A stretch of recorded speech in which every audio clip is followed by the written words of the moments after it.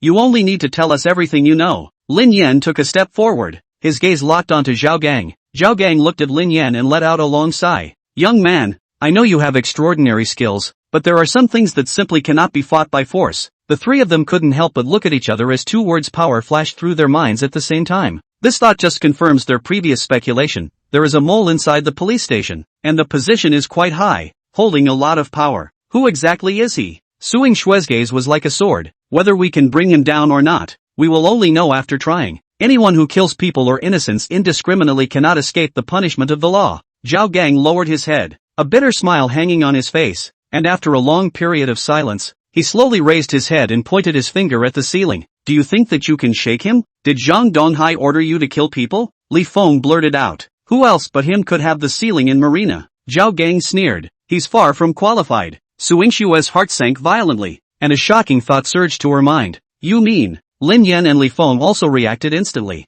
their gazes swiping at her in unison. What you're talking about? Is it Huang Weiyong, the head of the Lingnan Security Department? Suing Shue seemed to be surprised by this answer as well. Lin Yan listened with a calm expression. After all, his knowledge of the police system was limited to these few in Marina City, and he knew very little about the officials in other areas, and the name was quite unfamiliar to him. What did you say? Li Feng instantly turned pale and his voice trembled a little. Huang Weiyong is the number one person in the police system of Lingnan province. If he is really the mastermind behind the scene, then the water in this case is too deep. Instantly, all the clues connected. Who else but this high-powered director could have killed two important suspects unnoticed under the close surveillance of the police? The trio's gazes were once again focused on Zhao Gang, and they knew that all of their speculations and suspicions were about to be confirmed from Zhao Gang's mouth. Chapter 55, The History of the Big Man Behind the Scenes. Zhao Gang once again looked at Lin Yan with a complicated gaze and said helplessly, planted in your hands. I admit it. Alas, that's just it. We're all going to die anyway, so let's just take a gamble. Immediately after, his gaze turned and landed on Suing Shue. You guessed correctly. I include Shouji and also Black Wolf. The real mastermind behind us is none other than Huang Weiyong of the Lingnan Province Provincial Office. Hearing this answer, Li Feng and Suing Shue looked at each other with disbelief in their eyes. Is it really him? That's the number one person in charge of the police system in Lingnan Province. How could he have ordered it? Yet this news, coming from a suspected murderer, left no room for disbelief. Zhao Gang paused and continued. In fact, you don't have to be surprised. Huang Weiyong has been operating in Lingnan Province for more than 20 years. His minions and teeth are all over the place, and there are as many people like me who work for him. It's not that no one knows or cares, but anyone who dares to report him must not end up in a good place. How did he do it? Black and white? Lin Yan asked curiously. He hadn't spent any time in the police system and knew very little about it. Zhao Gang laughed. This is simply too easy for him. He was in his 20s and had learned to deal with the groundlings and knew the way up. Cruel to his enemies,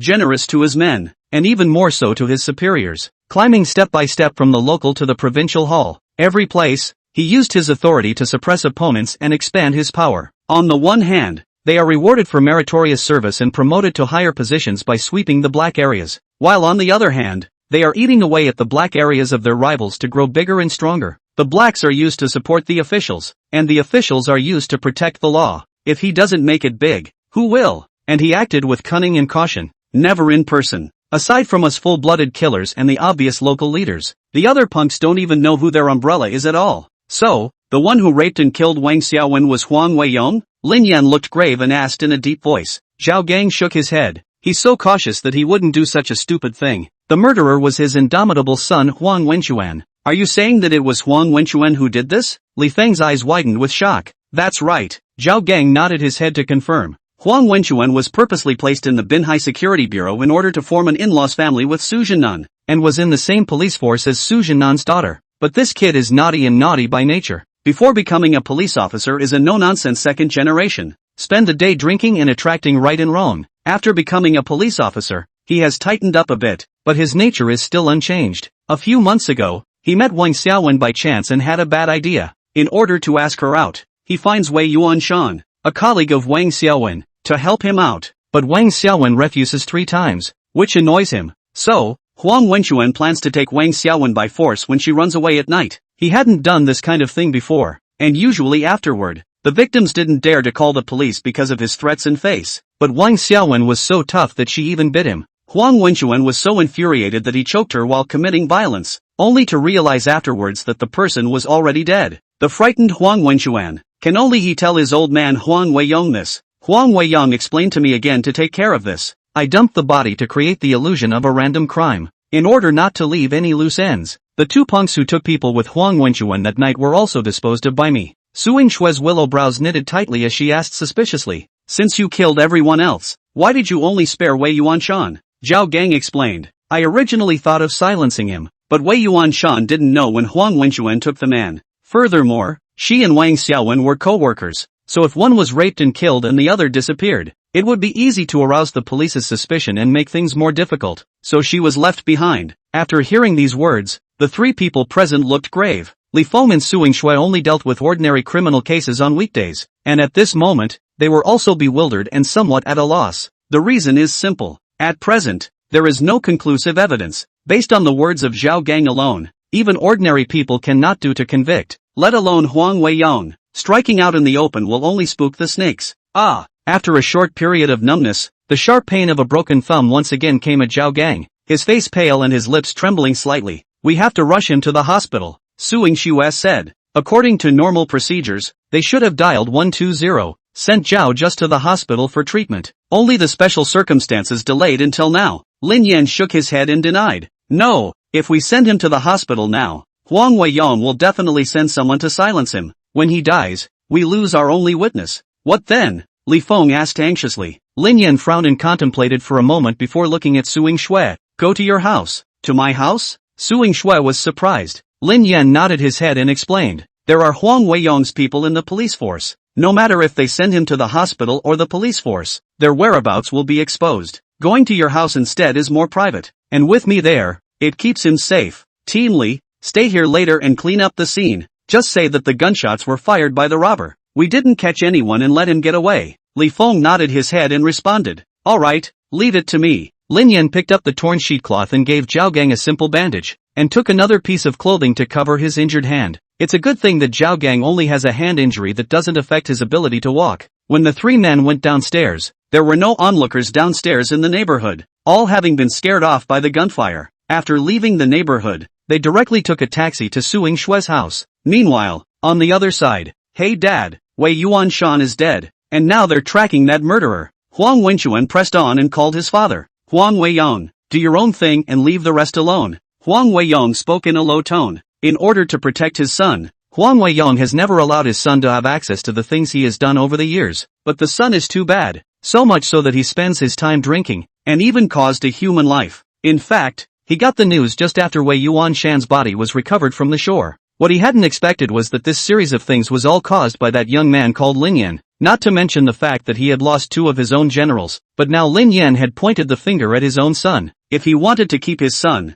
he had to get rid of Lin Yan. Got it, Dad. Hanging up the phone, Huang Weiyong picked up another cell phone and dialed Zhao Gang's number, ready to let him leave Binhai first. In the car, Zhao Gang's cell phone rang. He pulled it out and saw that it was Huang Weiyong calling and immediately handed the phone to Lin Yan. Lin Yan and Suing Shui looked at each other and signaled Zhao Gang to answer the phone. Hey, 6th brother, Zhao Gang said in a lowered voice. 6th brother is Huang Weiyong's code name, and that's how he's called by his immediate family. Lin Yan reached out, tapping on his cell phone screen to turn on the recording function. They are looking for you. You leave Binhai first. Don't come back for now. Huang Weiyong's voice came from the receiver. Chapter 56, the ugly daughter-in-law must meet her mother-in-law sooner or later. They've been looking for me, but I've gotten out of it. Zhao Gang responded in a small voice. I'm in the car right now, so it's not convenient for me to say more. I'll call you back when I have the chance. Aha. Hanging up the phone, Zhao Gang looked at the driver and shook his head towards Lin Yan, indicating that it was inconvenient to reveal more information.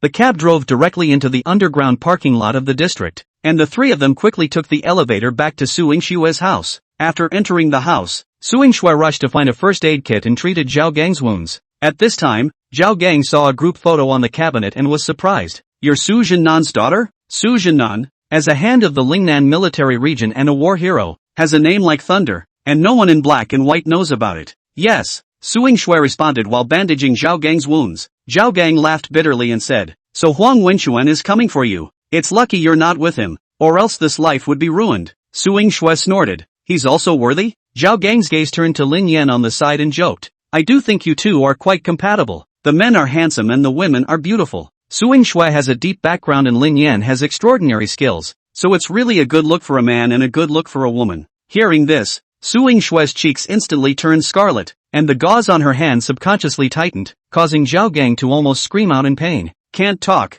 You could have chosen to shut up. Lin Yan stood idly by and pulled out his cell phone. After a busy day, he didn't even have time to look at his cell phone, and the WeChat messages had blown up. Mom, a massage chair came by courier today. What's going on? Did you buy it? Dad, did you rob a bank or win the lottery? You haven't bought us anything for so many years, and I'm a bit panicked that you suddenly bought such a big one. Let me remind you to be practical in earning money out there. Don't take the wrong path. Your mom and I don't need the burden, as long as you're doing well for yourself. Lin Yan held down the voice button and replied, didn't rob a bank, didn't win the lottery. I was adopted by a beautiful woman. She paid for it. Shoo. After the message, he sent another one to his mom. I bought it. Ah, do you like it? Dad replied in seconds. What? You've been adopted by a rich woman? How old is she? Lin Yan walked over to Su Yingxue and opened the camera. Turn around. What for? Su Yingxue turned her head in confusion. Ka-ching. Lin Yan snapped the photo and sent it to his dad. Just her. Dad,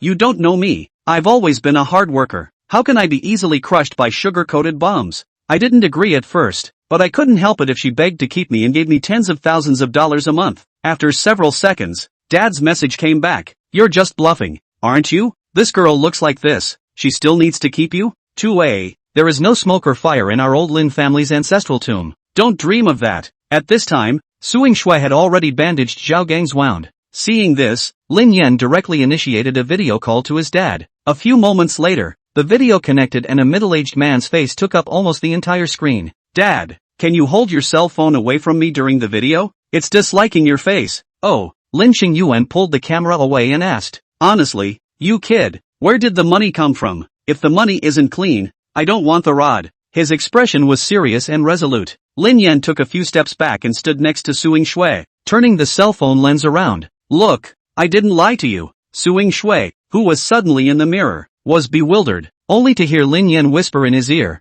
this is my father. Su Yingxue instantly widened her eyes and said with her lips, you're sick, aren't you? For some reason, when she heard Lin Yan say that this was his father, Su Yingshue's heart surged with a sense of nervousness, just like a daughter-in-law wanting to meet her in-laws. Even if she had a deep grudge against Lin Yan, she didn't dare to show it at the moment, and could only smile sweetly at the camera and greet respectfully. Hello, uncle. Lin Xingyuan on the opposite side of the camera froze instantly when he saw Su Yingxue, as if he was caught in a non-still frame. After a long time, he responded with trembling lips, hello you. Immediately afterward, he rushed toward the kitchen in a single bound, shouting, children's mother, look. His son had never had a girlfriend in his 20s, and suddenly he talked to such a beautiful one that he had to tell his wife the news in a hurry. However, just then, Lin Yan suddenly hung up the video and also withdrew the photo he had just sent. Su Yingxue glared at him fiercely. You're sick. Why did you bring me on the video with your dad? Lin Yan said playfully. Sooner or later,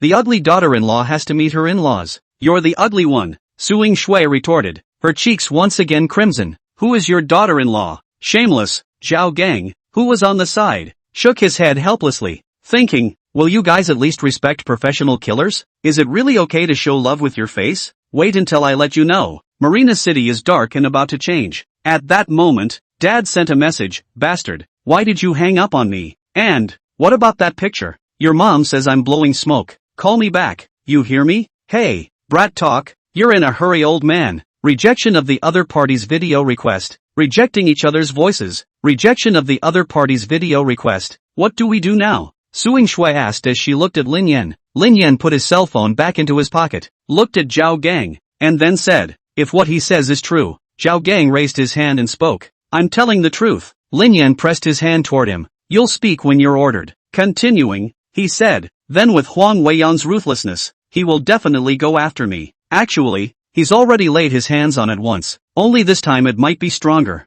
The first thing we need to do now is to capitalize on his poor information and find a way to get Zhao Gang to pull useful evidence out of him, and then the rest is up to you. Me? Suing Shue pointed to her nose. She was pretty sure she was clueless now. It's okay to handle ordinary cases. A fish as big as Huang Weiyang. How can a small police officer like her nibble it down? Lin Yan nodded, pointing backhandedly at the cabinet behind him. It's all come to this. There's no other way but to spell father. Chapter 57, Lin Yan's first conversation with his mother-in-law. Suing Shui and Zhao Gang looked in the direction of his finger, and the family photos placed on the cabinet came into view. Suing Shui immediately frowned. Lin Yan's intentions couldn't be more obvious. He was asking himself to ask for help from his mom and dad. Zhao Gang understood and said with a smile, you have the right idea. To deal with Huang Weiyang, relying on just a few of you is far from enough. If Su Jinan had stepped in, this would have been much easier. Suing Shui hesitated slightly, then looked at Lin Yan and asked, what exactly should I do? She hadn't rushed to call her mom and dad. After all,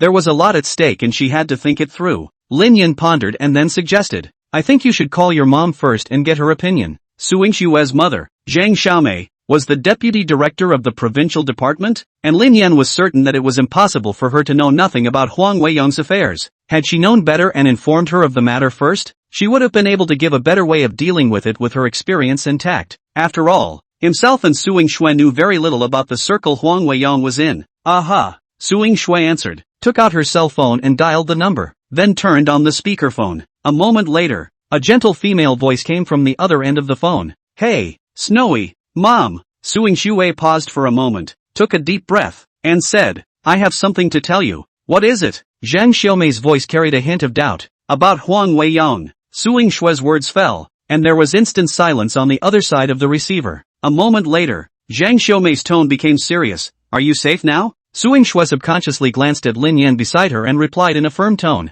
I'm at home. I'm safe now. For some reason, as long as Lin Yan was around, she was inexplicably at ease. When Lin Yan heard this, he was already certain in his heart that Zhang Xiaomei definitely knew about Huang Weiyang. Zhang Xiaomei then said, good, then you can tell us more about it now. Aha! Suing Shui told the events of the past few days without reservation, from Qiu Ji and Black Wolf, to the rape and murder case, to Zhao Gang in front of her. After a moment of silence, Zhang Xiaomei opened her mouth and asked, if the situation is true, it's likely that he has already made a move. Yuki, Mom has only one request for you. Protect yourself and leave the rest to us. Suing Shui hurriedly asked, Mom, you know all of this? Zhang Xiaomei, yes, we've been investigating Huang Weiyang for a long time, but we've been lacking some key evidence. Now the evidence you have is our biggest breakthrough. Hearing this, Lin Yan and Suing Shui looked at Zhao Gang in unison. Auntie, so what should we do now? Continue to stay home, or go out? Lin Yan interjected and asked. You are?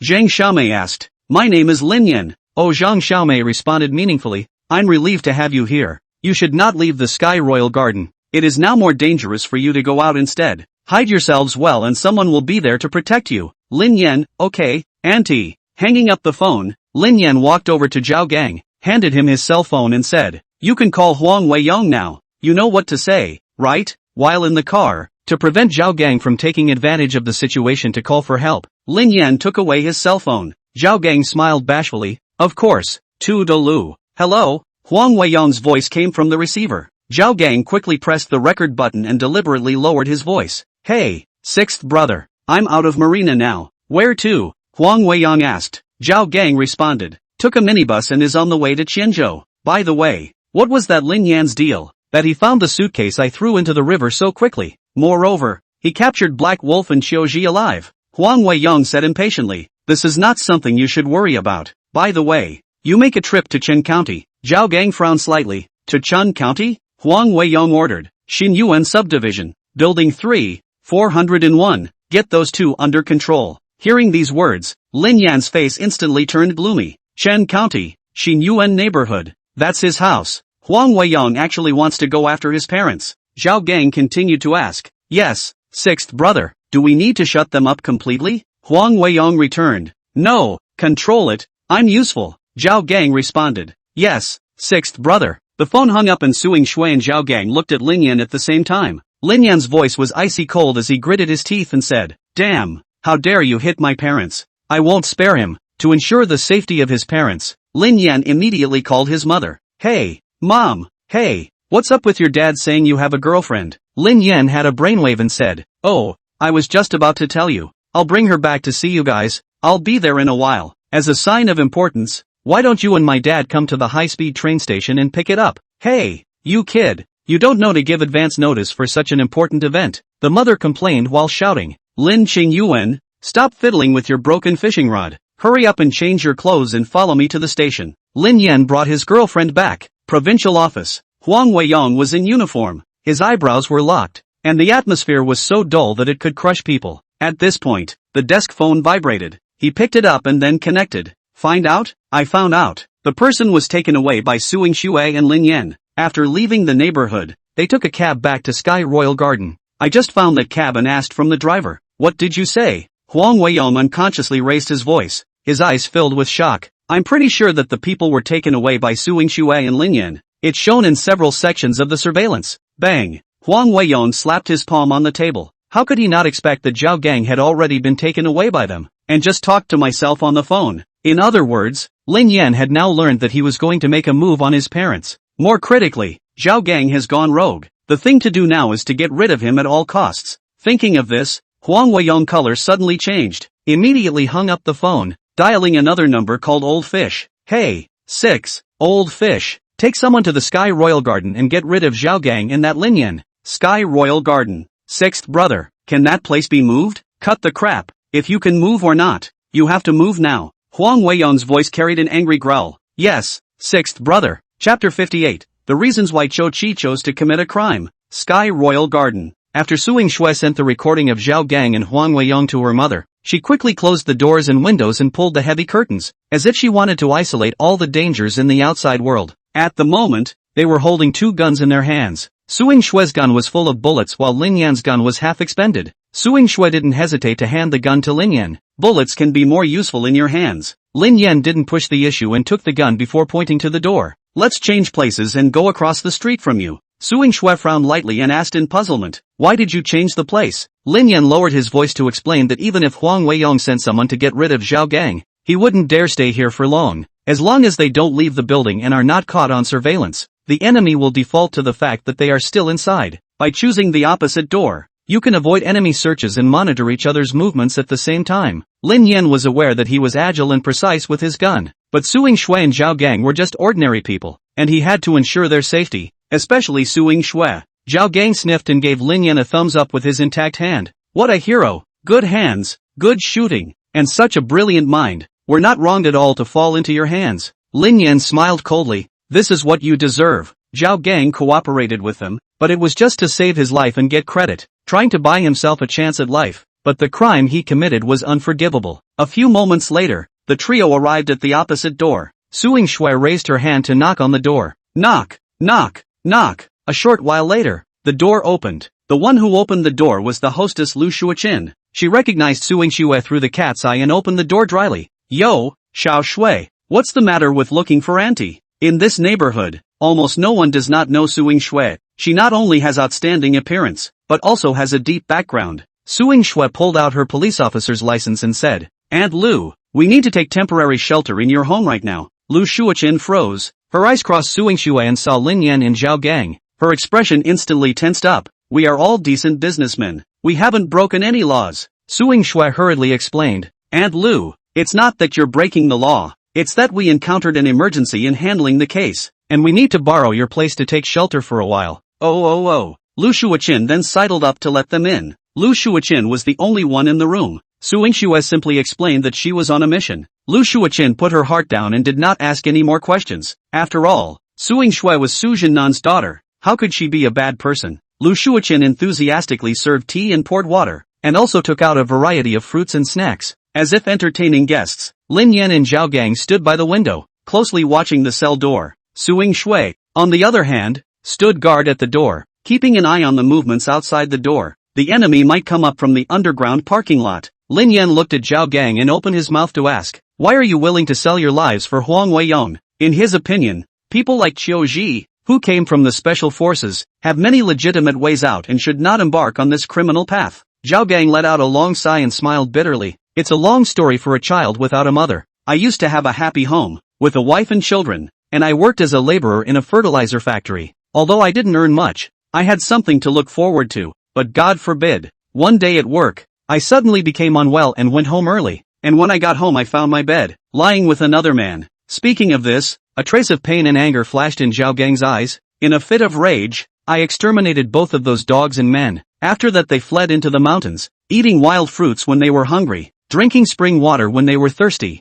and occasionally disguising themselves as vagabonds to go to the village to beg for food. After hiding like this for over a month, I was still found, but it wasn't the police who found me. It was Huang Weiyong. Lin Yan frowned. Huang Weiyong? Zhao Gang nodded. Yes, he gave me a new identity and made the case unsolved so I could live again. You still have to be careful not to remarry or see your children, but at least you can live like a human being. His condition was for you to help him kill people? Lin Yan asked. Zhao Gang was non-committal and nodded. That's right, people like us who are unattached and incognito, who are not afraid of death and dare to make a move, are just what he wants. Relying on us, his power is growing, and he even dared to kill the former director in order to get to the top. Lin Yan was secretly surprised. If he hadn't activated the system, he might not have been able to come into contact with these dark insiders for the rest of his life. Qiu Ji and the others too? Zhao Gang nodded and shook his head. Qiu Ji's family was poor, joined the army and learned a skill, but found it hard to make money after he was discharged. What really made him go astray was that his mother was terminally ill. With hundreds of thousands of dollars in surgical fees in front of him, he dumped his family's money, and in the end, he was left with nothing, and his mentality completely collapsed. Since then, he's been crazy about making lots and lots of money, but he's not very educated, and he doesn't know how to do business, and the ways he can make a lot of money are written in the codex. Lin Yan nodded slightly. He understands but does not sympathize. Everyone has their own life script, their own path. How they choose, that's their choice. Now that you've chosen, you should pay for your actions. That's not much to say. Then do you regret it? Lin Yan asked. Zhao Gang smiled bitterly and remained silent for a long time, finally saying with a trembling voice, "Regret. For more than 10 years, I've been on edge every day and haven't had a single day of peace. I could only watch from afar as my son went from elementary school to high school, to college, and then to marriage and children, but I didn't dare to recognize him. I regret not being able to give him a complete home and being a stain on his life." Lin Yan said slowly, "Perhaps, this is his life script, something he needs to face and experience. I'll let him know to visit you if I get the chance." Hearing these words, Zhao Gang slowly looked sideways at him, his eyes already filled with water vapor. Anticipation and longing were written in his eyes. I believe you." Lin Yan smiled faintly. "There's only so much I can do." After saying that, Lin Yan walked towards Suing Shui. Suing Shui had already changed into civilian clothes and was lying on the cat's eye, observing the situation outside. Simple casual sweatpants with a t-shirt? Thanks to a particularly good figure, even a simple outfit looks like it can give rise to infinite imagination, especially since she's bent over now. Lin Yan came over and asked, "When will our father send someone?" Suing Shui turned back and gave him a blank look. "Who is our father with you?" "That's my father." Fine. It's your father." Lin Yan smiled and changed his words. "So when will my old man send someone to protect us?" "It should be soon." When Suing Shui finished speaking, her cheeks were instantly colored with a touch of blush. "It's already that time, and you're still being poor." Just then, ding dash, the elevator stops on the 15th floor, the door slowly opens, and a rush of footsteps quickly breaks the silence of the corridor. Chapter 59, A Very Professional Killer. A few dark shadows suddenly appeared in Lin Yan's line of sight. They were dressed in black and covered by hats, masks and sunglasses. The dry and thin man who led the group had a swift pace, and although his figure was thin, it was permeated with a biting murderous aura. The group was well trained and arrived at the door without the slightest exchange of words, communicating only by sharp hand gestures. The dry and thin man gave a wink, and the fatter man stepped forward quickly. He opened the toolbox in his hand, skillfully lifted the cover of the fingerprint lock, and began to open the lock. Meanwhile, the others tacitly reached into the lining of their clothes. In less than 10 seconds, the door opened with a click. The dry and skinny man slightly inclined his head in a gesture, and the two men behind him immediately pulled out their guns, quickly loaded them, and carefully entered the house. The gang looked professionally trained, very different from the punks fighting in the movies. Their guns were equipped with silencers, and the operation was conducted with some people in cover and others in observation, relying on hand signals for communication throughout. After the two who went in confirmed their safety, the others fishtailed in, not even closing the door, apparently to facilitate retreat at any time. The dry, thin man stood firmly in the center of the living room with a gun in one hand. A few moments later, several of his men emerged from the bedroom and bathroom, shaking their heads. Master Fish, there's no one in the house. The old fish frowned. Before entering the neighborhood, they had checked the information with the surveillance personnel and determined that Zhao Gang and Lin Yan had not left the Sky Royal Garden. Now that the two were nowhere to be seen in the house, it was likely that they had sensed the danger and hid in advance. Of course, it cannot be ruled out that they took the vehicles of other residents and blended out of the neighborhood.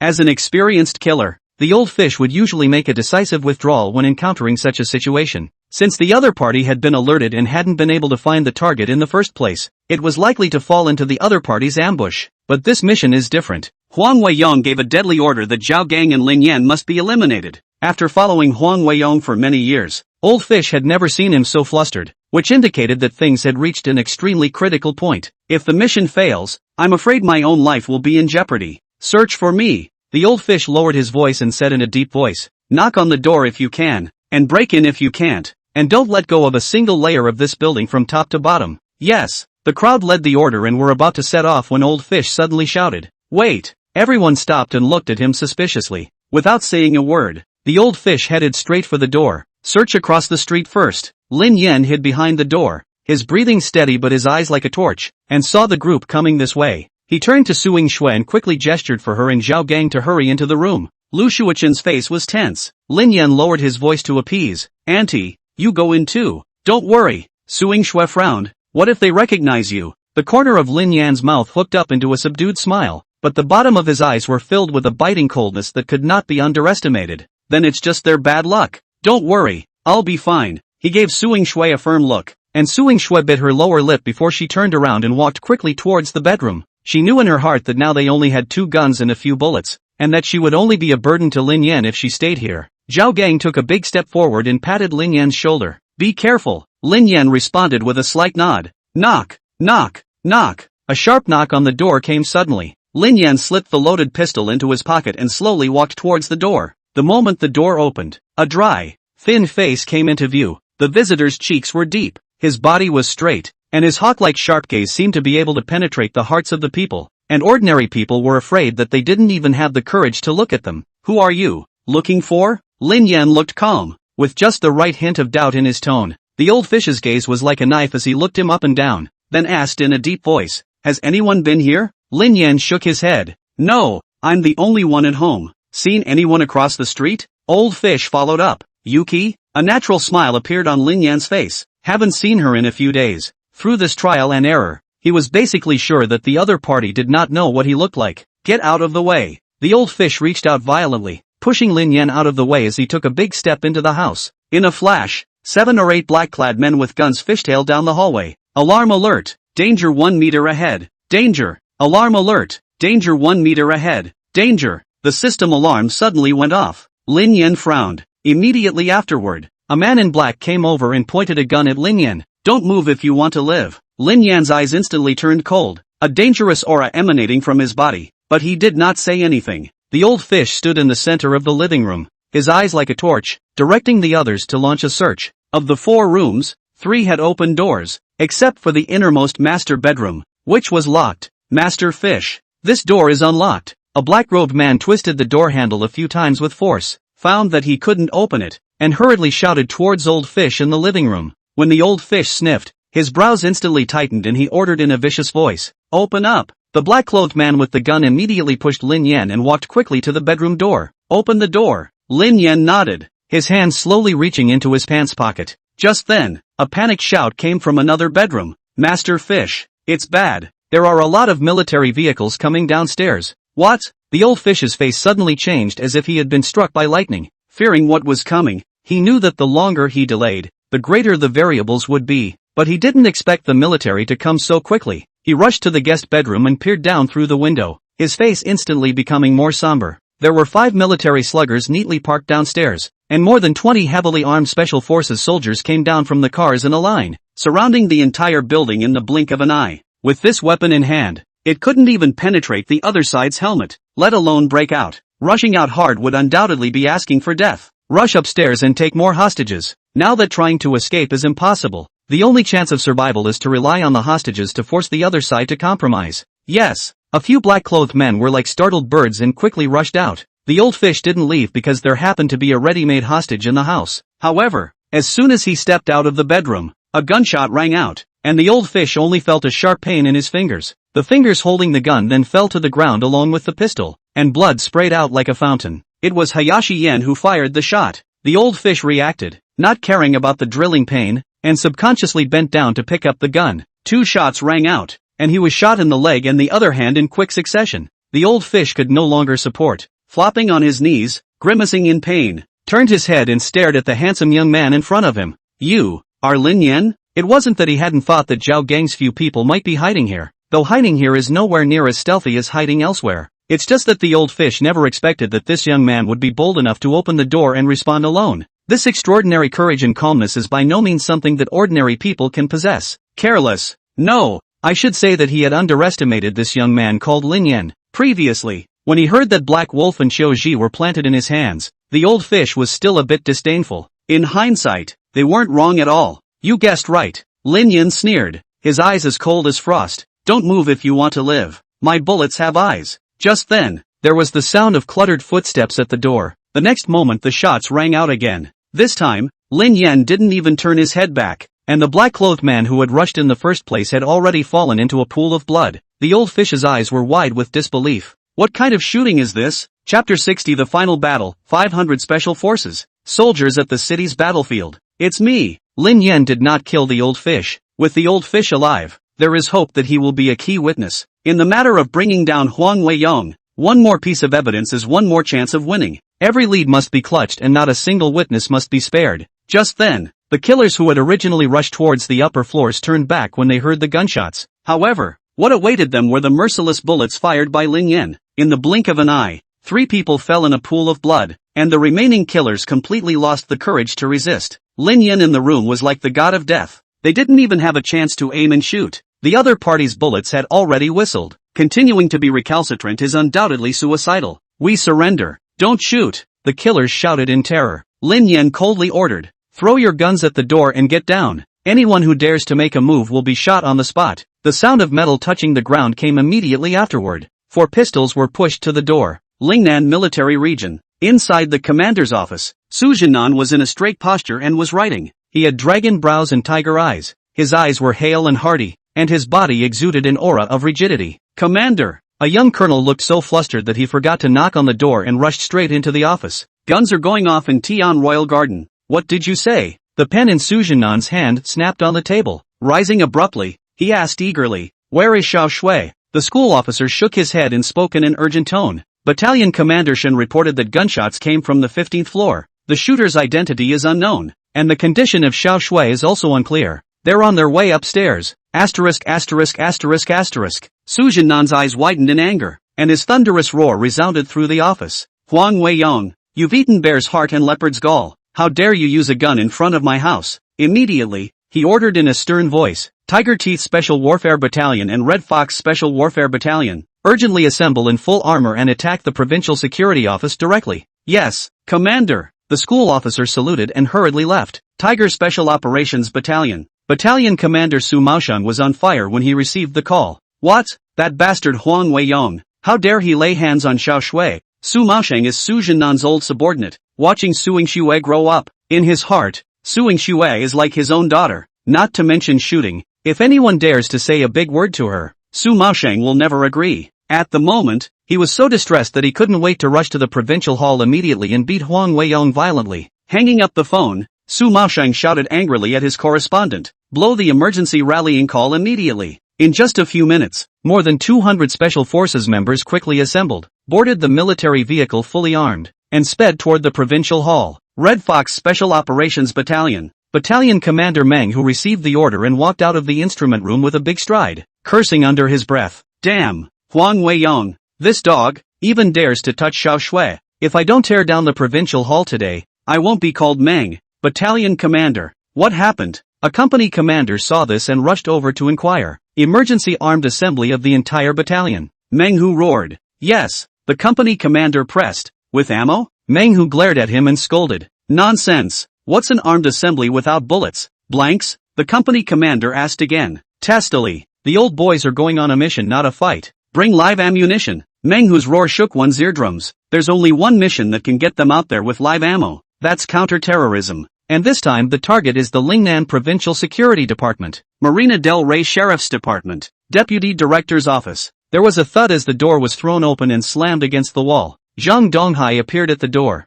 He had his hands behind his back. His expression was serious, and he exuded an aura of solemnity. Wang Wenxin and Huang Wenchuan were startled by the sudden movement and looked at the door in unison. Director, this is... Wang Wenxin got up and asked suspiciously. Huang Wenchuan, on the other hand, looked nervous and uncertain. Zhang Donghai took 2 steps forward and said in a deep voice, Deputy Director Wang, we suspect that you are colluding with the forces of darkness and using your power for personal gain. Now, there's going to be an investigation into you, so please cooperate. After saying that, he signaled behind him, and several police officers quickly stepped forward and surrounded Wang Wenxin. Deputy Director Wang, please come with us. What law have I broken? What right do you have to arrest me? Wang Wenxin panicked and yelled. You're not qualified to enforce the law on me. Let go of me. Zhang Donghai unhurriedly took out his documents from his arms and handed them to Wang Wenxin. Wang Wenxin's eyes widened as he looked at the words on the document. Member of the Lingnan Province Anti-Blackness and Anti-Evil Steering Group.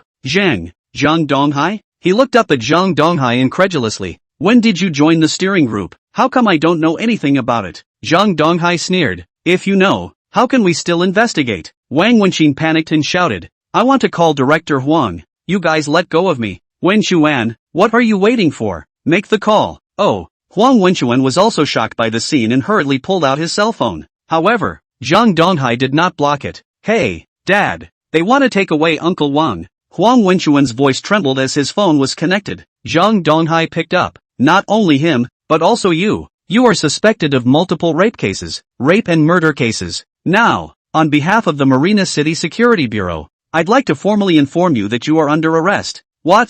Huang Wenchuan only felt his scalp go numb and his legs go weak, almost collapsing to the ground. Dad, did you hear that? They're going to take me away with them. No, don't let us take me. Help me, Dad, help me. On the other side, Huang Weiyong heard the news of his son's impending arrest and instantly stormed out. Zhang Donghai, how dare you? There was a moment of silence on the other end of the phone, and Zhang Donghai's calm and firm voice came through. Director, as the director of the Binhai City Security Bureau, although I don't dare to say that I'm benefiting a party, it's my duty to protect the territory and keep the people safe. I will not condone anyone who breaks the law and endangers the people, not even the director's son. So there's nothing to dare. It's within your duty. It's your job. You. Huang Wei was shaking with courage, and he knew that it was useless to say more now. After hanging up the phone, he immediately dialed another number. Gather everyone at once. Even if it's a hard robbery, you must save the people for me. Huang Weiyong has only one son. He must not let his son deep behind bars. Even if he puts everything he has to save his son and send him out of the country. Just then, Director Fu Yuan ran in a panic. Director, it's no good. What's wrong? Huang Weiyong asked with a frown. Fu Yuan pointed his finger out the window. Horrified. The troops are coming. Heavily armed. At least 500 of them. Chapter 61. Lin Yan is the sort of heavenly punishment. The entire provincial public security department was surrounded by hundreds of heavily armed special forces. 5 steps a post. 10 steps a post. The provincial hall surrounded as an island. Hundreds of meters in the vicinity of the provincial hall was completely martial law. The air is filled with tension. Passers-by have to detour. Even the birds seem to feel this solemnity. Do not dare to hover here. At the main entrance of the provincial hall, the electric retractable door closed tightly. Several security guards froze in place, their faces white, their bodies trembling like sifting chaff. Su Masheng had a gun on his chest. His pace was calm and strong. Striding to the door, his voice low and majestic, open the door. The guards looked at each other, their eyes filled with fear and hesitation. They've just been ordered not to open the door under any circumstances. Sir, our leaders explained that we can't open the door. A security guard's voice trembled and stammered. Old Su, don't bull **** with them. Manhwa rushed over furiously and viciously kicked the retractable door. The loud noise scared the guards, and the fear on their faces became more and more evident. Just then, a group of people in police uniforms hurried out of the building, dozens of them as far as the eye could see. Fu Yuan walked in the front and shouted at the top of his voice, "What are you doing? This is the Provincial Security Department, not your training ground. What the hell do you want? Su Maoxing's gaze was like a torch as he looked Fu Yuan up and down and responded coldly. I'm following orders. It's none of my business what this place is. Open the door. As the saying goes, the people are afraid of the police. The police are afraid of the army. Dozens of police officers inside the door looked at this as if they were in the presence of the enemy. They were all silent. No one dared to speak out in the confrontation. If you dare to force your way in, we'll complain to our superiors. Don't think that there's no one in charge of the military district. There's still the military commission above you. Fu Yuan's face was red and he hissed angrily. Feel free. A cold smile spread across the corners of Su Maoxing's mouth. I'll ask you one last time. Open the door or not? The other party's forcefulness made Fu Yuan instantly deflate, and he clenched his lips, his eyes wandering. Huang Weiyang explained that he must block it, but how can he block it in the face of this wolf-like special forces team? Bring the car here and break down the door. Meng Hu bellowed. Yes, the soldier received the order and was about to take action, but unexpectedly, hundreds of special forces members behind him suddenly scattered to the sides like a tidal wave. A woman in a police uniform walked with a steady pace, her stance erect and her brow valiant. When Fu Yuan saw the visitor, his eyes instantly widened and his voice trembled. Zhang Deputy Director? The person who came was none other than Zhang Xiaomei. You hurry up and let them go. Do they want to demolish the provincial hall? Fu Yuan shouted at the top of his voice. Zhang Xiaomei walked straight to the door and softly said, Don't be nervous, Director Fu. They are just following orders to carry out their mission. Please don't make things difficult for them. They're on a mission? Fu Yuan thought he had heard wrong. What could the military care about the police department? The two are part of different systems, and it's not up to whoever has the biggest fist. Zhang Xiaomei smiled bashfully, then flashed her credentials. Fu Yuan held up his glasses, then came closer to look at the words on it carefully. The head of the steering group. Zhang Xiaomei? He looked up at Zhang Xiaomei, who had a meaningful smile on her face. You're the head of the steering group? Zhang Xiaomei nodded slightly. Can we open it now? Fu Yuan sniffed. His feet softened, and he stumbled and almost fell to the ground. Can't seem to accept the reality in front of him. Zhang Xiaomei's gaze turned to the security chief, who was frozen to the side, and said indifferently, Open the door. Yes. The security chief couldn't understand the coded language between them, but Vice Director Zhang had spoken, so what else could he say? Of course it's done as it should be. He was busy pressing the remote control and the retractable door slowly opened. Zhang Xiaomei took a few steps forward, took out a stack of documents, and said in a deep voice, Director Fu, we suspect that you are suspected of multiple counts of bribery, rape, and harboring. Please come back with us to assist in the investigation. As soon as the words fell, a few soldiers immediately stepped forward and set up the limp Fu Yuan. Zhang Xiaomei then turned around and walked towards the office building with a steady pace, followed by Meng Hu and Su Maoxiang, followed by a team of special forces members, all the way up to the 6th floor to the director's office. The door was ajar. Zhang Xiaomei raised her hand to knock on the door. Knock knock knock. Enter. Huang Weiyang's low voice came from the house. Pushing open the door, the two men's eyes met, and instead of surprise, a bitter smile surfaced on Huang Weiyang's face. I always thought that the inspectors were under my watch, yet I didn't realize that the Real inspectors were around me all the time.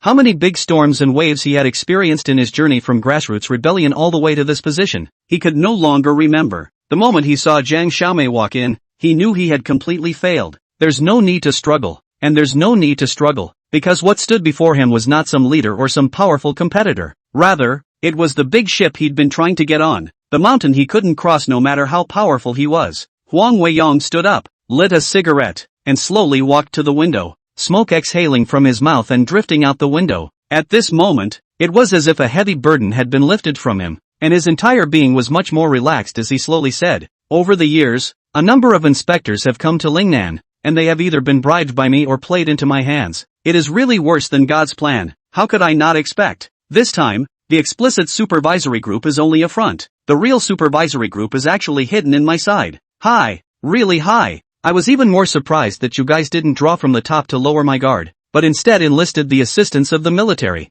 all to my surprise. However, if that young man named Lin Yan hadn't shown up, you wouldn't have gone so smoothly and so quickly. To be honest, I'm a bit wrong. Zhang Xiaomei's voice was calm but strong. People are doing it. Heaven is watching. It's not unrewarded. The time has not yet come. How many lives are on your hands? You probably can't even remember. And how many families have been victimized by the brothels, casinos, and drug-making dens you've opened? You probably can't even remember in your own mind. As a sword that protects the territory and guards the people, you have turned the tip of the sword against your own people. God will not spare you, nor will the law. Perhaps Lin Yan is the sort of heavenly punishment sent down by the heavens. Your calamity has arrived. Huang Weiyang took a sharp drag on his cigarette and lost his smile as he looked down. Alas, there are times when once a person steps onto a road of no return, he can never turn back. The only thing I regret is that I didn't educate my son well enough to let him go down the same path of no return. I, Huang Weiyang, am ashamed to face my ancestors. The words fell.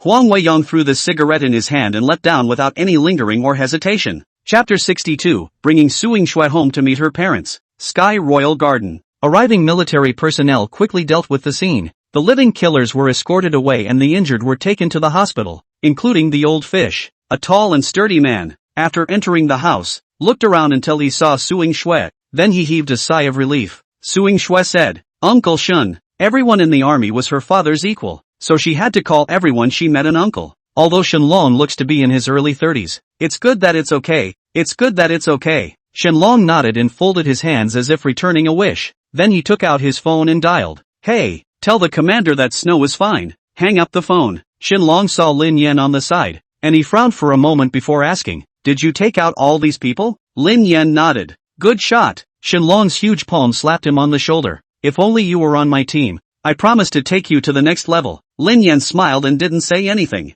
"What? You can still help me upgrade to an SS-rated phrase?" "Sir, you flatter me. I was just simply lucky," Lin Yan said modestly. Haha, Shinryu laughed brightly. "Let's drink together some other day." At this moment, Zhao Gang slowly walked out of the room and looked at Lin Yan with complicated eyes. Wanting to speak, Lin Yan understood and nodded slightly. "Don't worry, I will definitely do what I said." Zhao Gang nodded vigorously, said thank you, and left quickly under the escort of the soldiers. Lin Yan turned his head to look at Suing Shui and flirted. "I've made such a great achievement this time. It's time to give me a reward, right?"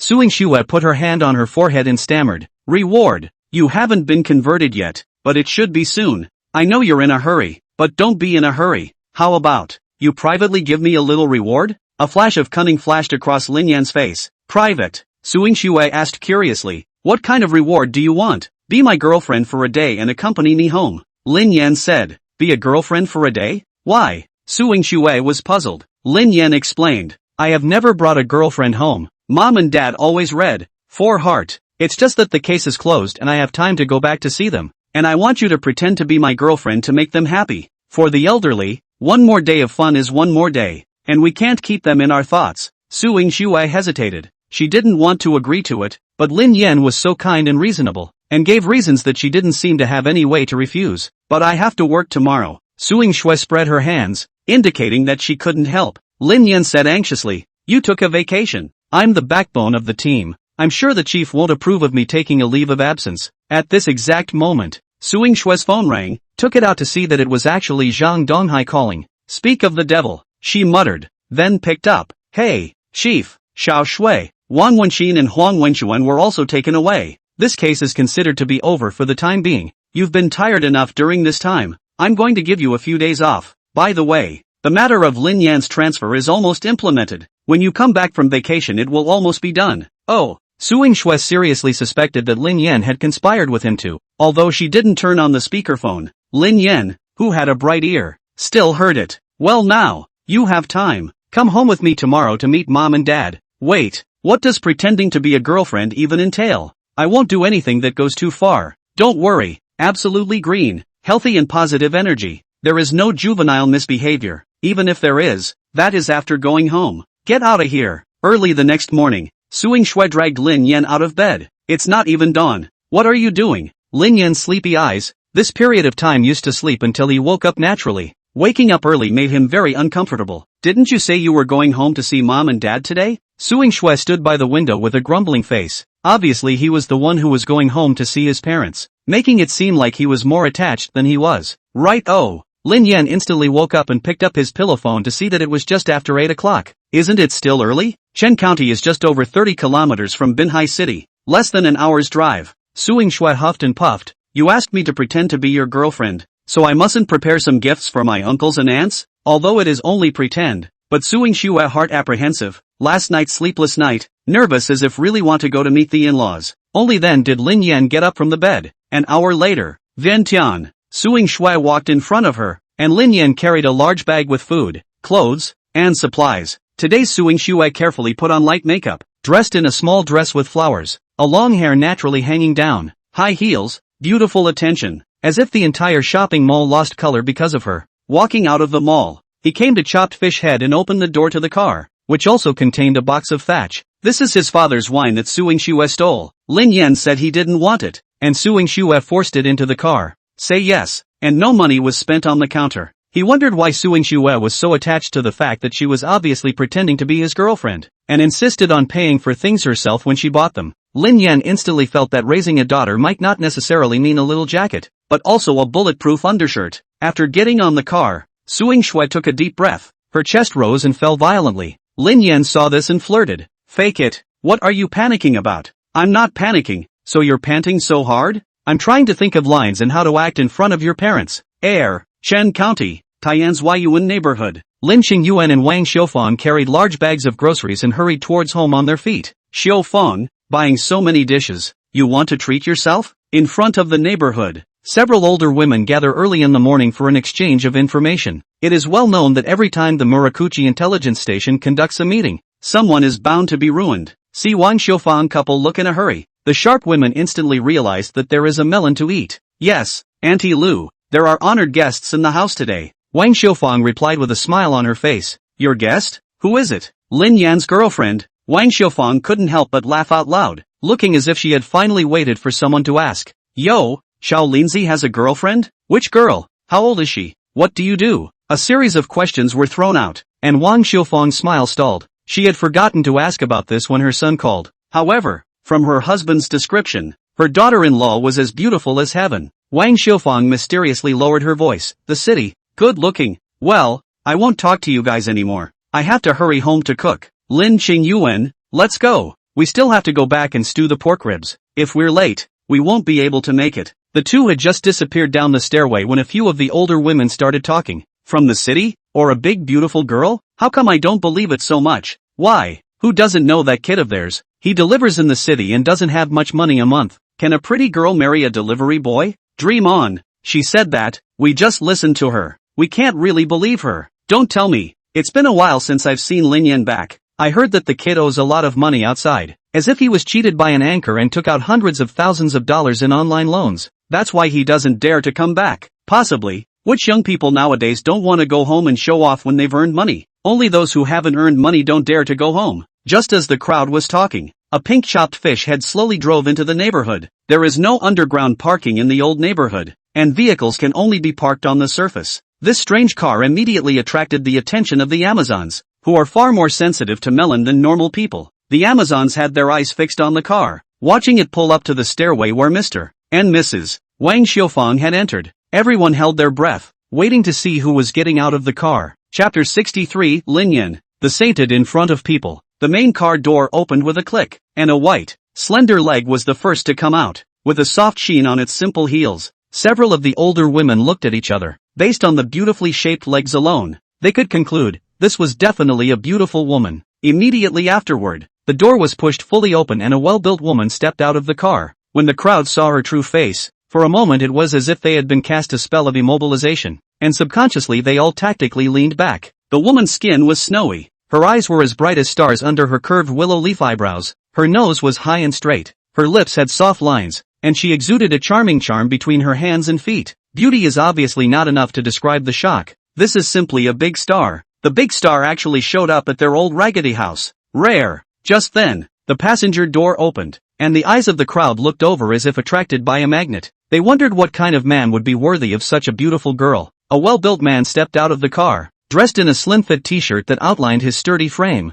The face has clear angles, sword eyebrows and starry eyes. The corners of the mouth are slightly upward, all permeated with a yuppie atmosphere. The Amazons frowned slightly and exchanged glances. Obviously, these two had an outstanding temperament and did not look like residents of the neighborhood. Could it be a visit to the house? Aunt Lu stared at the handsome man. The more she looked at him, the more familiar he looked. She lowered her head, her fingers unconsciously rubbing the corners of her coat, and after a little contemplation, she jerked her head up, letting out an exclamation of surprise. Lin Yan? When the crowd heard this, their expressions instantly froze and their pupils collectively contracted. In the next moment, everyone came back to their senses. It's not Hayashi. He had become erect and had a new aura. which was why people didn't recognize him at first. Lin Yan opened the backseat door and raised the large bag he bought, handing it to Suing Shue beside him, while he himself picked up the box of Mao Tai. As he turned around, he saw a group of Amazons at the intelligence station staring at him with burning eyes. Lin Yan grinned,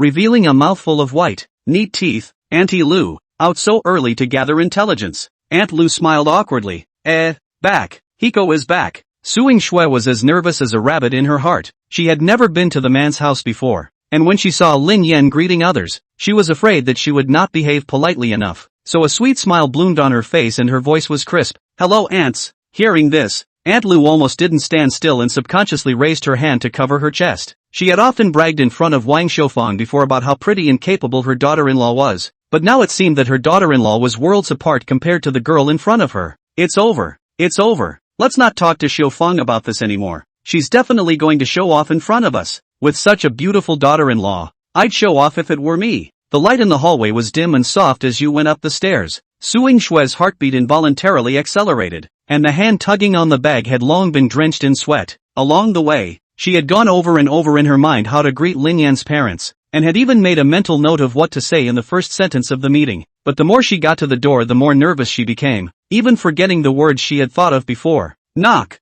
knock. Mom, open the door. Lin Yan hadn't been back for some time, and had lost his house key while delivering takeout a while back, so he had to knock on the door. Suing Shui hid behind Lin Yan, poking her head out slightly, too nervous to let out any air. A few moments later, the door slowly opened with a creak. The one who opened the door was Lin Qingyuan. He was wearing a shirt that had been washed a little white. His right hand was still resting on the doorknob. The moment he saw Lin Yan, he froze. The young man in front of him looked familiar, like his son, but he didn't dare to recognize him. After all, his own son was not so handsome before. When I was videoing with my son the other day, he wasn't very good with his eyes in the first place. Plus the screen was too small to see much. Looking for who? It took Lin Qingyuan a long time to stifle two words. Looking for Wang Xiufang. Lin Yan said. Looking for her for what? Lin Qingyuan frowned. I'm her son. What do you think I'm looking for her for? Lin Yan? Lin Qingyuan's eyes glanced back and forth at Lin Yan's face. Or what? Lin Yan asked rhetorically with a raised eyebrow.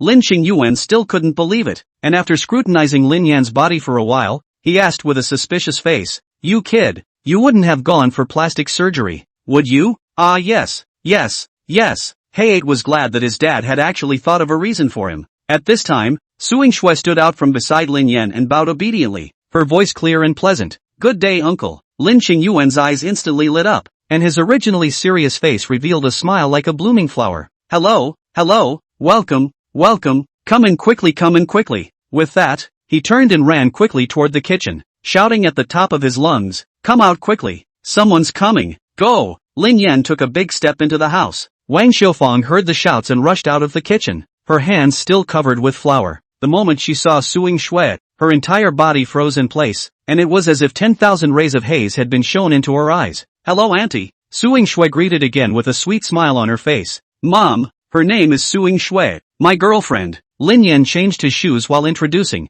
This is my dad. Mom, good. Wang Xiufang hurriedly put down the work in her hands and quickly walked over to take the things in Suing Shui's hands and put them aside, then ran into the kitchen again to wash his hands, and immediately after coming out, he pulled Suing Shui's hand, looked up and down, and the more he looked at it, the more he liked it. Why does this girl look so pretty, like she came out of a painting? At one time, Wang Xiufang had fantasized countless times about what her future daughter-in-law would look like, how tall or short, fat or thin, how she would look. As her son grew older, his career did not take off. Her standards were lowered again and again, and later, as long as her son could fall in love, it did not matter if the object was in poor condition or even in a second marriage. I didn't expect that my son would bring back such a beautiful girlfriend today. Wang Xiufang felt that if such a big pie fell from the sky, it would be worth it even if the old Lin family's ancestral graves were dug up. Although Suing Shui was a little less adapted to this kind of enthusiasm, a warm current surged in her heart. Growing up, Mom and Dad were busy and rarely had time for her. Dad had a stern personality and Mother was a typical wise woman with gentle restraint. Therefore, she had never felt such unreserved passion as Lin Yan's mom. Girl, what do you do? Wang Xiufang asked with a smile, which seemed to be the opening line of every parents' meeting. I'm a police officer. Suing Shui replied with a generous voice. Yo, actually still a police officer. Good. Wang Xiufang laughed her ass off. In her mind, a cop meant a good girl, no vices, no bad habits, Just perfect. After a while, Wang Xiufang remembered her son, turned her head to look at Lin Yan, and froze for a moment. She looked around Lin Yan without a dead angle, her eyes full of skepticism. Is this, sure it was born from your own belly? Chapter 64, Mother invites me to dinner? Mom, what are you looking at? Lin Yan asked. Wang Xiufang walked over and tugged on Lin Yan's face like Suing Xue did back then. Really? Have you had plastic surgery? Lin Yan nodded. Yeah, isn't it more handsome now? The body hair skin received by the parents. Wang Xiufang originally wanted to scold a few sentences, but turned his head to look at Suing Xue, immediately stopped. It's worth it to get such a good daughter-in-law. After a short exchange of pleasantries, Wang Xiufang continued back to the kitchen to cook. Suing Xue offered to help, but was refused. The two families are tough. The first time my daughter-in-law came to the house she put her to work. Isn't that the inverted Big Dipper? Suing Xue and Lin Yan sat on the sofa. Lin Qingyuan held garlic in his hand and sat on a pony to peel it. There was an anti-war drama on the TV, which no one was watching, but it seemed like it had to be on, as if it could make the atmosphere seem less awkward. Lin Qingyuan's first time as a father-in-law is not much experience. Sitting in the living room, also do not know how to start the conversation. So, said in the tone of an old father, Lin Yan, Dad told you that when two people are together, being humble to each other is the first element of a good family relationship. All the more reason for you to be generous as a man. Lin Yan said, we're on good terms. After saying that, he grabbed Suing Xue's hand and cupped it in his arms. Right, baby. Suing Xue turned her head and stared, wanting to draw her hand, but Lin Yan's father was right in front of her, so he glared fiercely at Lin Yan, then let him have his way. Lin Qingyuan frowned. He felt mounted by his own son. Ahem. The one I mean by that is that you have to be amicable with each other. What holding hands and all that is reflected in a good relationship. So what if two people have conflicts? Uncle is right. Suing Xue immediately drew back her hand and said with a smile, we'll definitely humble each other in the future. Meal time. Wang Xiufang gave Suing Xue dishes like she was taking care of a baby. It made Suing Xue embarrassed. By the way, when are you guys planning to get married? When these words came out, they directly confused Suing Xue. Lin Yan reacted quickly. Mom, you mustn't give us some time. It's only just been talked about. Oh, right. No rush. Next year. Wang Xiufang smiled. Suing Xue smiled awkwardly, thinking, Auntie, you're overthinking it. I'm a fake. The meal was so cozy and harmonious that Lin Yan couldn't remember the last time his parents had been so happy. Although Suing Xue was pretending to be his girlfriend, as long as he could make his parents happy, he felt that it was enough. In his opinion, most parents do not want their children to be rich and famous, and filial piety, but only hope that their children live a happy life. That being the case, as a son, he should do his best to fulfill this wish of his parents, even if he knew that his mother would surely show off in the neighborhood when they left. What was the harm? The older generation just wants to save face and wants emotional fulfillment, and as children, they naturally try to give it. This was exactly Lin Yan's original intention of bringing Suing Xue home, and now it seemed that the purpose had been perfectly accomplished. After the meal, Lin Yan accompanied his father to chat and listen to him teach him the principles of dealing with people in the world, while Suing Xue was dragged by Wang Xiufang to chat about her family. Wang Xiufang even took Suing Xue's hand and skipped around the district, successfully attracting the attention of many neighbors and earning face. After dinner, Lin Yan and Suing Xue bid farewell to their parents and returned to Binhai. Just after 9 o'clock in the evening, Suing Xue lay on the bed reading a book after taking a bath. Knock.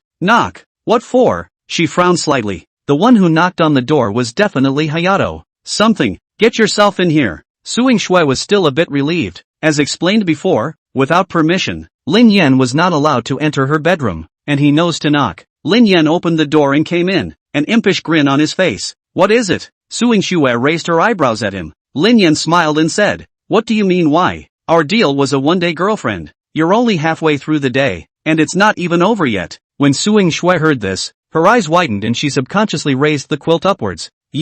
What do you want? Lin Yan rubbed his hands together. Of course it's doing what a boyfriend and girlfriend should do. In fact, his purpose was to take this opportunity to do the system quest. Otherwise, hell knows when we'd have to wait. Suing Xue instantly sat up straight, picking up a pillow in her hand as a weapon. Warning, don't come over or don't blame me for not being polite. However, Lin Yan had already prepared himself mentally for a violent beating and pounced on him in a flash. However, Suing Xue's hands were quite good. A backflip and a jump right off the bed. Immediately afterward, the two engage in a Beauty and the Beast chase around the room. The end result was that Lin Yan was kicked out of the room. Day 2. Suing Xue also went back to her parents' house. After all, she hadn't been back in a while. so it was a good time to take advantage of the vacation and go back to see them. Suing Shui is gone. Lin Yan has nothing to do. There's no way to do the system raider either. You can only play games, eat good food and sleep until you wake up every day. After several days of this kind of day, he realized that the original family less Suing Shui.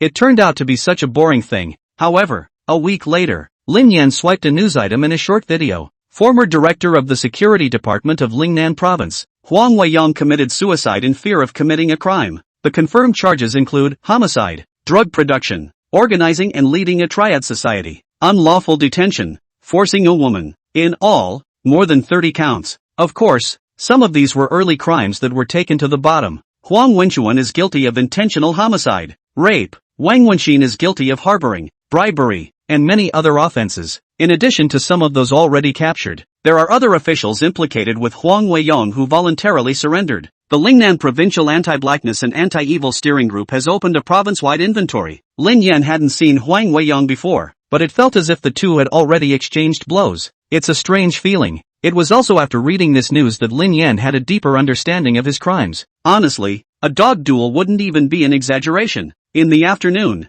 Suing Shui suddenly called to say that he should go to the provincial capital. Said there was going to be some kind of recognition meeting. It didn't matter if he took the prize or not. Lin Yan, whether he could take the prize money or not was what he was most concerned about. Go, of course. So, 10 days after the two were separated, Lin Yan finally met Suing Shui again at the high-speed train station. It's still so beautiful and conspicuous. Daughter-in-law, did you miss me? Lin Yan asked with a smile. Undoubtedly, what greeted him was Suing Shui's trademark blank stare. Nasty. However, Lin Yan could see that she didn't seem as exclusionary anymore. Is this a step forward in their relationship? However, the system didn't seem to come out with a prompt, and that would indicate that the progress didn't seem to be that great. Did you clean the house? Did you make a mess? Of course not. I'm a very clean person, alright. Lin Yan didn't lie. Even the small single room he used to live in, that was cleaned up well. When I go back to check, if you dare to lie. Humph. Suing Shui finished speaking and turned around to walk towards the outside. Get in the car.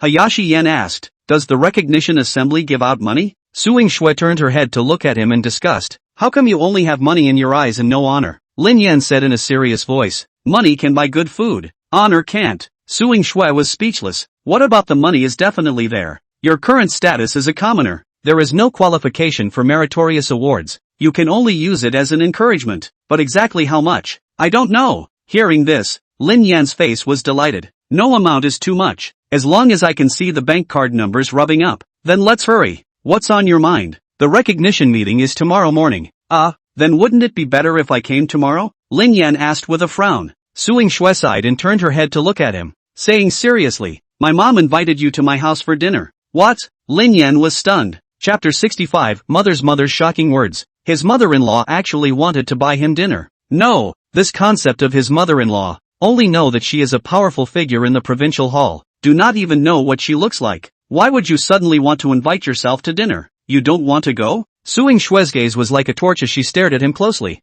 Go, definitely go. Last time, Suing Shui pretended to be his girlfriend to accompany him home. So this time, it would be like returning the favor. By the way, what am I going as? Boyfriend? Or husband? Suing Shui glared at him fiercely. You think so? Ordinary co-workers? No way. Lin Yan wasn't happy. Why doesn't your mom have any sense of boundaries at all? Just bringing regular co-workers into the house? Isn't this treatment usually reserved for son-in-laws? Honestly, how many male co-workers and classmates has your mom invited to your house for dinner? Suing Shui gave him a blank look and started the car. You're the only one. No guy has ever been to my house for dinner since elementary school, and this is the first time. Should I buy something then? Lin Yan asked tentatively. No need. Suing Shui's tone was flat. My mom doesn't accept gifts. Lin Yan gave a thumbs up. Our mom's style is so righteous. She doesn't have to worry about being double-crossed at all. 10 minutes later, Suing Shui driving the chopped fish head car turned into the military compound, all the way unimpeded. The soldier boy's standing guard cast curious gazes and surveyed Lin Yan on the passenger side. Suing Shui is a goddess who is the star of the military district. She actually brought boys home. It's simply too rare. Parking his car, Lin Yan followed Suing Shui into the house. It's a slightly older house with front and backyards, immaculately cleaned, with a strong 80s vibe. There are a number of old photographs on display in the house and the walls are covered with medals. The table was already set with several dishes. Suing Shui walked straight into the kitchen. Zhang Xiaomei was wearing an apron and was carefully serving the stewed ribs from the casserole into a bowl. She was tall, and although the years had left some marks on her face, she could still see the beauty of her youth, and exuded a competence and elegance between her hands and feet. "Mom, he's coming." Hearing her daughter's words, Zhang Xiaomei's brows instantly relaxed, turning her head to look out of the kitchen and smiling faintly at Lin Yan. "Come on, sit down first, the food will be ready soon." Her voice was soft and her smile kind. If he didn't know in advance, it was really hard for Lin Yan to connect this gentle woman in front of him with the deputy director of the provincial department that brought down Huang Weiyang. This is the classic sheepishness, though it is not used pejoratively in her case. "Hello auntie." Lin Yan's face was piled with smiles. For some reason, when he saw Zhang Xiaomei, he unconsciously restrained his usual sharpness and cynicism and became well-behaved. Zhang Xiaomei nodded slightly, then said to Suing Xue, "Don't add to the chaos here. Go out and accompany people to talk for a while." "Mom, I'm with him. There's nothing to talk about," Suing Xue muttered in a small voice, but still walked out of the kitchen. She and Lin Yan had spent every day together before, so how could they have so much to talk about? Besides, this guy is so horny, always taking advantage of her, as if not molesting her a couple times a day was like a loss. "You grew up here as a child?" Lin Yan asked curiously. Suing Xue nodded. "But when I was in elementary school, my parents transferred to Binhai and I followed them. Then my father was transferred back to the military, and my mom and I stayed in Marina." Lin Yan nodded silently as he listened. The special nature of their type of work is such that frequent mobility is normal. "Where's your dad? Why haven't I seen him?"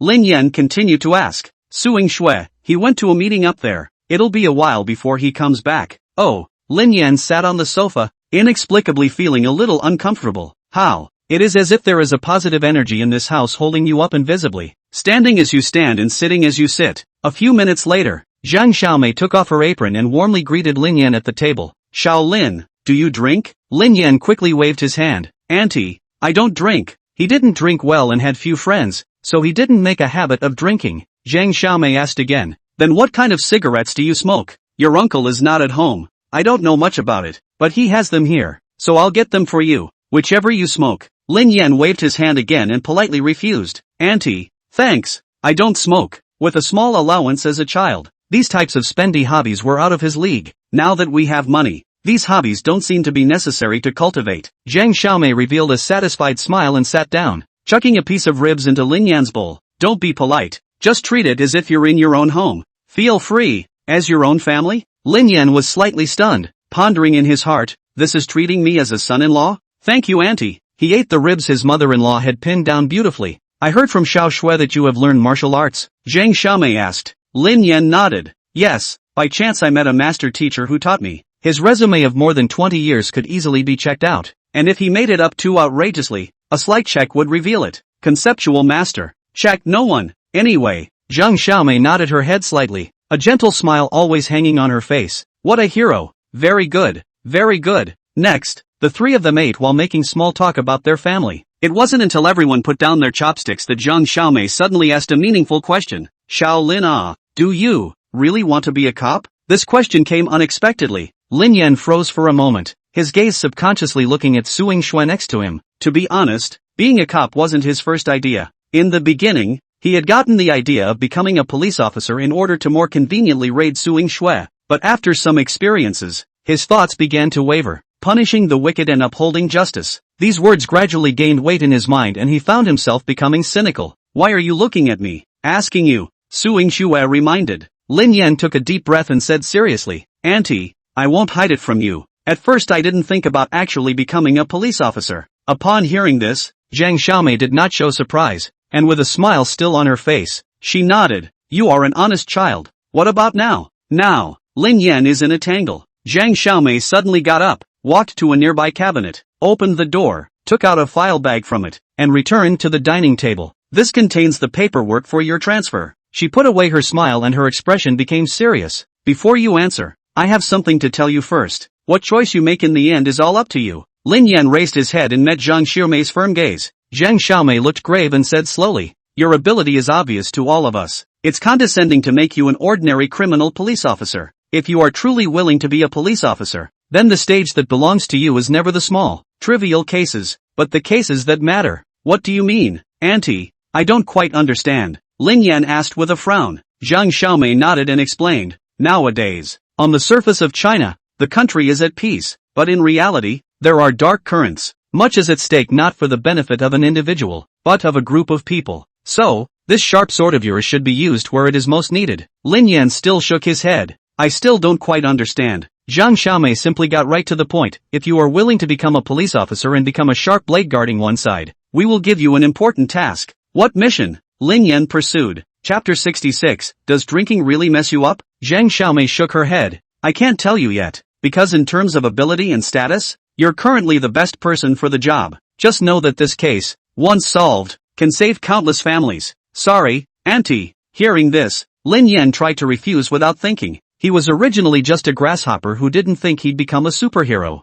It was a sudden burden that he felt he could not carry. And don't dare pick it up. The good times were just beginning, and he didn't want to get himself in trouble. After all, he had solved all those previous cases with certainty. By the sound of her voice, this seems to be very complicated. It wasn't that Lin Yan was hesitant. It was that he didn't want to get into this mess. You don't have to answer me now. You can go back and think about it first. 3 days later, tell Xiao Shui about your choice. Zhang Xiaomei once again revealed her trademark smile. I'll give you a head start. Whatever choice you make. Auntie thinks you're a fine young man and won't interfere with you and Yuki, even if you refuse. Next time you come to the house, Auntie is still welcome. On the way back to Binhai, Suing Shui drove the car intently, and Lin Yan sat in the co-pilot, with Zhang Xiaomei's words echoing in his mind. Important mission. What is it? Exactly. That's so mysterious? Just tell me, what exactly is the mission? Lin Yan couldn't help but ask. Suing Shui sighed helplessly. You think I know? What my mom and the others are studying, how could they possibly tell me?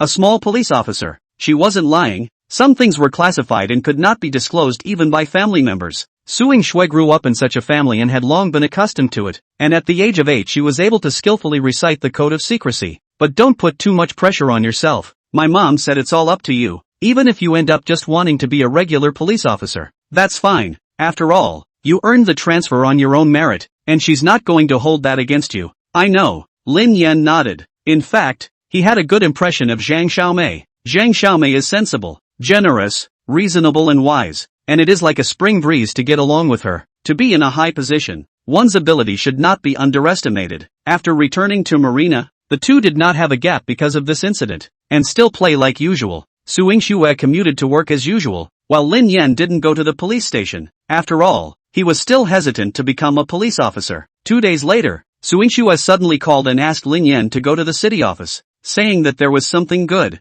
Lin Yan thought he was going to be dragged off to work as a free laborer again, but he didn't expect to receive a bonus. In the director's office, Zhang Donghai sat in front of his desk with a big smile on his face, raising his hand to signal Lin Yan to sit down. Sit down and talk slowly. Lin Yan looked at him warily. Director, Suing Shui asked me to come and claim my prize. Where's the prize money? Zhang Donghai smiled as he pulled open a drawer and took out a file bag and an award certificate, pushing it in front of Lin Yan. You have assisted the police in solving major cases on many occasions and have been of great help to us. Even though you are not yet in a position to take credit for your actions, we can't be indifferent. I submitted a report to my superiors and applied for an award for you. $100,000 bonus is insignificant compared to the merits you've made, but it represents the people's recognition of you, and it means a lot. $100,000? Lin Yan's eyes widened as he stared at the document bag, excitement flashing in his eyes. At this moment, he felt that everything he had done before was worth it. No metal can beat a digital balance on a bank card. Equivalent exchange. No loss. No, director. As if he suddenly thought of something, Lin Yan asked, I saw on TV that those who receive awards for bravery have an awarding ceremony. How come it's so simple for me? No sense of ceremony at all? Zhang Donghai smiled and explained. Those are just forms. You're not like them. You don't need those. How come I don't need it? Lin Yan mentally spat. Could it be that? He remembered what Zhang Xiaomei had said again, and felt that they seemed to be deliberately concealing their identity, not wanting to expose themselves to the public eye. Why does it have to be this way? Could it be that they purposely didn't disclose my identity because they wanted me to go undercover? I have a bonus. So what does Yuki have? Lin Yan asked. Zhang Donghai said, first-class merit, promoted to captain of the Criminal Investigation Detachment. I'll go. Lin Yan was a bit surprised. Although he didn't know the exact criteria for first-class merit, he knew that it was already very impressive. Looking at his expression, Zhang Donghai smiled and said, the case you solved is very important, and the first-class merit is well-deserved. So does she get a bonus? Yes. How much? $10,000. Hearing this number, Lin Yan was relieved. It's better to take 100,000 bucks when you compare it this way. Zhang Donghai didn't talk to him about anything but the bonus. After Lin Yan left the police station, he ran straight to the bank to deposit money. Who takes cash these days? Bitten by a rat? Stolen by a thief? That would be heartbreaking. In order to celebrate, Lin Yan once again broke the bank, spending $100 and buying a lot of food, ready to celebrate with Su Ying-shue. Su Ying-shue said she couldn't drink well, and Lin Yan couldn't drink well himself. So, he also bought 2 bottles of Brave, the strong and refreshing kind. He wanted to try and see if it was possible for 2 people to get drunk or something. He swore it was a simple test to see if there was such a thing, not LSP behavior at all. In the evening, Su Ying-shue got off work and looked at the sumptuous meal on the table, and her eyes lit up. Looks like you didn't miss out on your bonus today, she joked. It's not much, just $100,000 or so. Lin Yan had a bashful face. Wash your hands and eat. Aang.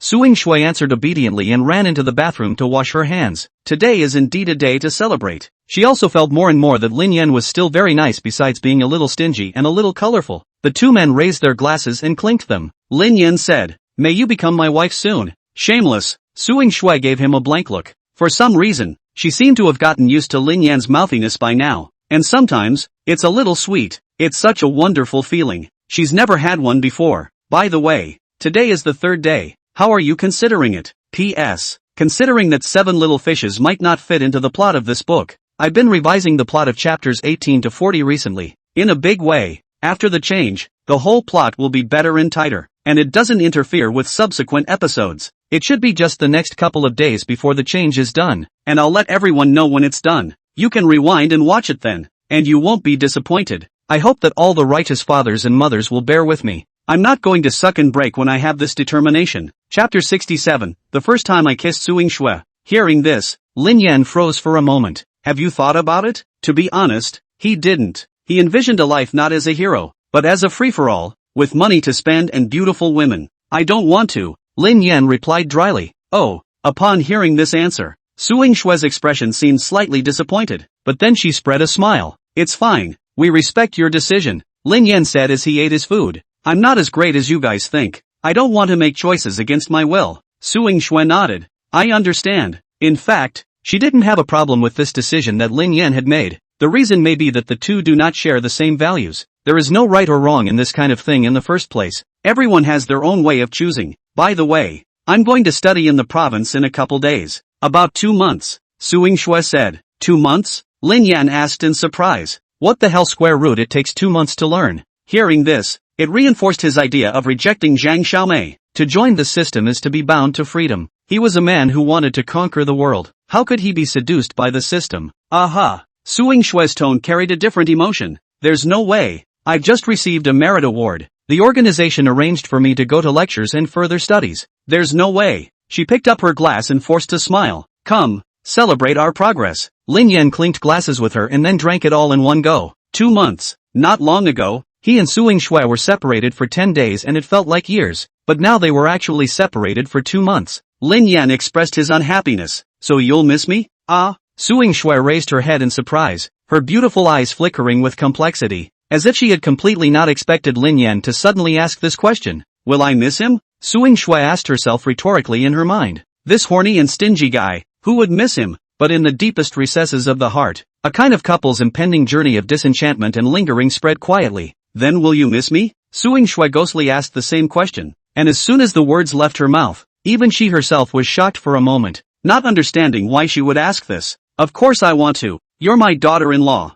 Lin Yan had that signature smile on his face, and the originally slightly dull atmosphere eased up quite a bit. Su Ying-shue gazed at him, her eyes gradually becoming mesmerized, which were mixed with admiration, appreciation, and a different kind of sentiment haloed by the effect of alcohol. Take care of yourself while I'm away. Suddenly, Lin Yan reached out and grabbed Su Ying-shue's hand. The moment her skin met, Su Ying-shue only felt an electric current spreading throughout her body from her fingertips. Coupled with the stimulation of alcohol, her brain went blank and her breathing became rapid. She subconsciously tried to pull her hand back, but Lin Yan's grip was tight, and after a few attempts, she finally gave up struggling. Su Ying-shue buried her head, her cheeks crimson, unable to tell if it was shyness or the effects of alcohol. She could clearly hear her heart beating like thunder and her breathing becoming uneven. At this moment, she didn't dare to raise her head, fearing that the moment she met Lin Yan's gaze, she would completely sink into his deep eyes. Lin Yan's mind was also a little hot at this point, and his throat was so dry. Looking at Su Ying-shue in front of him, who looked like a fairy descending to earth. He felt that there was some kind of desire in his body that was gradually getting out of control. On impulse, he didn't know where he got the courage to grab Su Yingshue's hand. A million images flashed through his mind, wanting to take her into his arms, wanting to kiss her on the mouth, wanting to see how shy she looked in his arms. Huffing and puffing, Lin Yan gasped for air, feeling like he was about to lose control of his body. An inner voice was screaming frantically, pull her over, hold her tightly in your arms, kiss her if you want to, don't hesitate. But another voice of reason was also reminding him, no, she's not your girlfriend yet, doing this might hurt her. Huffing and puffing, Lin Yan's breathing became more and more rapid, and just then, a rush of hot blood went straight to his head. He stood up violently and walked to Su Yingshue in large strides. In Su Yingshue's stunned, terrified and overwhelmed gaze, Lin Yan cupped her face with both hands and kissed her without hesitation. Su Yingshue was instantly confused. Her eyes were wide open. Her body was as if it was fixed. She forgot to resist or rebuke. Her brain was blank and she lost the ability to think. Lin Yan seemed like a beast that had lost its mind at this moment, crazily plundering this sweetness. Just when he wanted to go further, Su Yingshue suddenly woke up and pushed him away with force. Her expression froze and she gasped violently, then rushed into the bathroom like a frightened rabbit. Su Yingshue turned on the faucet and kept flushing her face with cold water, trying to calm herself down. At this moment, she felt deeply that alcohol was truly a horrible thing that could make one lose their mind if they were not careful. Growing up in a traditional environment, she has deep-rooted traditional views on relationships, and premarital sex is a difficult chasm for her to cross. Not to mention, they're not even a couple yet. After Su Yingshue ran away, Lin Yan froze in place, his chest heaving from a distance, and after his brain gradually cleared up, he was recalling the wonderful moment he had just experienced. Kissing feels so good. After more than 20 years of mother-fetus soloing and the first taste of the mouth, Lin Yan gave it a very high rating, and that this experience can be more than enough. Congratulations to the host for completing the mission. Rating progress plus 10%. Receive a mission bonus of $150. 000. 60% of current progress? Burst out of the word a top car god, your driving skills have reached pure fire. Even if the god of the car in front of you will be eclipsed,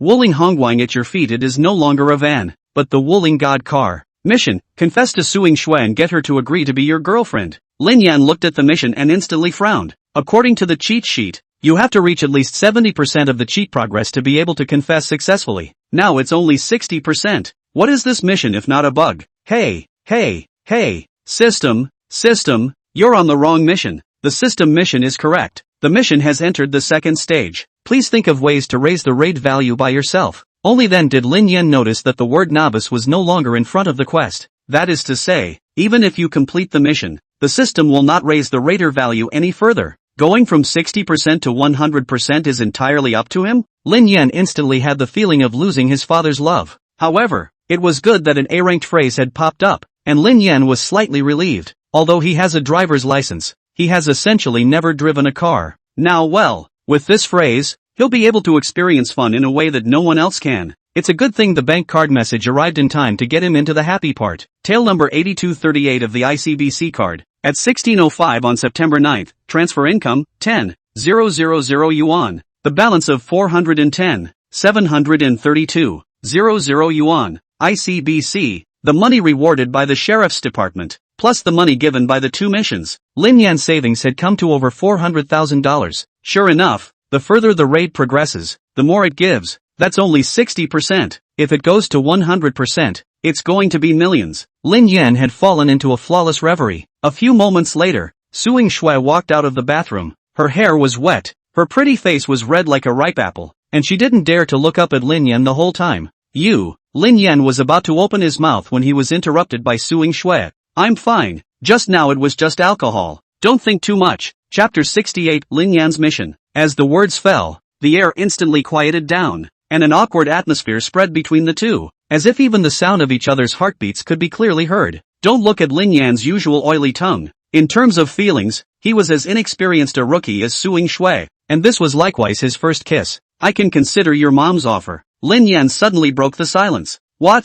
Su Yingshue raised her head and looked at him with a face full of incredulity. You agreed? Lin Yan shook his head and said seriously, I'm just saying that I can consider it, but it doesn't mean that I completely agree. I have my conditions. Su Yingshue instantly regained her composure and her eyes became sharp. You say? Lin Yan's expression was serious as he said word for word. I can try, but I don't want to get involved as an official police officer. And I have a caveat. If I think this is too risky or beyond my ability, I can always opt out. Just now, when the system gave the quest, Lin Yan realized that if he wanted to quickly complete the progress of Suing Shue's raid, he would have to take risks. This was already predestined when the system chose Suing Shue as the object of the raid, because her character determined that the process of the raid would not be smooth sailing. I can relay your thoughts to my mom. Suing Shue picked up the phone and dialed out, repeating his words word for word in front of Lin Yan. A moment later, she put down the phone and looked at Lin Yan. She said it's okay. Lin Yan nodded. That's fine. The meal is finished and the wine is almost gone.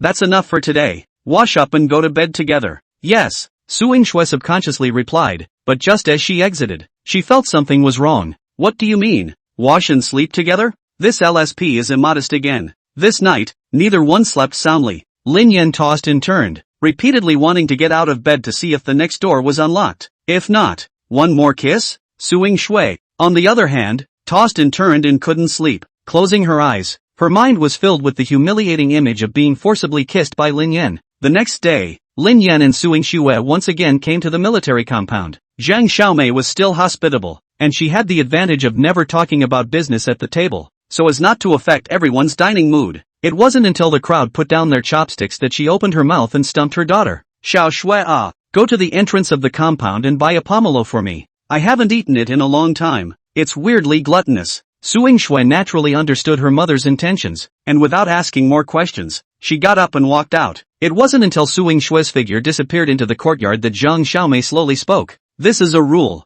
Don't pay attention to it. Xiao Lin. Lin Yan nodded and said respectfully, Auntie, I understand. Zhang Xiaomei nodded slightly and continued, we can agree with your idea. We look at your abilities, not your status. Our goal is to guard this hard-won stability and prosperity and to protect the lives and property of the people. We don't care if the people doing the work are wearing police uniforms as long as we can accomplish that goal. Lin Yan nodded again. As long as you can agree. Auntie, just tell me what you need me to do. Zhang Xiaomei got up and walked to the drawer, took out a piece of information and handed it to Lin Yan. We suspect that the Qicong Group is suspected of transnational smuggling, telecommunication fraud, internet gambling and other illegal businesses. Are you guys trying to get me to go undercover? Lin Yan hadn't watched many police movies, and this kind of bridge was commonplace in movies and TV dramas. Zhang Xiaomei shook her head slightly. It's not just as simple as being an undercover agent. The owner of the Qicong Group is called Pak Qian, worth $10 billion. On the surface, he operates legitimate businesses such as import and export trade, hotels and real estate. But according to our investigation, the Qicong Group conducts many illegal businesses in secret. Since these operations are conducted offshore, it is extremely difficult to obtain evidence. Moreover, Pak Qian is suspicious by nature. Ordinary undercover agents have no chance to get close to him. So, we need someone with exceptional ability to accomplish this task. Lin Yan sniffed and frowned. Then what do you expect me to do? Zhang Xiaomei pulled out a photo from the file bag and handed it to Lin Yan. Lin Yan took the photo. On the photo is a pure and beautiful girl. Outstanding appearance. Extraordinary temperament. At first glance is the school flower level beauty. Zhang Xiaomei continued. Her name is Bai Mengyao. She is Bai Jian's only daughter, and is currently attending Southern University. Recently, Pak Qian has a conflict with a competitor, and he suspects that the other party will target his family. So he wants to find a personal bodyguard for his daughter with extraordinary skills. After our operation,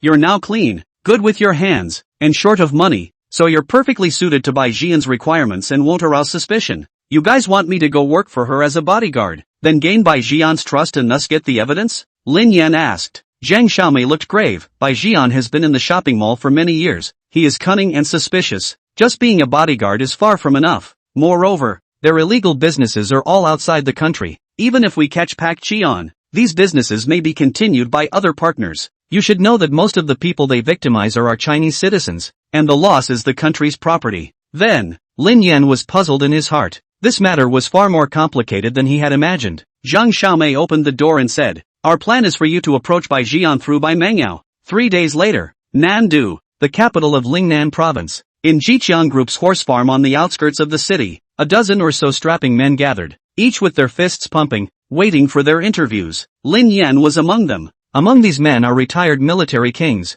sparring champions and top professional bodyguards. Jiqiang Group posted a private bodyguard recruitment information on the internet a week ago, with an annual salary of millions of dollars, and double the annual salary reward at the end of the contract and the mission achieved. With such a generous package, it is naturally very demanding of candidates. not only must be agile, but also have a professional bodyguard sense of crisis and the spirit of protection of the master. In short, it is not only able to fight, but also timely detection of danger, but also willing to sacrifice their lives for the protection of their employers. Although Lin Yan hadn't been trained as a professional bodyguard, he had the words, crisis warning, master of transmission, perfect level gunsmith. There is no doubt that he could be the top bodyguard in the world if he wanted to be. A few moments later, a smartly dressed secretary in a uniform overskirt walked over holding a folder and smiled. You've all been waiting a long time. Moving on to the assessment, there are 2 in total. Individual scores, up to 10 points, and the person with the top cumulative score has a chance to be hired. Chapter 69, is it wrong to be handsome? No, it's number 1. How come it's still just a chance to get hired? Isn't it just a straight-up job? Someone asked in disbelief. The secretary revealed a professional smile and patiently explained, because this is only a preliminary assessment. Whether or not you can be hired will ultimately depend on our young lady's opinion. What? The crowd looked at each other in disbelief, and someone complained, what does this mean? Is it possible that we still need to look at looks? This is not messing around. Bodyguards look at business ability. What's the use of being handsome? As soon as those words came out, everyone's gazes went to Lin Yan, who was standing at the edge, because he was the most handsome in the room, with deep features and an aura that made him look out of place in a crowd of muscular men. Feeling the unkind gazes around him, Lin Yan secretly spat in his heart. Damn, there's something wrong with being handsome? The secretary went on to announce, the first round is a fighting test, 2 by 2. The last winner gets 10 points, the second gets 8, the third gets 6, the fourth gets 5, the fifth gets 4, and the rest are directly eliminated. Lin Yan felt that this assessment rule was quite reasonable. After all, a personal bodyguard should not only have excellent hands, but also other abilities should not be weak, otherwise the employer would not know when he was killed. After announcing the rules, the secretary brought in a draw barrel. 2 people who draw the same number are paired up and go head-to-head to determine the winner and move on to the next round. Lin Yan drew number 4, and grouped with him was a man who claimed to have been a mercenary abroad for 5 years. The man was rugged-looking and had a face full of horizontal meat, and when he saw that Lin Yan had also drawn number 4, he immediately cast a provocative gaze, with a teasing smile at the corner of his mouth, as if he was assured of victory. Immediately afterward, the secretary led the crowd to a pre-built ring where a professional referee stood. After the referee went over the rules, the first to go to the ring were the 2 fighters who drew number 1, a fighting champion and a sparring champion. The 2 went toe-to-toe as soon as they hit the ring. Lin Yan found that the strength of these people far exceeded that of ordinary fighters. They were real professional experts. The pace of the game was extremely fast, and they attacked with all their might as soon as they came up, without any delay. Soon, it was Lin Yan's turn to take the stage. To be honest, no one looked at him favorably. After all, his appearance really did not look like a professional boxer, and in the crowd's impression, a professional boxer could not be so handsome. The mercenary stood on the opposite side and provocatively hooked his finger at Lin Yan, and arrogantly licked his lips, putting on an unbeatable appearance. Lin Yan snorted, unmoved. You're given a chance and you don't want it, so don't blame me for being rude. The mercenary bellowed, an accelerated boost and leapt high into the air, lifting his leg in the air and sweeping it towards Lin Yan. Just in the nick of time, Lin Yan moved. His figure was ghostly, easily dodging the incoming leg, and then the back of his shoulder slammed into the mercenary's abdomen. The massive impact sends the mercenary straight into the air. Not even the ringside ropes can stop him, and he falls heavily out of the ring. Iron Mountain leaning, someone on the stage exclaimed. The crowd looked at Lin Yan incredulously, not realizing that this seemingly soft and handsome man was actually a deep-seated expert. Lin Yan also took the full 10 points for the first round without any doubt. The second round of assessment is on expertise and risk crisis awareness. Various ambush and assassination scenarios were set up in advance in their confined space, aiming to test the players' on-the-spot reactions and crisis warning abilities. The 4 people in front of Lin Yan got 5, 6, 6 and 2 points respectively. The crowd hung their heads and complained that the rules were unreasonable. Who can react at once to the sneak attack set up in advance? Movies don't even dare to shoot like this. That's right, if anyone can get a perfect score in these conditions, I'll eat live. It looks like getting a 6 would be considered a high score, and with my 8 from the last round, I still have a chance. Please follow me. The secretary walked up to Lin Yan and said with a smile. Lin Yan nodded and followed. How many points do you guys guess he'll get? What does he know about risk assessment and crisis awareness for a martial arts practitioner? 2 points can't be more than that. Pretty much, that's about the level. Lin Yan followed the secretary and stepped into an enclosed space. The dim light barely penetrated the darkness, reflecting the winding passages, and the whole space was like an intricate labyrinth. The secretary didn't say a word and went straight ahead. Lin Yan's brows furrowed as he immediately felt something was wrong. Sure enough, the system's shrill alarm exploded in his head. Alarm alert! Danger 3 meters to the right. Alarm alert! Danger 3 meters to the right. In an instant, Lin Yan reacted extremely quickly, leaning his body forward and pouncing out like a cheetah, shielding the secretary under his body. Almost at the same instant, a dark shadow quickly sprang out from the side room, a toy knife in his hand, and slashed down hard towards where the secretary was originally standing. Sir, you can get up now. The secretary was pressed underneath Lin Yan. Her voice was smooth, and she didn't seem to be too frightened. Oh, only then did Lin Yan come back to his senses, and as he got up, he couldn't help but take another look at the secretary. In that tense situation earlier, he also noticed that the secretary did have an outstanding figure. It must be said that the standard of this examination was extremely harsh. There is no pre-prompting, and the test taker is not given time to mentally prepare. Even if he or she is fully concentrated, it is extremely difficult to accurately avoid a sneak attack in such an unexpected situation. A few minutes later, Lin Yan and the secretary walked out of this closed scene side by side. Outside, the gazes of the crowd waiting for the examination were cast in unison, staring intently at the secretary with anticipation and curiosity in their eyes, all waiting for her to announce Lin Yan's score. After all, Lin Yan had gotten a full 10 points in the first round, and judging by the scores of the others so far, as long as he got more than 5 points in this round, the others would be completely out of contention. 10 out of 5. The secretary's voice rang out. Instantly, everyone froze, disbelief written all over their faces as they turned their gazes towards Lin Yan. Someone muttered in a low voice, was this kid open to getting a perfect score under such harsh conditions? Since Lin Yan had gotten perfect scores in both rounds, there was no need for the rest of them to take the test. The secretary turned to face Lin Yan, a professional smile on her face. Sir, congratulations on passing the examination. However, in order to successfully enter the job, you still need to be interviewed by our young lady herself. Yes, Lin Yan nodded calmly. Please follow me this way. The secretary finished her sentence and turned around, stepping on her high heels with a graceful demeanor as she walked towards the building in front of her. Lin Yan followed the secretary into the building, only to realize that it was a private clubhouse. The interior is extremely luxurious, with exquisite crystal chandeliers hanging down from the ceiling, radiating a bright light that reflects on the marble floor. Valuable art paintings hang on the walls, and every detail highlights the owner's extraordinary taste. Sir, this way please. The secretary brought Lin Yan to the door of a room on the second floor and stopped to say, our young lady is inside. By the way, just a reminder, when you see our lady later, don't say you're a bodyguard. Lin Yan frowned and asked suspiciously, then what am I? Companion. The secretary answered briefly before raising her hand and knocking on the door of the room. Knock, knock, come in. A clear and pleasant voice came from inside the house, like a silver bell. Chapter 70, the car is a big laborer? Accompanying little schoolboy? Lin Yan's mind instantly flashed to an image from one of Master Star's movies. The heavy solid wood door slowly opened. The secretary raised his hand in a gesture of invitation, and Lin Yan steadily stepped inside. The parlor was spacious and bright, and the setting sun spilled through the huge floor-to-ceiling windows, flooding the polished floor with a warm yellow. On the couch, a girl was holding a thick, half-closed book. The moment Lin Yan's gaze touched her, he frowned slightly.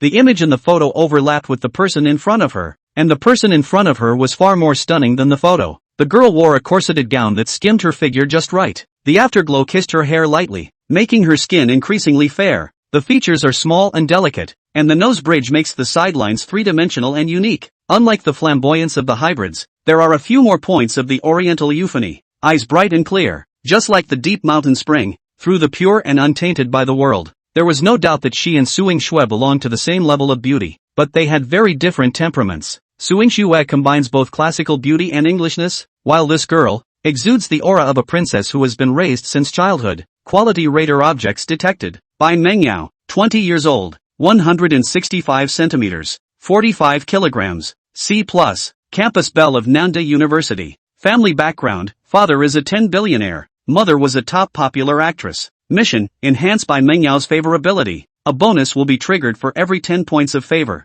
Strategy difficulty, C-rank quest. Host can pick a C-rank word from the word bank to activate. Lin Yan was stunned. Triggering the system at this time was something he hadn't expected. 3 stars for a C-quality assignment. By Meng Yao's appearance is on par with Suing Shue's, and her family lineage is even more prominent, so the only possibility is that the personality factor affects the difficulty rating. The system popped up the radar object again, and Lin Yan was no longer as excited as he was at first. Perhaps it was from spending time with Suing Shue that a different kind of love was created. Or maybe he was just indulging in the awesomeness of his last kiss and lingering. Anyway, his interest in other girls has waned considerably now. However, whether he wanted to or not, liked it or not, there was money to be gained from doing quests, and words could be popped, one for all. It's not like the raiders have to chase and be together. Just put her on the spot experience, baby. ATM. Lin Yan didn't choose the words immediately because he didn't know Bai Mangyao yet. The first thing you need to know about pitching is what the other person's preferences are. There is no point in choosing blindly.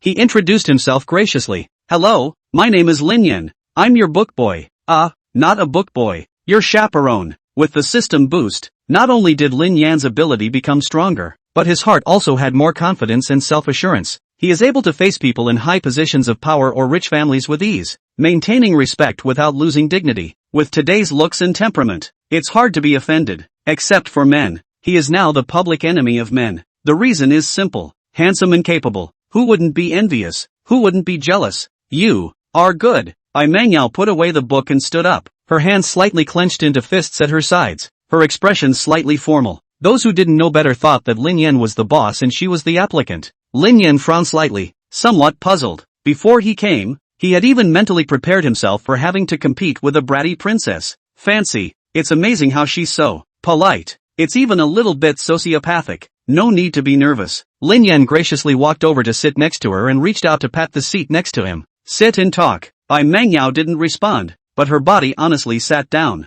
After sitting down, her body straightened up and her eyes fluttered. Not daring to look at Lin Yan again, the secretary said you were going to interview me in person. So, am I qualified? Lin Yan asked bluntly. Confidence is the greatest charm of a man. The more humble in front of a woman, the more likely to be belittled. In the face of a beautiful woman, more generous and confident. Of course, confidence is not blind, or it will only backfire. Bai Mangyao small white hands tightly gripped the skirt at her thighs, letting out a thin, mosquito-like hum. Lin Yan would smile. It wasn't that he felt that Bai Mangyao was mesmerized by his face. A girl like her should have no shortage of handsome men around her if she wanted to. The odds are that she's interviewing in person because it's too socially scary. And if this chaperone just doesn't look right, how can she spend time together? Therefore, Lin Yan guessed that Bai Mangyao was feeling that staying with him didn't have that uncomfortable feeling. That's all. Okay. Lin Yan got up and opened the door. The secretary was still waiting outside the door. When he saw him come out, he held up his black-rimmed glasses and smiled professionally. Mr.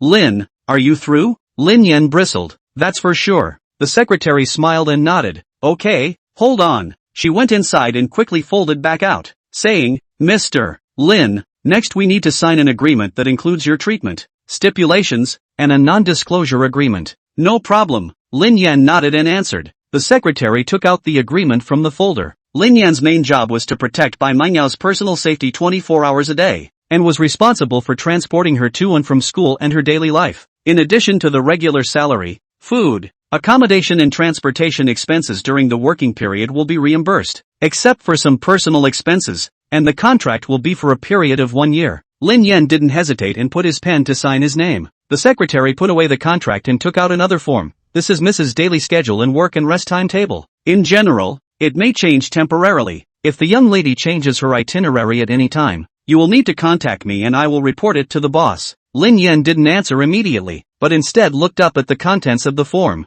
On Mondays, get up at 7 a.m. Leave the house at 8 a.m. And arrive at school at 8:30 a.m. Piano and violin teacher will teach at home on Saturday. Painting in the afternoon. Weekend morning dance practice and afternoon voice lessons. Monday through Friday is predominantly in school, while the weekends are filled with a variety of interest classes, all taught by top-notch private tutors. As you can see from this timeline, Bai Mangyao grew up in an ivory tower and lived a life of clothes and food. Everything goes by the book and there seems to be no life of your own. Does my job start now? Lin Yan asked with a raised eyebrow. The secretary handed over a key. Yes, Mr. Lin, the moment you sign, the work begins. Next, you will take the young lady home, where the housekeeper has arranged for you to stay. Lin Yan took the key and was shocked. It was the key to the double-R car. Chapter 71, Assassination. Here's my card with all my contact information. Lin Yan took a look at it. Life assistant, Li Xiaoyun. According to the contract, after 1 month, if the work is error-free, we will pay 2 months' salary up front. Later you add me as a friend and I'll send you the location of the home.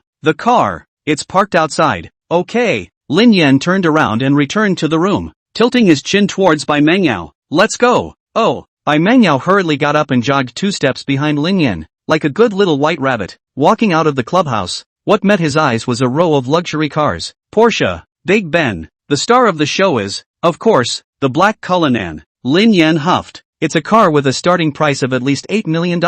In Chen County, that's a small 20 suites. In the past, when he saw this car, he could only offer his attention from the sidelines, and then envy it fiercely, and aspire to drive it in his life. Who would have thought that in less than a month, the keys to Cullinan's car would be in his hands, although the car book is not in your name? What's in it? Can't a wife sleep with someone else whose name isn't on their marriage license? In the past, Lin Yan might not have dared to drive this car. Let's not talk about guts for a moment, but mainly, he probably couldn't even find where the ignition button was. Not anymore. He has the phrase top rider, the performance and body load, torque, and horsepower of various cars. As long as Lin Yan moved his mind, it would all appear in his head. And it's the perfect blend to form muscle memory kind. Open the door and get in the car. Bang! The steady slamming of the door had an expensive air about it. Seat belts, ignition, and a beastly low growl from the twin-turbo V12. Where is everyone? Lin Yan did everything right with a sideways glance and realized that no one was in the passenger side. Looking up, he turned his head and found Bai Mangyao standing stupidly at the back door position. Lin Yan rolled down the window and asked suspiciously, "What are you doing there without getting in the car?" Bai Mangyao didn't say anything, just looked at him in a daze. There was a look of surprise in his eyes at his question. The sound of high heels hurrying down the stairs came from the secretary. It was the secretary. She ran to Bai Mangyao in a panic to open the car door. Her respectful appearance was just like what Lin Yan had seen on TV. Am I overlooking something? Lin Yan realized afterward. In all those years, he rode in a car without anyone else opening the door for him. He didn't open the door for anyone else either. Never even met anyone who needed someone to open the door. It's natural not to think of this layer. After Bai Mangyao got on the car, Li Xiaoyun opened the passenger seat and sat up, still keeping that professional smile on her face. Mr. Lin, next time please don't forget to open the door for the lady. She showed no blame, because Lin Yan belongs to the category of being a specially recruited bodyguard. It makes sense that the etiquette and manners are not in place. Lin Yan sniffed and immediately turned his head to meet those clear eyes with a surprised expression. This is a real lady. Can't even open the door? Li Xiaoyun opened the navigation. The destination was the Heron Lake Villa area on the outskirts of the city. It is undoubtedly the rich neighborhood of Nandu. Carrying out a random side building is at least $20 to $30 million. Cullinan drove slowly out of the stable toward his destination. Yet only just 2 intersections later, Hayashi Yen then realized something was wrong. Not far behind himself, there had been dangling 2 black commercial vehicles. Whether from the speed, or the distance of the vehicle, the other party is suspected of stalking. Li Xiaoyun noticed him looking at the rearview mirror warily, then looked back and smiled. Mr. Lin, those 2 cars are on their own. The team of bodyguards that the boss had assigned to the young lady numbered more than 20. In addition to these 2 cars, there are 2 more out front. The owner gave the purpose of finding a lady personal bodyguard is because the team of bodyguards, although large in number, does not carry guns. If the other party came with an expert or professional killer, these bodyguards would most likely be a nullity. The owner is not in the country, but he was watching the entire interview process today. The boss was pleased with the young man named Lin Yan, and explained that whatever the other side offered, they had to stay. Surprisingly, Lin Yan didn't bargain. The vehicle continued on its way. After about 10 minutes or so, it pulls onto a 2-way, 4-lane road that leads to the suburbs. Hayashi Yen went through the intersection with 2 seconds left on the green light. The 2 business cars behind them stopped at the stoplight. A large truck turned right to follow. Lin Yan continued to move forward at an even speed. As we walked, a fully loaded dump truck also came head-on in front of us, and it was going fast. Lin Yan originally didn't care. However, the system alarm in his head suddenly went off, and an alarm screen popped up in front of his eyes. Alarm alert! A big truck is coming at you 50 meters ahead. Please get out of the way. Alarm alert! A big truck is coming at you 50 meters ahead. Please get out of the way. Lin Yan was startled. The front wheels of the big rig in front had crossed the solid line, and the one behind was close behind and accelerating. The 3 cars were already less than 30 meters apart, a distance that, at this speed, didn't take a second. If it crashes, at this speed, not to mention Cullinan, even if a moving car comes, it will have to rest. Only to see Lin Yan suddenly beat the direction to death at a very fast speed, did not step on the brake, but instead pulled the gas pedal to the bottom with 1 foot. Cullinan's front end momentarily drifted left between the 2 cars. The tires screeched, and the body suspension tilted sideways. Cullinan had come into the opposite lane, facing another car coming head-on, and Lin Yan steered to the right as fast as he could. The car instantly drifted from left to right. A C is drawn at the limit between the three cars. If it weren't for the Cullinan's adequate suspension and horsepower, it would have been hard to escape the pinch it just took. The powerful inertia made Li Xiaoyun in the passenger seat and Bai Mangyao in the back seat look like they were riding a roller coaster. If they hadn't been strapped in, they would have been thrown off somewhere. Bang! Behind them came, then, the loud thud of two cars colliding. Ah! Li Xiaoyun let out a continuous scream, her soul in disbelief. Bai Mangyao in the backseat didn't shout, but her expression was enough to say everything. Her face was as pale as paper, and her originally clear as water eyes had been completely taken over by fear. Couldn't stop shaking. She was shocked, and scared to death. Lin Yan didn't stop and saw through the rearview mirror that the front of the two big trucks had collapsed into a thin piece, like a scrap of newspaper that's been pinched too hard.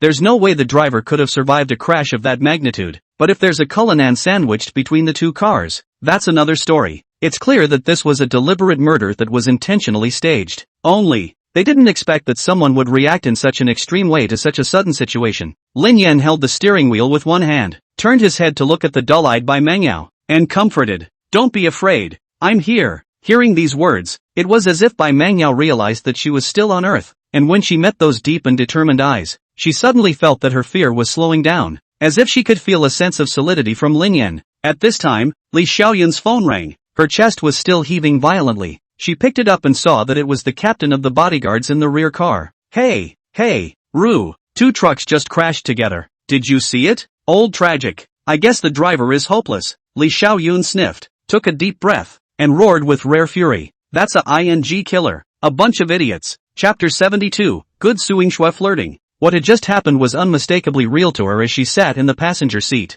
Where are the coincidences? Where are the accidents? This is clearly a premeditated murder. If it wasn't for Lin Yan's skill with the car, they might be the ones being crushed into meatloaf right now. Li Xiaoyun hung up the phone, looked at Lin Yan, and sincerely said thank you. Not only did he manage to save the lady, he also saved himself. Li Xiaoyun then dialed out a call. Hey, boss, we've just been hit by. She recounted everything that had just happened without missing a beat. Yes, boss. Hanging up the phone, she looked at Lin Yan once again. The boss said to reward you with $1 million.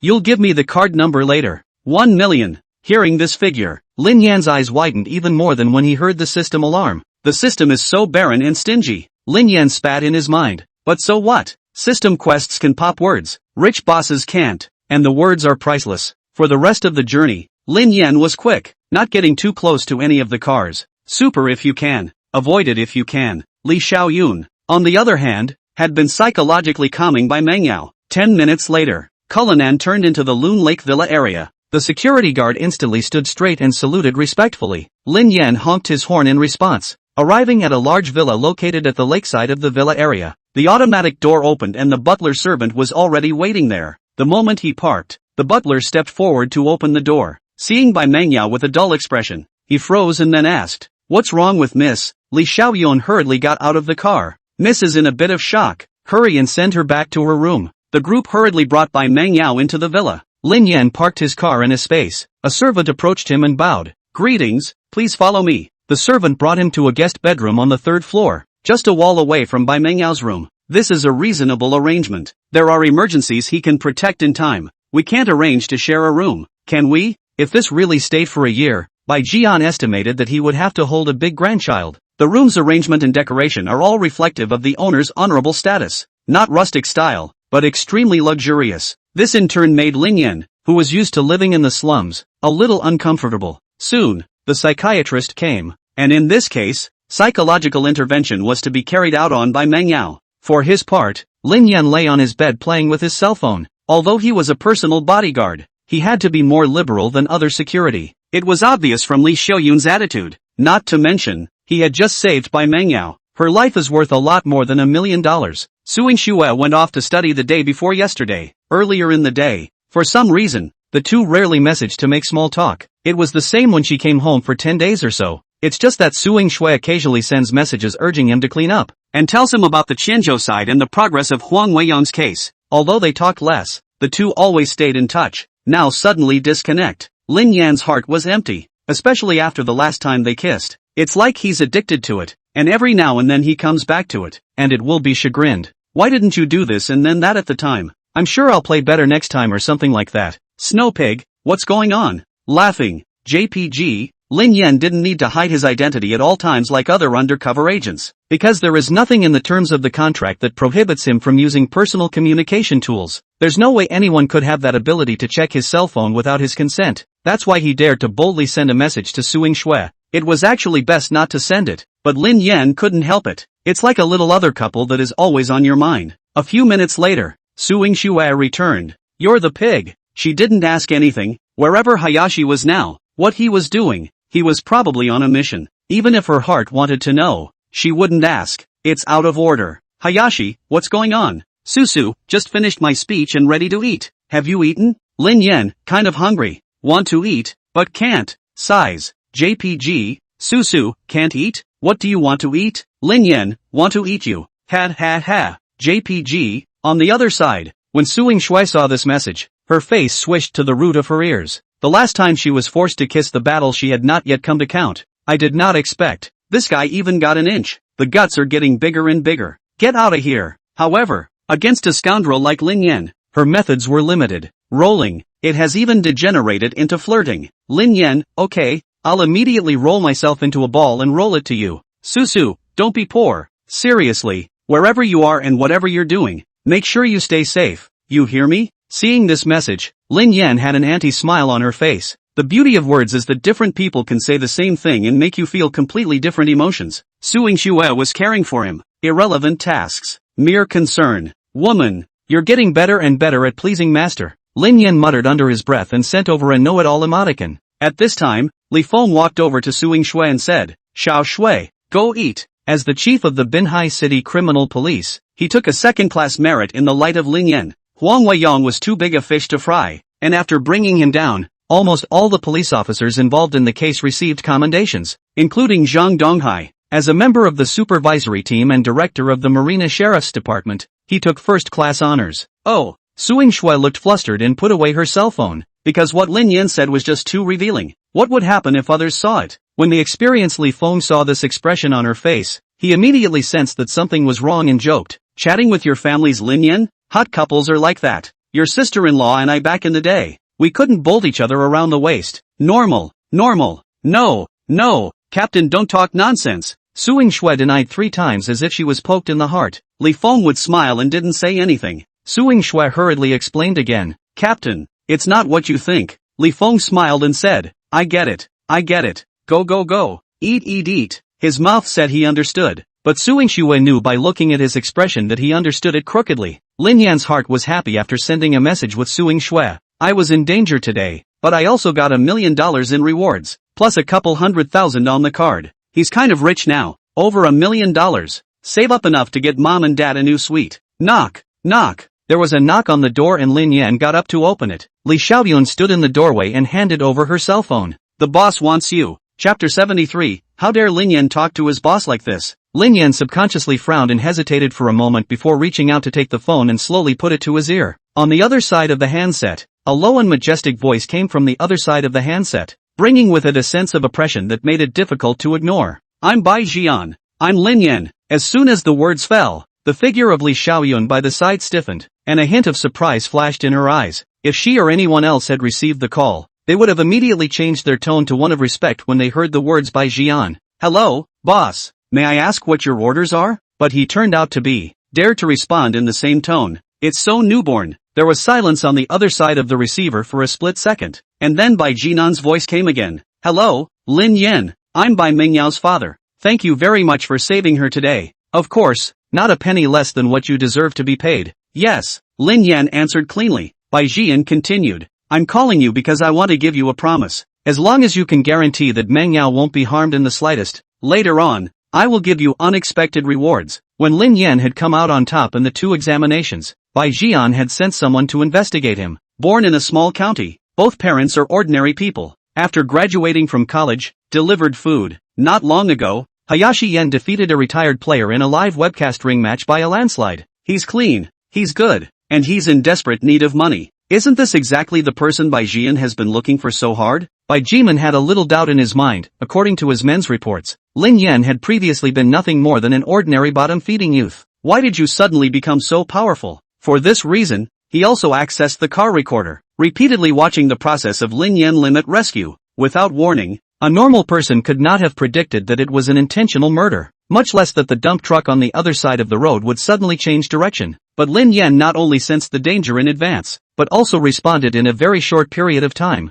This sense of crisis was really unbelievable. However, Bai Jian had seen many capable people and thought that Lin Yan had occasionally gotten some kind of chance and encountered some kind of high-level person. He didn't intend to go deeper. After all, these types of people were often not easy to mess with. Since Lin Yan was willing to work as a personal bodyguard for a high salary, it showed that he loved money. When people have hobbies, they are good to deal with. Lin Yan said bluntly, the words are clear. Unexpected rewards. How much exactly? Hearing this, Li Xiaoyun, who was on the side, once again stared in shock. She had been working as Bai Mengyao's life assistant for 3 years now, and it was the first time she had seen someone who dared to speak to her boss in such a tone. Bai Jian laughed brightly. Young people are just refreshing. I like your character. I'll give you $100 million if you can keep her safe. In his opinion, Lin Yan was straightforward and quick, implying little heart or city. Like money, then satisfy him with money. Money is the last thing that Baek Jian lacks, but there is only one daughter. Of course, by offering such a high price,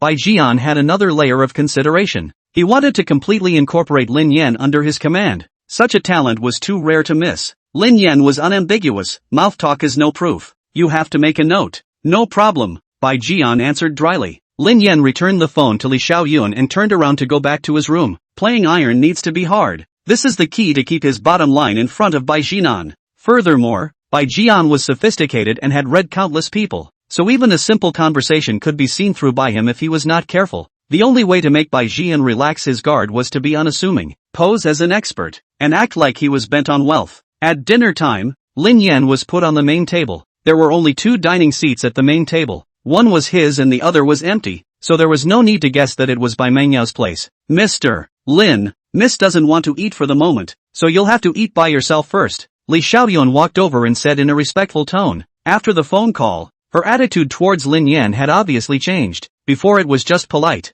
but now there was a bit more reverence. The fact that Lin Yan was able to go up to the main table and eat with Bai Mengyao was enough to show how much importance Bai Jian placed on him. Okay. Lin Yan picked up the bowls and chopsticks. In front of him lay 5 dishes and 1 soup. Each dish was not a large portion, but it was exquisite, and it looked like it was carefully matched and nutritionally balanced. Just about to place his chopsticks, he turned his head to look at Li Xiaoyun as if he suddenly thought of something. There are so many dishes, I can't finish them all by myself. It's a pity to waste them. Why don't you sit down and eat some together? Li Xiaoyun quickly waved her hand and politely refused. No, Mr. Lin, I'll eat the staff meal with them later. By they she meant the butler and the other servants. Forget it if you don't eat. Lin Yan began to feast. By the way, don't call me Mr. Lin from now on. It sounds awkward. Call me Brother Lin. Li Xiaoyun hesitated for a moment and answered softly. Okay, Brother Lin. As far as she could remember, those people out there who could talk to their bosses, which one of them wasn't high-eyed and high-strung? Lin Yan's ability,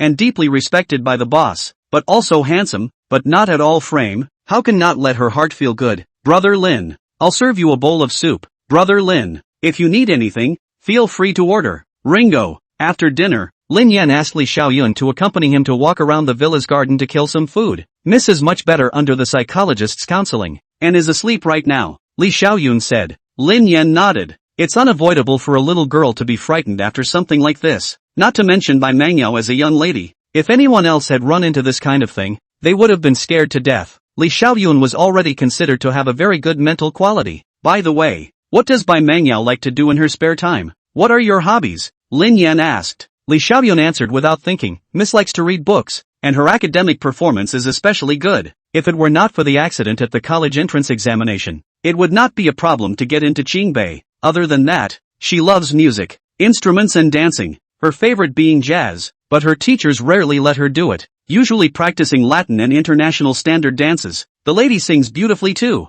Speaking of this, a bright light flashed in Li Xiaoyun's eyes, as if to say, when you hear it, you will definitely be surprised as well. Okay, I know. Lin Yan walked slowly with his hands behind his back, and when he ran into the cleaning ants, he would nod his head in greeting and say a serious, hard work. It messed with the cleaning lady's head. Thought it was some big high-powered leader coming to inspect the work. Back in his room, Lin Yan began to pick out words. Chapter 74, Oh my god. Bai Mengyao wanted to kiss Lin Yan. The C-level word bank is very rich, but because of the low level, these phrases don't look as impressive. It's still at the level of people. After some screening by Lin Yan, the following words and phrases came into the selection. See heavenly songstress, tonsils, vocal cords. The tonsils, vocal cords, and other organs are strengthened to produce a voice that makes people pregnant, and have the strength to win the championship in I am a singer, but can't form a crushing force. See literary critic. As long as the other person names the title of the book or the source of the article, he or she will be able to give an extremely insightful critique at his or her fingertips. See musical instrument ghostwriter,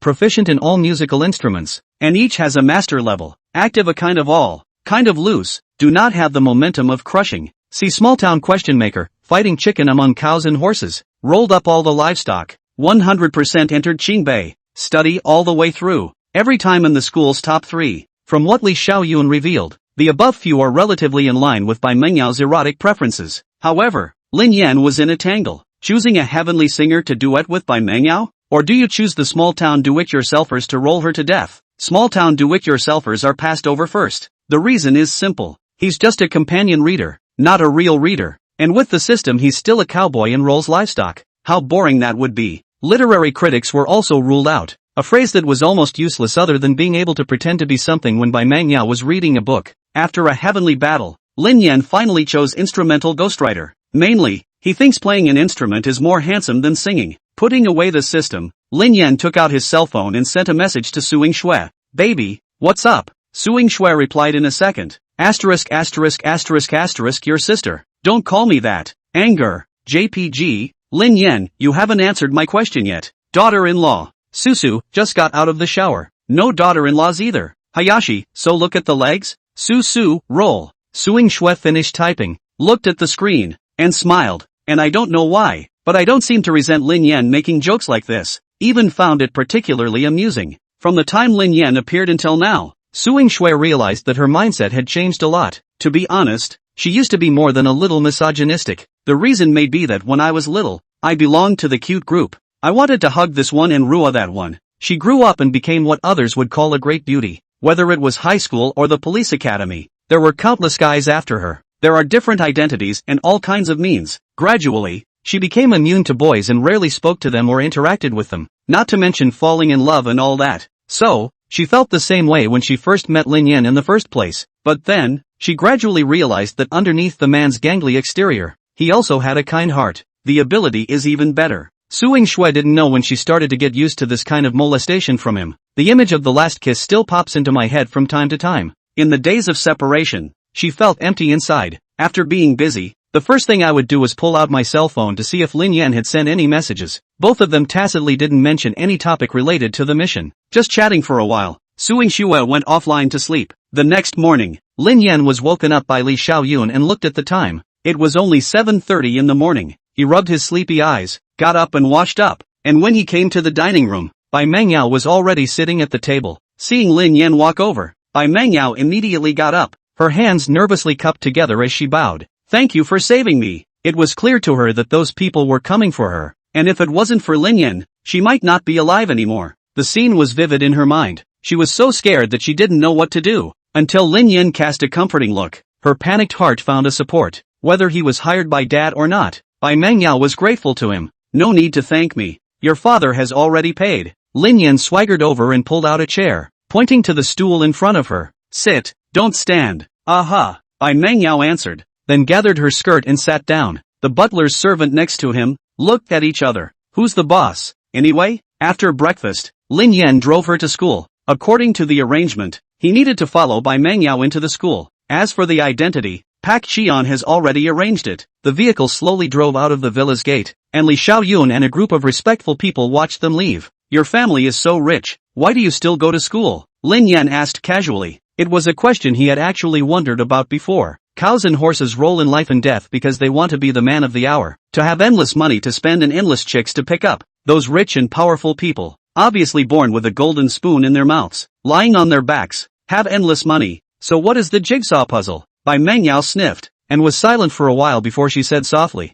I don't know either. Whether it was studying or various hobbies, she was told by others that that's what girls should learn, and she followed. As for what purpose it served to learn this, she thought about it, but never had an answer. Perhaps one more talent would be one more label to be complimented on, and it would be easier for others to find a point of entry when they complimented her. Bai Mengyau thought so. After all, Everyone who saw her would praise her from head to toe for fear of missing something. So is there anything you particularly like to do? Lin Yan asked again. A special favorite thing to do, Manhwa muttered, lowering her head into deep thought. Singing? Dancing? Of the many hobbies and interests, those two were really the ones she preferred. But she had a feeling that it wasn't hobbies that Lin Yan seemed to be asking about. After a moment, she shook her head. I don't know. Lin Yan glanced at the rearview mirror and saw Manhwa's bewildered face, the corner of his mouth rising slightly. I recently discovered something particularly interesting. What is it? Manhwa's eyes lit up as her curiosity was instantly aroused. Kissing, Lin Yan said extremely casually, as if he was chatting with a dead friend.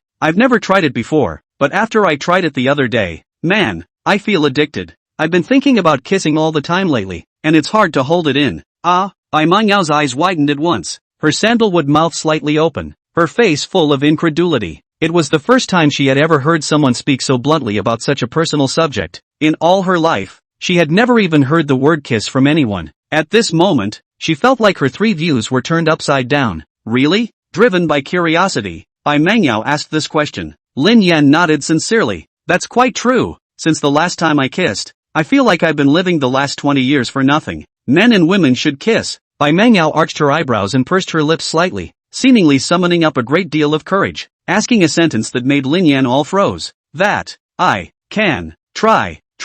Chapter 75, Watching a Child Crave. Her voice was small. If it wasn't for the fact that Oreo was soundproofed well enough, plus Lin Yan was deaf, probably can't even hear it. What? Lin Yan reacted, turning his head with a surprised face, meeting Manhwa's clear, beautiful eyes. You want to kiss? Manhwa nodded seriously. You said it was interesting, so I want to try it. After the last time, she felt that Lin Yan was the most trustworthy person besides her father. As long as Lin Yan was around, she felt an inexplicable sense of security, so she believed everything Lin Yan said. Lin Yan blinked. Manhwa's eyes were so pure that there wasn't a single distraction, as if she simply wanted to try and see if kissing was really as fun as Lin Yan said. Who are you kissing? Lin Yan asked with a frown. Manhwa raised her slender finger and pointed it at Lin Yan. Can I follow you? She goes to school, leaves after class, never deals with her classmates, and Lin Yan is the only friend she knows of the opposite sex. Me? Lin Yan was so surprised that he pointed to his nose while driving. What shape is this girl's brain in? How can you even try something like that?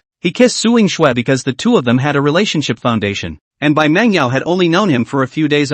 No way. Lin Yan decisively refused. The only person he wanted to kiss in his heart was Suing Shui. Fine. Manhwa lowered her head in some disappointment. Arriving at school, Lin Yan and Manhwa walked into the classroom one after the other and sat in the same row. Instantly, everyone's eyes focused on Lin Yan. A handsome man suddenly appeared in the class, and he even came with Manhwa, the high cool school flower, which immediately triggered a commotion. Who is that guy? It can't be Manhwa's boyfriend, right? Egg friend. He's only good looking. Manhwa is a top rich girl. Is he worthy? In fact, the students were not sure of Manhwa's true identity. I only know that she has a limousine transportation to and from school, usually high and cold like an iceberg snow lotus, difficult to get close to, so guess she is a rich girl. However, these murmurs were stopped by a look from Lin Yan. Those students touched his eyes and immediately buried their heads and pretended to flip through their books, not daring to say another word. Being sleepy in class is a fine tradition engraved in Lin Yan's genes. So, he slept until noon.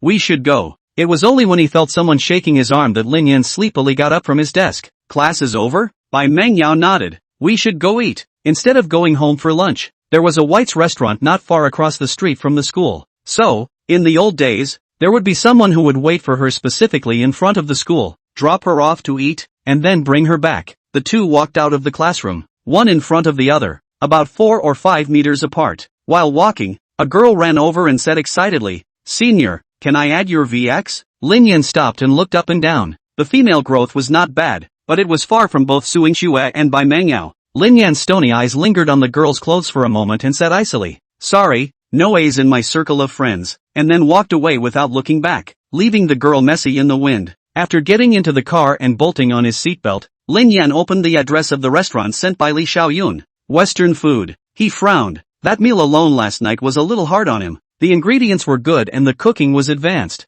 but it was mainly too light, and his stomach, which was used to eating in big stalls, was obviously a bit uncomfortable. He suddenly had a plan in mind and turned his head to Manhwa. "Why don't we change to another place to eat? I'll take you to a delicacy you've never had before." Hearing this, Manhwa's eyes lit up and she replied without thinking, Yes, she didn't consider anything else. Lin Hikari was originally hired by her father specifically to protect her. As for being able to go, and no one told her she couldn't go. Most of all, she felt as if Lin Yan's life was really interesting. She wanted to see it. Lin Yan immediately opened the AI search, recommend me delicious spicy hot pots in Nandu. He also rarely came to Nandu and was not too familiar with the place. One can only turn to AI. Soon AI gave an answer. Locals' favorite spicy hotspot, Grandma Chen's spicy hotspot. Turn on the navigation and the car starts. About 20 minutes passed. The Cullinan brake stops in front of the spicy hot shop. You can see through the car window that the dine-in customers are almost full. Lin Yan got out of the car to help Bai Mengyao open the door. The little princess got out of the car in an instant, smelling the fireworks coming from her nose. The whole person was stunned.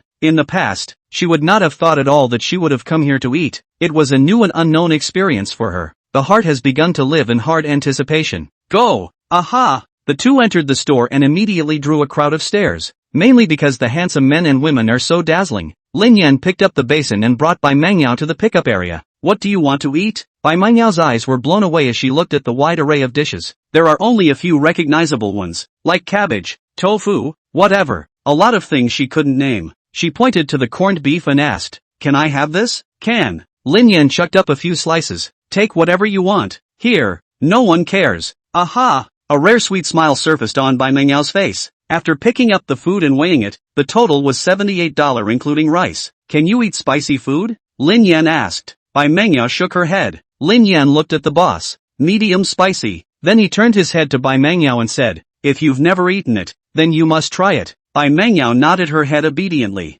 Lin Yan took the initiative to take out his cell phone to pay. The reason is simple. Bai Mengyao doesn't have a cell phone. That's right, she doesn't have a cell phone because someone else is in charge of all her trips, so she must not have any money either. More than 10 minutes later, a large pot of spicy hot pots bright with red oil was brought up. Lin Yan rubbed his fists together. When delivering takeout, this kind of meal label would have been considered a big meal for him. Lin Yan helped her serve her rice and then chucked a large piece of beef into the bowl. "Eat." Bai Mengyao nodded, then picked up her chopsticks, picked up the beef and put it to her mouth, gently taking a small bite. The flavor spreads in your mouth. Her whole body was stunned, wide-eyed. He looked at Lin Yan. Well, Bai Mengyao didn't know how to answer. Numb and spicy, it felt like something was dancing in her mouth. The kind of flavor impact that feels connected to the sky. She felt like she had discovered a new continent and opened Pandora's box. Can't wait to show off another bite. One more bite. Lin Yan gave an anti-smile. Look for the kid to crave. Lily Chen and her colleagues came to Nando's for a promotional event on medical plastic surgery. It was noon and the organizers didn't care about the meal.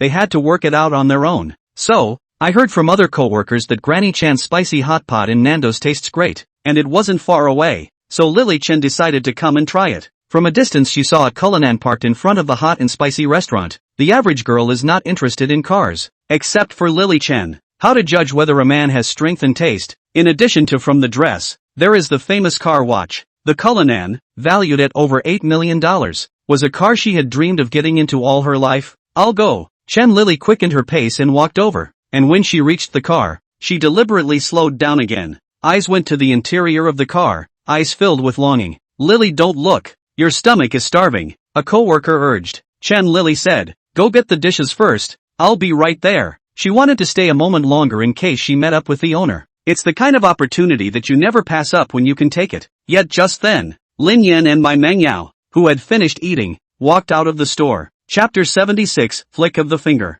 Lin Yan frowned slightly when he realized there was a woman standing in the passenger doorway. Hiss. This back, this figure, this hairstyle. Why does it feel a bit familiar? Ahem. He pulled out his car keys and unlocked the doors. Chen Lily was startled for a moment and looked up. No one was there, then turned her head. 4 eyes. The air was suddenly quiet. Chen Lily's eyes blinked continuously, only feeling that the handsome man in front of her looked familiar. The name feels like it's on the tip of my tongue, but I can't call it. Lin Yan's forehead instantly wrinkled into a Chuan character. He did recognize Suing Shue's extreme BFF right away. It just made him depressed that in such a big place as Lingnan, he could also come across it so coincidentally. It's fine if you run into it normally, but if she dares to spew, it's straight up intensity. But now that he had Bai Ji An's daughter with him, in case Chen Lily said the wrong thing, "It's you!" Chen Lily reacted, raising her hand to point at him in surprise. Lin Yan. The hairstyle changed, the dress changed, and the bottom line is that he's surprisingly handsome. And it's a big change. It was such a big change that at first glance she thought she'd recognized the wrong person. However, her gaze was quickly sucked away by the beautiful woman behind Lin Yan. The moment she saw Bai Mengyao, Chen Lily's eyes popped out. Bai Mengyao was eye-catchingly beautiful, and standing there, she looked like a flower in full bloom to the extreme, exuding the unique temperament of a great lady. That sense of superiority was something that a fake celebrity like her couldn't learn. No, how could such a girl be with a poor guy like Lin Yan? Chen Lily instantly realized the crux of the problem. She had heard from her best friend some time ago that the man had gone on to become an auxiliary policeman. At the time, Lily Chen was still glad she had the right vision. Is there a difference between delivery and being a police auxiliary? Auxiliary police are just nice to listen to. They're not regular police. How did you suddenly become handsome and with a beauty of this caliber? Lily Chen had the feeling that she had met her ex after a breakup, and that her ex was still a better person than she was when she was with her. A momentary suffocation welled up in his heart. No, he wouldn't be using his looks to trick this beauty, would he? Chen Lily suddenly thought of something.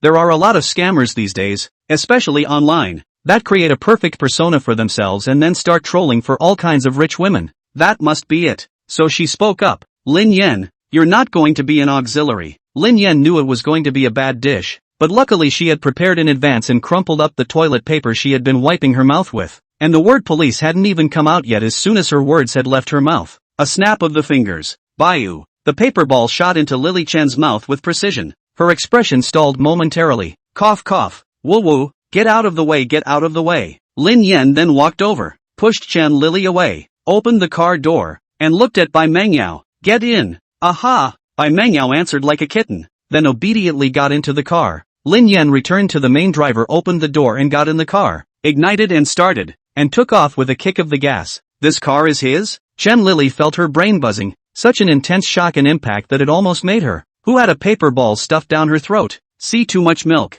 Getting so handsome and driving a Cullinan. Is this really Lin Yan? A few moments later, Chen Lily came back from her shock, picked out the paper ball, and hurriedly took out her cell phone to send it to her best friend. Loon Lake Villa. Li Xiaodian looked anxious and hurriedly sent a message to Lin Yan. Brother Lin, why haven't you guys come back yet? The restaurant just called to say that the lady didn't go to dinner today. That scared the hell out of her. After sending the message, she immediately reported back to Bai Jinan. She wouldn't dare to hide this kind of thing. In case something went wrong, she wouldn't be able to take it in her stride. When Bai Jian learned of this, he immediately ordered people to check the vehicle surveillance. Luckily, there were no accidents, and Lin Yan just took her out for a meal. Bai Jinan had no desire to reprimand Lin Yan, because he thought that if Lin Yan dared to do so, he was fully certain that he could guarantee his daughter's safety. Any other security guard would hate to have to hide in their house all day and not go out. That's the difference in ability. Lin Yan's unruly behavior, on the contrary, made Bai Jian feel more and more that this young man could be cultivated and entrusted with important tasks.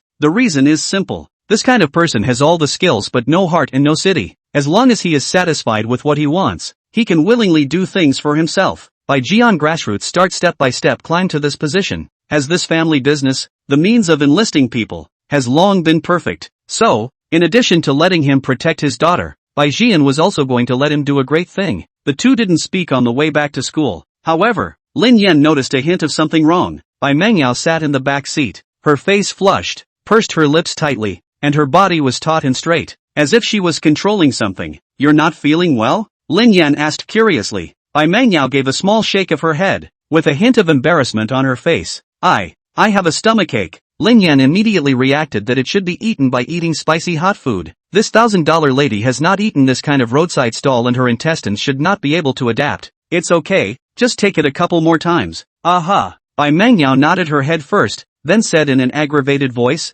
but I want to go to the restroom now. So, Lin Yan looked at the navigation. Bear with me, we'll be at school soon. Bai Mengyao said pitifully, but I only go to the bathroom at home. She's very regular, even when she goes to the bathroom. The toilets elsewhere were not hygienically up to standard, so she went home to use them every time. Can't we just make do? Lin Yan asked with a frown. As a child, he was in his grandmother's house in the countryside. What kind of harsh environment hadn't he experienced? Not to mention the toilet, but in the open air, right? No. Bai Menyao's eyes were slightly red and pitiful. Her head felt like it was about to cry. Brother please, I can't hold it in anymore. Hearing this brother, Lin Yan directly made a floating tail flick and turned around, and stepped on the gas to the end. Points for speeding. Get your old man to pay the fine. A half-hour's journey took only 10 minutes. That's the skill of the car gods. Lin Yan was thinking that one day when he didn't want to do quests anymore, he would become a driver and just brush up on a few world championships for fun. That skill is a waste as a driver. Just as he was waiting for Bai Mangyao, the phone suddenly rang. Strange number. Still calling from overseas. Lin Yan frowned slightly. After a moment's hesitation, he picked up. Hey! Bai Jinan's voice came from across the room. Chapter 77, it's over. My daughter-in-law is jealous. Who? Lin Yan sounded sharp and dry. I'm Bai Jian. What is it? Bai Jian said in a softer tone. There's a thing to make a lot of money. Do you want to do it? Lin Yan frowned. His brain thinking extremely fast, quickly giving his response. How big is big money? Bai Jian's tone carried a hint of temptation. So much that you and your parents won't be able to spend it all in your lifetime. What kind of things do you want me to do? Lin Yan continued to ask. Hearing his answer, Bai Jian on the other end of the phone revealed a sophisticated smile. As he had guessed, Lin Yan was a person who was strong but very controllable. Just talk to him about money. Help me to do one thing. Bai Jian's voice turned steeply serious. The person who laid hands on Xiaoyao this time is called Tian Tai. He is the owner of the Hongsheng Group, and he is my business rival. Some time ago, in an overseas competition for a deal, he lost the battle and became enraged and wanted to get back at me. That's why he went after Xiaoyao. Lin Yan frowned. You want me to kill him? Haha. Bai Jian smiled brightly at his words. I just want you to eliminate the threat for Xiaoyao. As long as you're willing, after it's done, I'll not only give you the money, but I'll also give you shares in the company. From now on, you will no longer be a bodyguard, but a partner of Jiqiang Group, completely entering the upper circle, and you and your family will never have to worry about money in this life. Tian Tai had always been a thorn in Bai Jian's side, and if Lin Yan could get rid of him, Bai Jian would be able to gradually eat away at Tian Tai's territory overseas. He can also use the opportunity to test Lin Yan. This account how to calculate a steady profit, but also can enlist a great general. Master warned me that I should never do anything that breaks the law. Lin Yan refused outright. He knew that Bai Jian was most likely testing him. Taking out Tian Tai is his own pitch. It was also his best chance to get close to Baek Qian. It was for this reason that he had to reject it decisively. When dealing with such old foxes, one has to maintain one's persona. Rushing it would probably arouse his suspicion. It's fine. You can think about it and find me anytime you want. Bai Jian said smilingly. By the way, did you take Xiaoyao out today? Yes, Li Yin frankly said. I'm not used to the food you have here. So, take her outside to eat. Eat 78, turn around and you have to reimburse me. Ha ha ha, no problem. Bai Jian laughed. Xiaoyao grew up without a mother, and I was busy with my career. So the people who accompanied her the most since she was little were the butlers and servants. So she was withdrawn. The fact that she's willing to go out to dinner with you shows that she trusts you, which is a good thing. I have only one request. Whatever I take her for, provided she is protected. Lin Yan, I know it in my heart. Bai Jian, then I'm relieved. Call me anytime you figure it out. The other side. Suing Shui finished the matter at hand and took out her cell phone to open VX as usual. Lin Yan didn't move. Instead, he was bombarded with messages from Lily Chen. Yuki, do you know what Lin Yan is doing? He's not delivering food or working as an auxiliary police officer anymore. He's dating a rich woman. I saw it with my own eyes. And driving a multi-million-dollar Cullinan with a beautiful woman. Rich women, beautiful women, luxury cars. Seeing these messages, Suing Shui's heart violently thumped a moment. A wave of loss and sourness surged to the heart. She thought about the possibility of Lin Yan going undercover, or being sent to investigate tricky cases, but she never thought that Lin Yan would be with a beautiful woman. Could this be the mission? Suing Shui was a bit bewildered, except on TV. In reality she had never heard of a mission to evening a rich woman. Suing Shui returned. I don't know. What he does is none of my business. Within the words, anyone could hear her loss. Just then, the cell phone vibrated and it was a message from Lin Yan. Snowpig, what's going on? The news that I was looking forward to is now looking a little ridiculous. What's the deal with dating a beautiful woman while flirting with yourself? Suing Shui put away her cell phone, took a deep breath, and continued working, trying to get my mind off of it. Suing Shui didn't reply to the message, but the system did. Bai Mengyao's favorability increased by 10 points. Current favorability, 10. Receive an award of 50,000 yen. Exploded word C transfiguration, has a very strong camouflage ability. Can one-to-one replica of anyone's face? The naked eye cannot be separated. Each time the transfiguration can last for 3 hours. Can only be used once a day. Do not disguise to go to the women's bathhouse. Step on the line of things absolutely cannot do. Lin Yan froze for a moment. It's good to be prepared when you raid Suing Shui for a quest. Bai Mengyao's good sense was simply unsuspected. The main attraction is a surprise. $50,000. Isn't that a bit low? Lin Yan skimmed his mouth. Compared to Bai Jinan's generosity, the system was indeed stingy. But so what? Bai Jian's money is not safe to spend and take. Sooner or later, the police will be a pot of money, but also have to return the stolen goods. What the hell was transfiguration? Lin Yan looked at the word introduction and frowned slightly. He couldn't really think of how this thing would be of any use to him now. Changing your face to be more handsome? You're so handsome now. There's no need for that, is there? It's a very buggy skill to use to commit crimes. Lin Yan suddenly brightened up. This skill may seem useless, but it's playable. Imagine if you disguised yourself to look like your enemy to do bad things. Or, alternatively, disguise yourself as a celebrity to do something shameful. Like Quin. Wouldn't that be fun? That seems to be all it's good for. The system can synthesize words, so save the useless ones for later. The next few days were calm and quiet. Except for suing Shu and not returning messages, nothing else happened. Lin Yan guessed that it must have been Chen Lily who had gotten in the way. However, there is no other way to do it now. You can only coax it slowly. Turning to the weekend. At 10 o'clock in the morning, Lin Yan was walking in the yard when a commercial car slowly drove into the villa. The door of the car opened and a man in a suit with a straight posture stepped down. The man looked to be in his early 30s and exuded a star-like demeanor.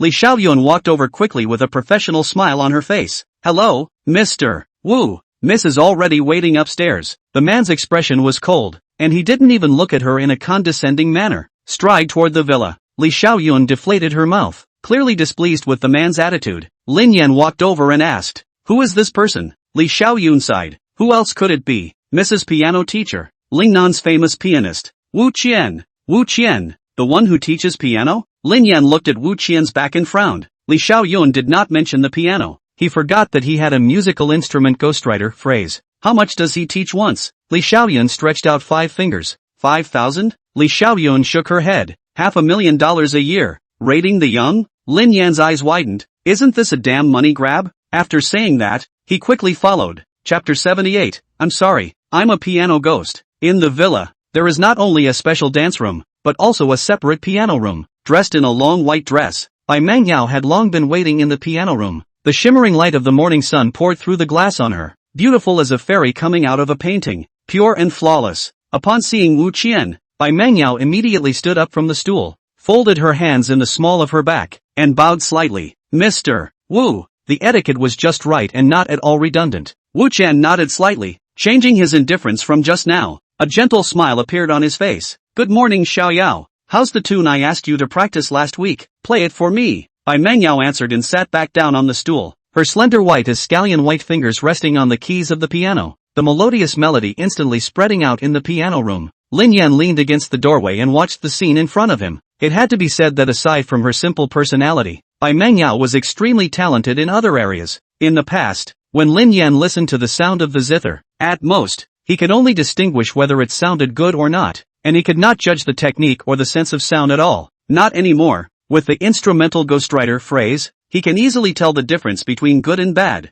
Bai Mangyao was now playing Stravinsky's Petrushka, which was extremely difficult. Lin Yan mentally gave Bai Mangyao a score of about 7. After all, she had only started learning last week. Sure, it's not that hard to get a 7, but to get a 9 or even a 10, you have to be absolutely gifted. Lin Yan thought that although Bai Mangyao might not be able to score a perfect score in the future, she had a high probability of getting a 9. That's what the word gives him the ability to do. Being able to identify a person's talent by the sound and technique of the instrument. Ringo, what are you doing here? Can you hear me? Li Xiaoyun walked over and whispered in Lin Yan's ear. Of course, I've been practicing for 2.5 years. Lin Yan was confident. Really? Li Xiaoyun was filled with skepticism. Lin Yan's good hands and car skills were naturally attributed to her in the category of martial artist. To put it bluntly, it's a rough billet. I'm okay with guns and sticks, but I'm not good at chess or painting. Forget it. It's not the same way at all. Do I look like a liar? Lin Yan turned his head, his eyes falling on Li Xiaoyun's hip-hugging skirt and her flesh silk-wrapped legs, and frowned.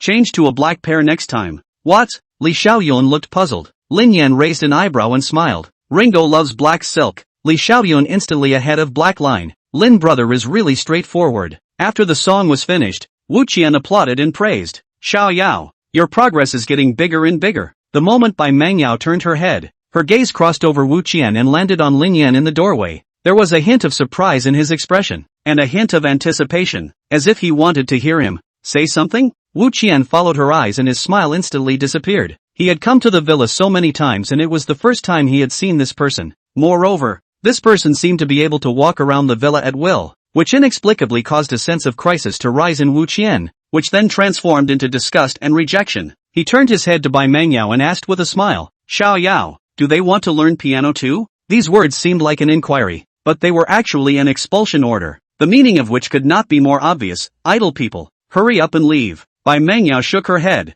"No." "Oh." Wu Qian nodded at his words, then turned his head to look at Li Xiaoyuan and said in a cold voice, "Xiao Yao needs to pay full attention to learning the qin. Please leave the qin room for unrelated people." "Good." Li Xiaoyuan was just a tiny secretary. Naturally she didn't dare to say anything, pulling on Lin Yan's coat corner and whispering, "Ringo, let's go. People are kicking us out. Why are you leaving?" Lin Yan was unmoved. On a larger scale, he was Bai Mengyao personal bodyguard, and when there was contact from outsiders, he deserved to be present to prevent accidents. On a smaller scale, the condescending look of this one is offensive, and he wanted to hear what level it was to get $500,000 for a class. There is no order of learning, and those who reach the top are the teachers. If you're not even good enough for yourself, you might as well earn this money, and it can be taught better than he can. Wu Qian snorted at his words. "If you're not leaving, please pay the tuition fee. My class, however, is very expensive." He had arrogance and pride on his face. "Oh, and by the way, just to remind you, the piano isn't for everyone. Better think it over before you say it, lest you can't learn it and blame me for teaching you badly. Look for a refund from me when the time comes." Lin Yan also snorted and didn't say anything, taking out his cell phone and opening the search app. What's Wu Qian's job? Search results show, Wu Qian, famous pianist in Lingnan province, has taken the third prize in the national piano competition. That's it? Lin Yan reversed his cell phone screen. Not even nationally famous, and you have the nerve to call yourself a pianist? Wu Qian smiled instead of being angry at his words. So, you have an opinion about the piano too? A little bit. Lin Yan shrugged. Why don't you perform one for us? Wu Qian pointed at the piano with a provocative tone. Let us see the master's skill? In this acre of Lingnan, there were only a handful of people who could make him jealous, and those were people he still knew. The man in front of me is a nobody, and he dares to speak out of turn. Well, let's make a fool out of him while we're at it. Wu Qian saw that the chin squeeze was fake, but in reality, he wanted to see Lin Yan make a fool of himself in front of Bai Mengyao. It's okay, Lin Yan responded. And what if I play better than you? Wu Qian smiled lightly. Confidence is good, but overdoing it is bad. I'll put my word on it. If you play better than me, you'll be teaching Xiaoyao from now on, and the lesson fee will be yours. I won't set foot in the villa again. Okay, this is what you said. Lin Yan strides towards the piano. Bai Mengyao, seeing this, sensibly gets up and stands beside him in a well-behaved manner. She didn't say anything. In her heart, since Lin Yan said he would, then he definitely would. Li Xiaoyuan looked at this scene with a surprised face. No way. He really dared to go on? If he plays blindly, it'll be a joke. The moment Lin Yan put his hands on the keys, countless notes flashed through his mind and began to arrange themselves into combinations, and a world-famous song emerged. When Wu Qian saw that he was hesitant to move, the corner of his mouth hooked up slightly. If you think that the one you just wrote is too difficult, it's okay, I'll allow you to pick an easy one. No need, Lin Yan said, turning around, reversing his hands on the keys and assuming a blind playing position. Bai Mengyao eyes widened in surprise. She herself could play blindly, but only relatively simple tunes,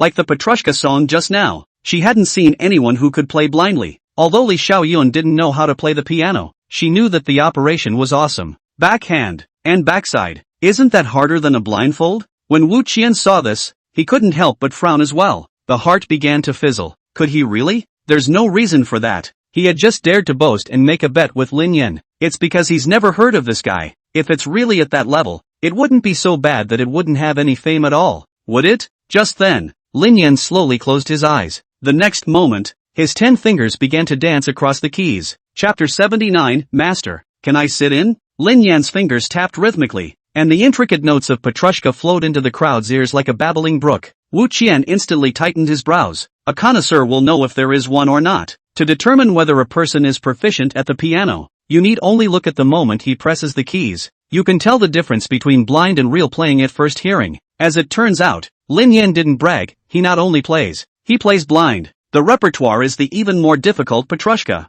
The power of the opponents is beginning to be seen. However, Wu Qian is not afraid. This is just the beginning. The really difficult part of this song is in the back. The moment Bai Mengyao heard the sound of the zither, her eyebrows furrowed slightly and a hint of surprise flashed through her beautiful eyes. How could she not have expected that Lin Yan not only knew how to play the piano, but was at such a high level, far beyond her expectations. There was no one more surprised in the room than Li Xiaoyun. She stared dumbfounded at Lin Yan, who was sitting on a stool, pressing the keys with his backhand. Not Ringo, you really do? Can you write and fight and roll everyone else to their deaths? The tune builds to a climactic section. It was as if each of Lin Yan's fingers had been given life. Each one is like a flexible Latin dancer, dancing and jumping with abandon on the keys. It's a sight to behold. Bai Mengyao's red lips were slightly open. Her beautiful eyes were full of astonishment. She had learned this song for a whole week. The difficulty of it was more than clear to her. But Lin Yan's blind playing was at least 1 to 2 notches higher than the version she had heard Wu Qian play. How could this not shock her?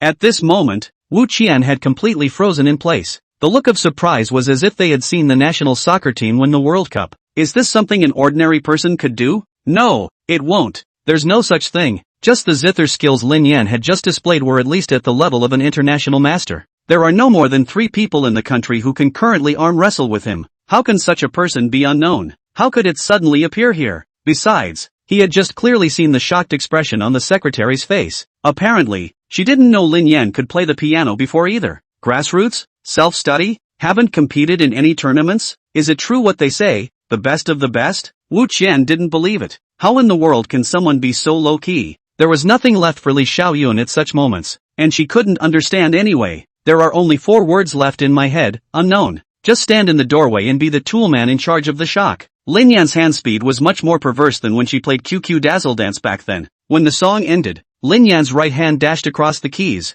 and a string of crisp notes rang out. Both hands slapped his thighs. This wave of operation, simply heavenly show. He turned his head, the corner of his mouth hooked into a confident smile, and raised his eyebrows at Wu Qian. Your turn, he said. You can't even be ranked in the whole country, but you dare to call yourself a master in front of me? I'll take this $500,000 a year job. Wu Qian came back to his senses and with a ghostly expression on his face, he looked at Lin Yan, his lips trembling as he asked, Who are you? Your teachers? It was impossible for him to not recognize someone who could teach a student like Lin Yan. Self-taught, just playing a piano. Why do you need a teacher? A hint of surprise flashed through Lin Yan's eyes as he looked at Wu Qian in disbelief. On the side, Bai Mengyao's pretty face was slightly red and she lowered her head in embarrassment, feeling like she was being connoted. Self-taught, without being taught? Wu Qian began to doubt life. He practiced piano as a child and was called a genius. His parents spent a lot of money on famous teachers to get him on this path. It's only gotten to where it is today. Self-taught and practiced at the level of an international master.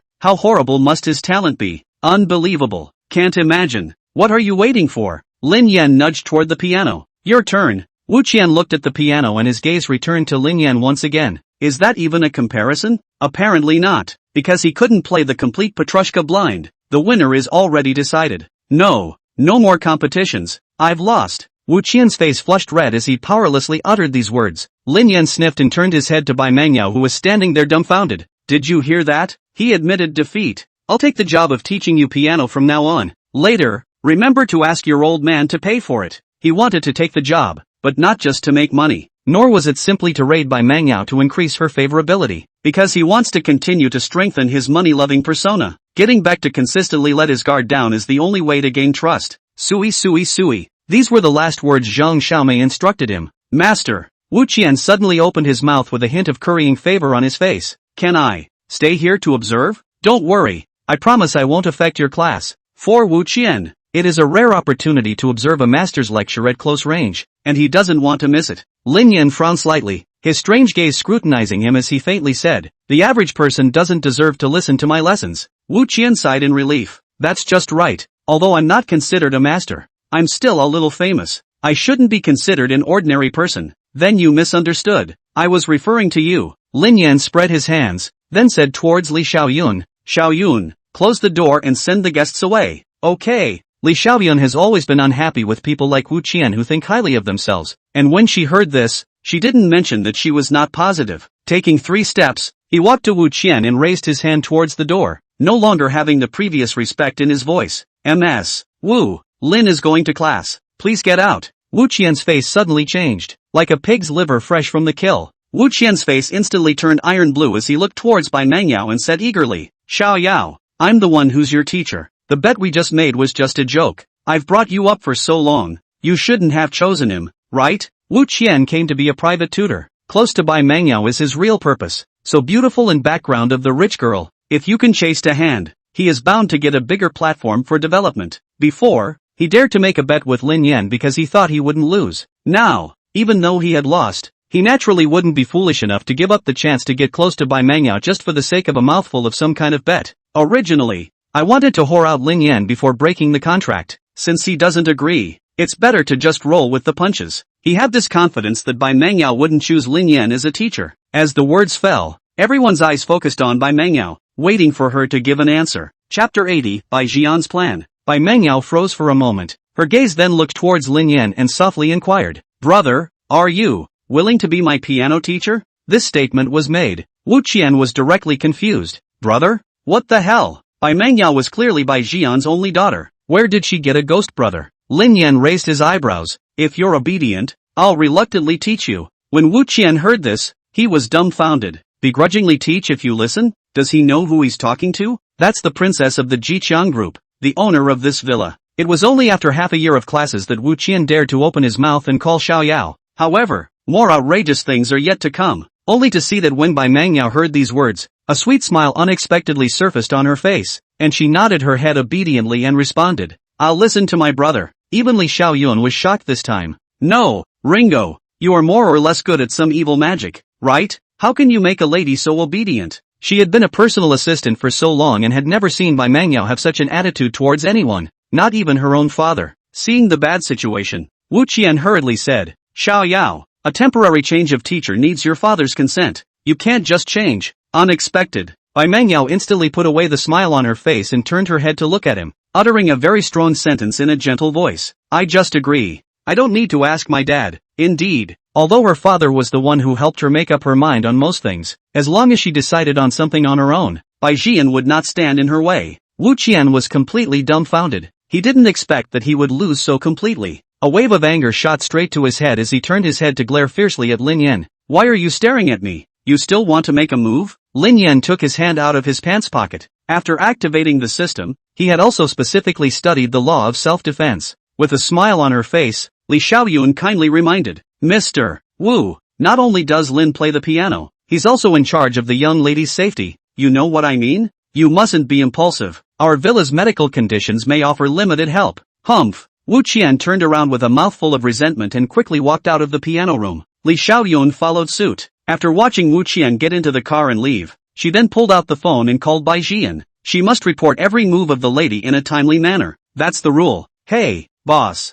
The call was answered, and Li Xiaoyun repeated what she had just witnessed. "He also plays the piano?" Bai Jian was surprised. At the same time, it became more and more apparent that Lin Yan was mysterious. Unexplainable hands, fabulous driving skills, and surprisingly, a piano virtuoso? These few specialties, no matter how you look at them, make them feel a bit out of place. How does he practice? However, that wasn't what Bai Jinan was concerned about right now. There will be a battle between him and Tian Tai. Both sides were evenly matched and neither dared to act rashly. But the end is doomed. It's either you or me. It's all about who has more leverage and backhandedness. However, Lin Yan's appearance had undoubtedly broken this balance. Only a very few of Tin Tai's men in the country have guns, and they're not afraid to shoot in plain sight. With Lin Yan's skill, as long as he saw the right moment, it wasn't difficult to take a general's head from 10,000 soldiers. As long as Tian Tai is dead, with no head of the dragon, Pak Qian can rest easy. It's just a pity. Lin Yan refused the temptation of the astronomical price he offered. Give him $5 million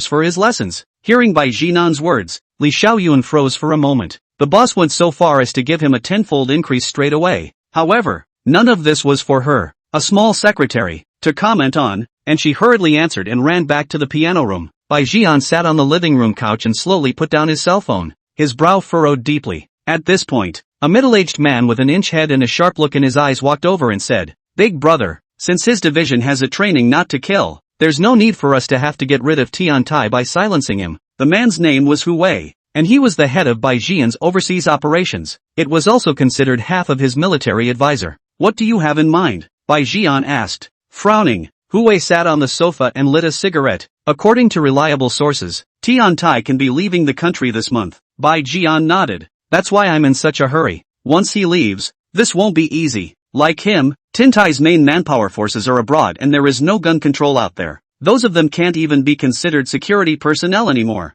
They're privately armed. It's not very realistic for anyone to try to move anyone unless it's a direct war, and both sides still have scruples right now, which is why Hu Wei sent someone to assassinate Bai Jian's daughter in the country. Hu Wei continued, since he won't kill, we won't let him. Bai Jian frowned. How does that work? Hu Wei said with a leathery smile, tell him to check the evidence of Tian Tai's crimes in the country. If we can get direct evidence of his crimes in the country, then we'll just call the police and let Tian Tai have no return. Bai Jian sniffed and lowered his head into thought. Whether it was Tian Tai or him, there was something unclean about him. Once the police find out, 10 death sentences are enough. No, he's just good with his hands. Investigating a case isn't just about fighting. Bai Jian shook his head, as if he knew he would think that. Hu Wei slowly took something out of his pocket and handed it to Bai Jian. It doesn't matter if he doesn't know how. There are things we can do to help him. The other side. Li Xiaoyuan ran back to the piano room in a panic and fire, gasping for breath and said, Brother Lin, the boss said to give you this amount for the lesson fee.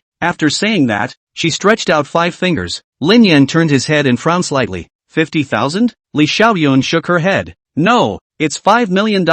What? Lin Yan almost broke his voice. Teach a broken wall piano and pay $5 million in tuition. I'm afraid Pak Qian isn't crazy, is he? However, in a turn of events, he figured out that what Bai Jian was giving was not money for teaching, but for recruiting. After Li Xiaoyuan left, Lin Yan began to teach the piano. There was actually nothing to teach, letting Bai Mangyao play on her own, occasionally correcting her if something was wrong, then pass on some tips and tricks. It had to be said that Bai Mangyao's comprehension was really high. No matter what he talked about, he could memorize it all over again. Quickly corrected. Brother. Bai Mangyao suddenly turned her head to look at Lin Yan. Can I hear you play again? When Lin Yan played the zither at that moment, she was so focused on being shocked that she didn't even savor it. She wanted to hear it again, to feel it properly. Alright, for the sake of your old man giving so much money, I'll show you again. Lin Yan then sat down on the stool. Bai Mangyao was ready to get up, but he stopped her. No need. You can see it more carefully sitting down. Are you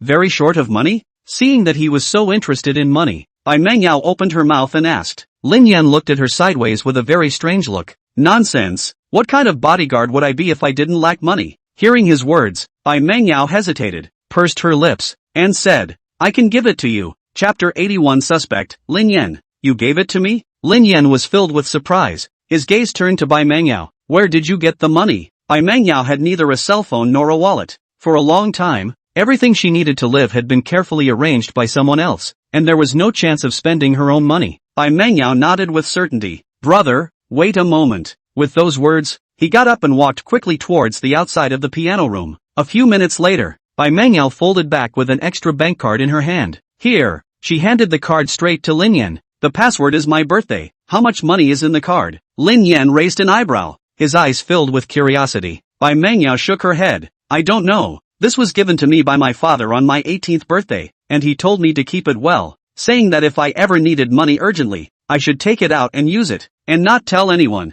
Lin Yan frowned. Pick up the money when you need it? What do you mean? With Bai Jian's meticulous care for his daughter, as long as he was still alive, Bai Mangyao could never worry about money. Could this be the back door that Bai Jian purposely left for his daughter? Lin Yan didn't want to take Bai Mangyao's money, but he really couldn't hold back his curiosity and wanted to know how much was in the card. Okay, I'll keep it for now. Lin Yan put the card into his pocket, intending to find time to go to the bank to find out. By the way, what's your birthday? 031115. At night, Lin Yan lay in bed, sending a dozen messages to Suing Xue, but it was like a stone sinking into the sea. No response. Your number was stolen? Still no movement. Lin Yan thought for a moment and made a direct video call. To the Unexpectedly, Suing Xue picked it up. It appears to have just gotten out of the shower, dressed in pajamas, with wet hair and a mask on its face. Something's up. Her tone was icy, living like a couple in a cold war. Lin Yan questioned. Why don't you return my messages? Suing Xue asked back. Do I have an obligation to have to return your messages? Lin Yan, did that guy Lilichin say something bad about me in front of you? Suing Xue, what does this have to do with me? Though she said it didn't matter, she had actually figured it out after the past few days. Lin Yan might actually be on a mission. A luxury car and a beautiful woman may all be part of his mission. Only, at that time, emotions got the better of me and overcame my reasoning, and I always felt a sense of betrayal. Suing Xue was also curious as to why she had such an emotional outburst. It's just so unlike myself. However, even knowing that Lin Yan was probably on a mission, she was still a bit uncomfortable in her heart. How can I describe that feeling? It's as if your husband was sent by your boss to drink, eat and sing karaoke with the beautiful women on the A side. Even though I know it's work,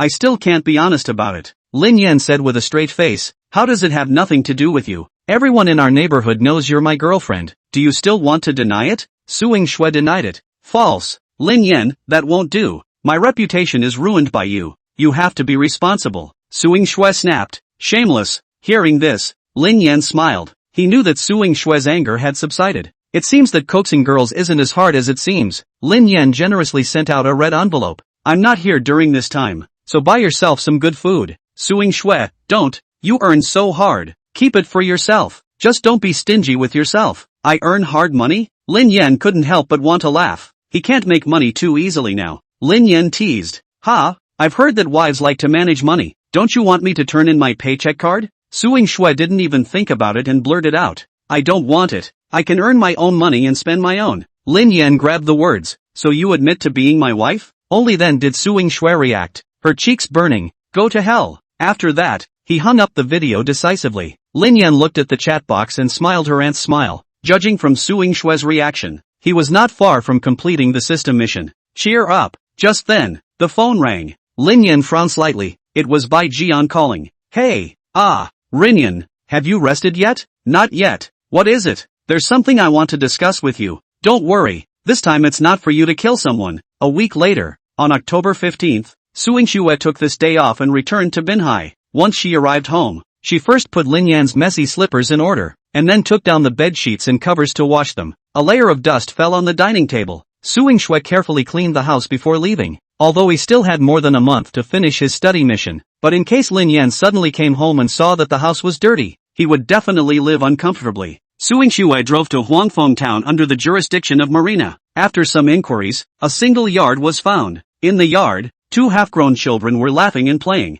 and a woman of 25 or 26 was picking vegetables, looking ready to cook. The woman turned her head to see Suing Shui and frowned slightly. Who are you looking for? Suing Shui responded politely. I'm looking for Zhao Yusen. Perhaps Suing Shui was too beautiful. The woman froze for a moment before turning her head toward the house and shouting, someone is looking. Soon a young man came out of the house. He looked a bit similar to Zhao Gang, and when he saw Suing Shui, he first froze. You are looking for me? Suing Shui nodded, pulling out a note from her pocket and handing it over. Actually, he's been silently watching you all these years. Zhao Yusen took the note and instantly froze in place when he saw what was on it. Zhao Gang, Xiao Xin, it's been 15 years. Dad finally got a chance to talk to you. Suing Shui said softly, your father is now locked up here, and when the case is decided, the family will be able to visit. He'd love to meet you, so if you have time, go see him. Zhao Yusen's eyes reddened and tears came to his eyes. Suing Shui didn't continue to say more and turned to leave. It was Lin Yan who sent her. It turns out that she was right at first. Lin Yan is cynical on the surface but kind and righteous on the inside. Suing Shui had just gotten into the car and was ready to leave when her cell phone vibrated non-stop. She pulled it out and the group chat message from the study class blew up. Out of curiosity, she clicked in. Alert! A man pulling a suitcase of human bones was intercepted on the spot by railroad police at the Nandu railway station this afternoon. The man has been taken away by the police and the case is being investigated. Suing Shui frowned slightly. Head up the stairs to view the chat logs. Immediately afterward, a somewhat blurry photo caught her eye. Suing Shui was instantly startled, because the suspect in the photo was none other than Lin Yan. Chapter 82, Lin Yan on trial. How could it be him? Suing Shui froze there for a while before coming back to her senses. The slanting sunlight poured over her body, but her hands and feet were cold. Her breathing was rapid as if she had just run a marathon, and her heart felt as if it was about to burst through her chest. Intense uneasiness drove her, and trembling, she pulled out her cell phone and dialed her mother, Zhang Xiaomei's number. Hey, Mom, did you see it? As soon as the words left her mouth, Suing Shui regretted it. Zhang Xiaomei, as a deputy hall-level cadre, how could she not know about such a major case? See, Zhang Xiaomei's voice came from the receiver, calm and collected. Then, Suing Shui paused. She wanted to ask Lin Yan if he was on a mission, but the words reached her mouth and swallowed back. As a member of the police system, she was well aware that this was out of order. Are you trying to ask me what I think is right? Zhang Xiaomei seemed to have read her daughter's mind. Aha! Suing Shui bit her lower lip. At this moment, more than violating the rules, she wanted to confirm whether Lin Yan had really committed a crime. Otherwise she was afraid that she wouldn't be able to eat or sleep at night. Zhang Xiaomei, Xiao Shui, Mom asked you something. Mom, you asked. Do you think you're looking at the wrong person? Suing Shue's head buzzed, quickly explained, Mom, we are not that kind of relationship. I am just simply worried about him. Zhang Xiaomei let out a light laugh that was filled with a mother's characteristic love. Mom knows. Just answer my question. Suing Shui turned her head to look at the courtyard that Lin Yan had just walked out of, and Lin Yan's appearance floated in her mind. Lin Yan usually looks like a mixed-up person, loves to take advantage of small advantages, frivolous words, and often unreliable in doing things. But then again, he always stepped up to the plate when it counted,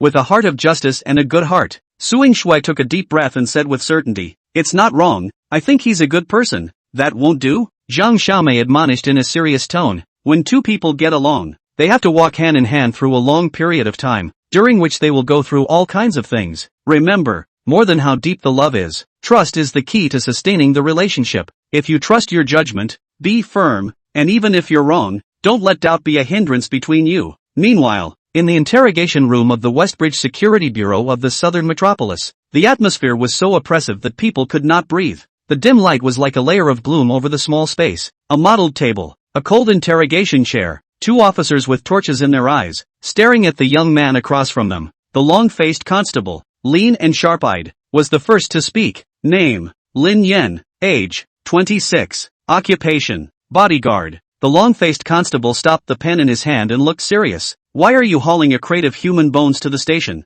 Bones have been sent for examination, and from experience, officers determined that there were at least 3 deceased, including a child. The exact time of death is unknown, but presumed to be at least several months old. Lin Yan looked calm and spoke lightly. The boss told me to find a remote place to dispose of this box. The two officers looked at each other with furrowed brows. They've seen corpses thrown, but it's the first time they've encountered bones thrown. Who's your boss? Bai Jian. Lin Yan answered dryly. The fat-faced constable was lanky and his voice was low. What's your relationship with him? I'm his daughter's bodyguard. The long-faced officer pressed. Why did he ask you to dispose of the case? Lin Yan shook his head. I don't know. The two officers' brows knit into twists. This case reeked of weirdness. Bai Jian is a famous entrepreneur in Nandu. How could a person of such status allow his men to throw human corpses and bones? There must be a hidden agenda. The fat-faced constable continued. Whose bones are these? Where were they taken from? Of course Bai Jian gave it to me. Lin Yan still denied it, but I really don't know who died. The long-faced officer clenched his fists and gritted his teeth. How come you don't know anything? After interrogating so many people,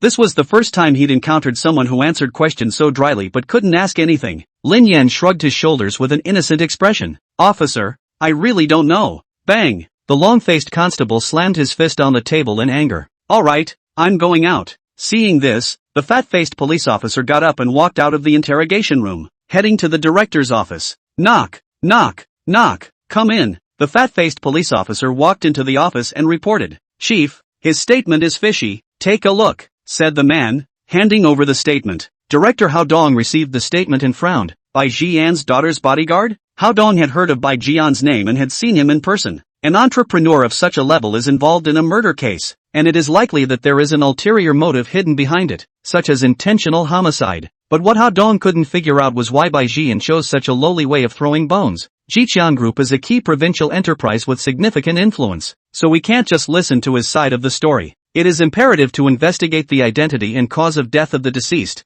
as well as to determine the identity and recent trajectory of Lin Yan's activities. Yes, Chief. Investigating the identity of the deceased is like finding a needle in a haystack. DNA testing showed that the smaller skeleton was related to the other two, meaning it was a family of 3. Under what circumstances would 3 members of a family die at the same time? It was either an accident or a homicide. If it was an accident, why don't you go into the ground and throw your bones instead? The police investigation found that Bai Jian's wife died 15 years ago, and there are no other relatives except his daughter. And these 3 people are obviously not his relatives. Moreover, what Lin Yan said was true. He was indeed the bodyguard of Bai Jian's daughter, and had been living in the Bai family's villa area at Loon Lake before the murder. The case is getting more and more confusing, and the possibility of his murder is growing. Director, Bai Jian left the country a month ago for a country in South Asia and is currently out of the country. Hao Dong is in deep thought. This case is extremely difficult to investigate. Bai Jian is not only influential, but also has a powerful team of lawyers, and it is impossible to convict him without solid evidence.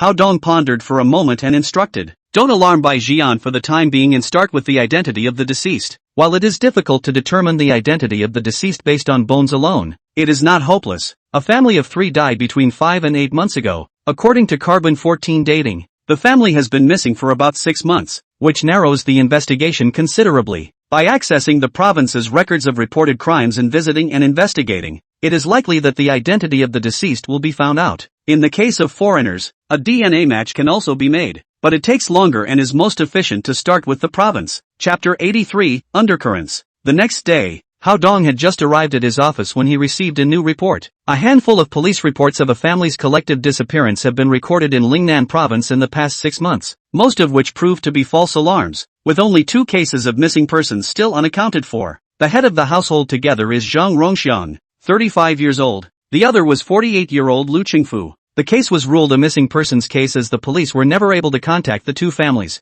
Hao Dong immediately arranged for manpower to go to the place of domicile of the 2 families to investigate. The police officer in charge of the disappearance of Cheng Wingcheng's family found his cousin. Cousin is slightly chubby and dark-skinned, and speaks of his cousin with a touch of concern in his demeanor. Rongxiang's parents left early and went to Nandu in their early 20s. In a few years, buy a car and a house, but also married a daughter-in-law and had a baby. Many people in the village are red, but none of us are sure exactly what he does for a living. Cousin is close to Zhang Rongxiang and is in touch from time to time. 5 months ago, the cousin intends to go to Nandu to do business. Contact Zhang Rongxiang in advance, but found that the phone is off, and the message is also sinking into the sea. Calls to the sister-in-law's phone were likewise unanswered. The disturbed cousin then reported the case to the police at his hometown sheriff's office, but the police kept the case pending due to lack of clues. After all, it is difficult to deploy a large number of police officers to specialize in searching for a person without evidence that the missing person is involved in a major case. On the other hand, police officers investigating the disappearance of Lu Qingfu's family learned through interviews that Lu Qingfu's family had traveled to the northern border in earlier years.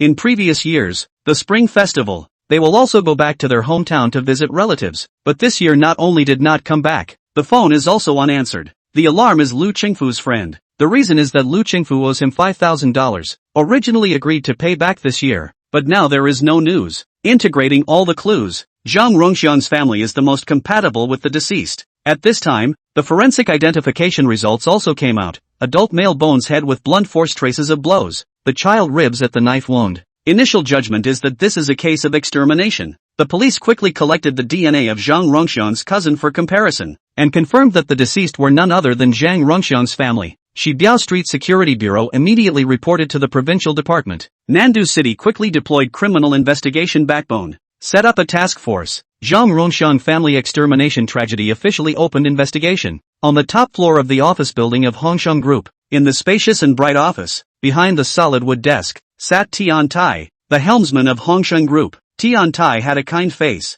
was dressed in a well-tailored suit, was of medium stature, and had an air of elegance in his demeanor. On the opposite side of the sofa, the general manager of Hongsheng Group, Wen Xiaoyuan, was sitting casually with his hair combed meticulously, a cigar in his hand and a teasing smile on his face. Someone's in big trouble this time. What's going on? Tian Tai frowned slightly and opened his mouth to ask. When Xiaoyuan took a sharp puff on his cigar and intentionally sold out, the one who was pulling the box of human bones at the Nandu railway station yesterday. Guess whose man it was? Who else could it be? Of course it's our old enemy. When Xiaoyuan exhaled a puff of smoke ring with a gloating look on his face. Bai Jian? Tian Tai blurted out. When Xiaoyuan nodded. That's right, it's him. Word has come from the police department's inner circle that the police have set up a task force to investigate the case. Tian Tai sniffed and looked grave. What kind of people died? 2 females. Police technical tests show that the time of death was about 3 years ago. Tian Tai's tight expression eased slightly, but he still looked puzzled.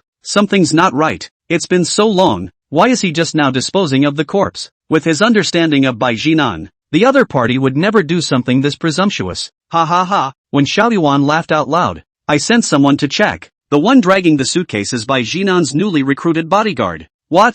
Tian Tai's complexion suddenly changed. You mean, it's the last time you drove to avoid? When Xiaoyuan nodded to confirm. That's right, it's him. Bai Jian suddenly disposed of the corpse, presumably because he had caught wind of something and wanted to wipe his ass in a hurry. Unfortunately, that bodyguard, with all his brute strength but no brain, actually pulled the suitcase to the train station. Tian Tai shook his head. It's not that simple. Bai Jian has a deep mind. We must not take it lightly. When Xiaoyuan was confident, don't worry, As soon as there is news from the police station, I will immediately receive a notification from my side. Bai Jian is afraid that he's in trouble this time. Ha ha ha, Tian Tai said. If this is true, then Bai Jian will definitely not dare to return to China. In that case, his Qi-Kung group will be left without a leader. A police car slowly stopped at the entrance of the Fengyu neighborhood in Nandu City. The car door opened and Li Feng, the leader of the task force, was the first to get out of the car. Li Feng's figure was upright, his eyes were sharp, and he exuded a competent aura. Subsequently,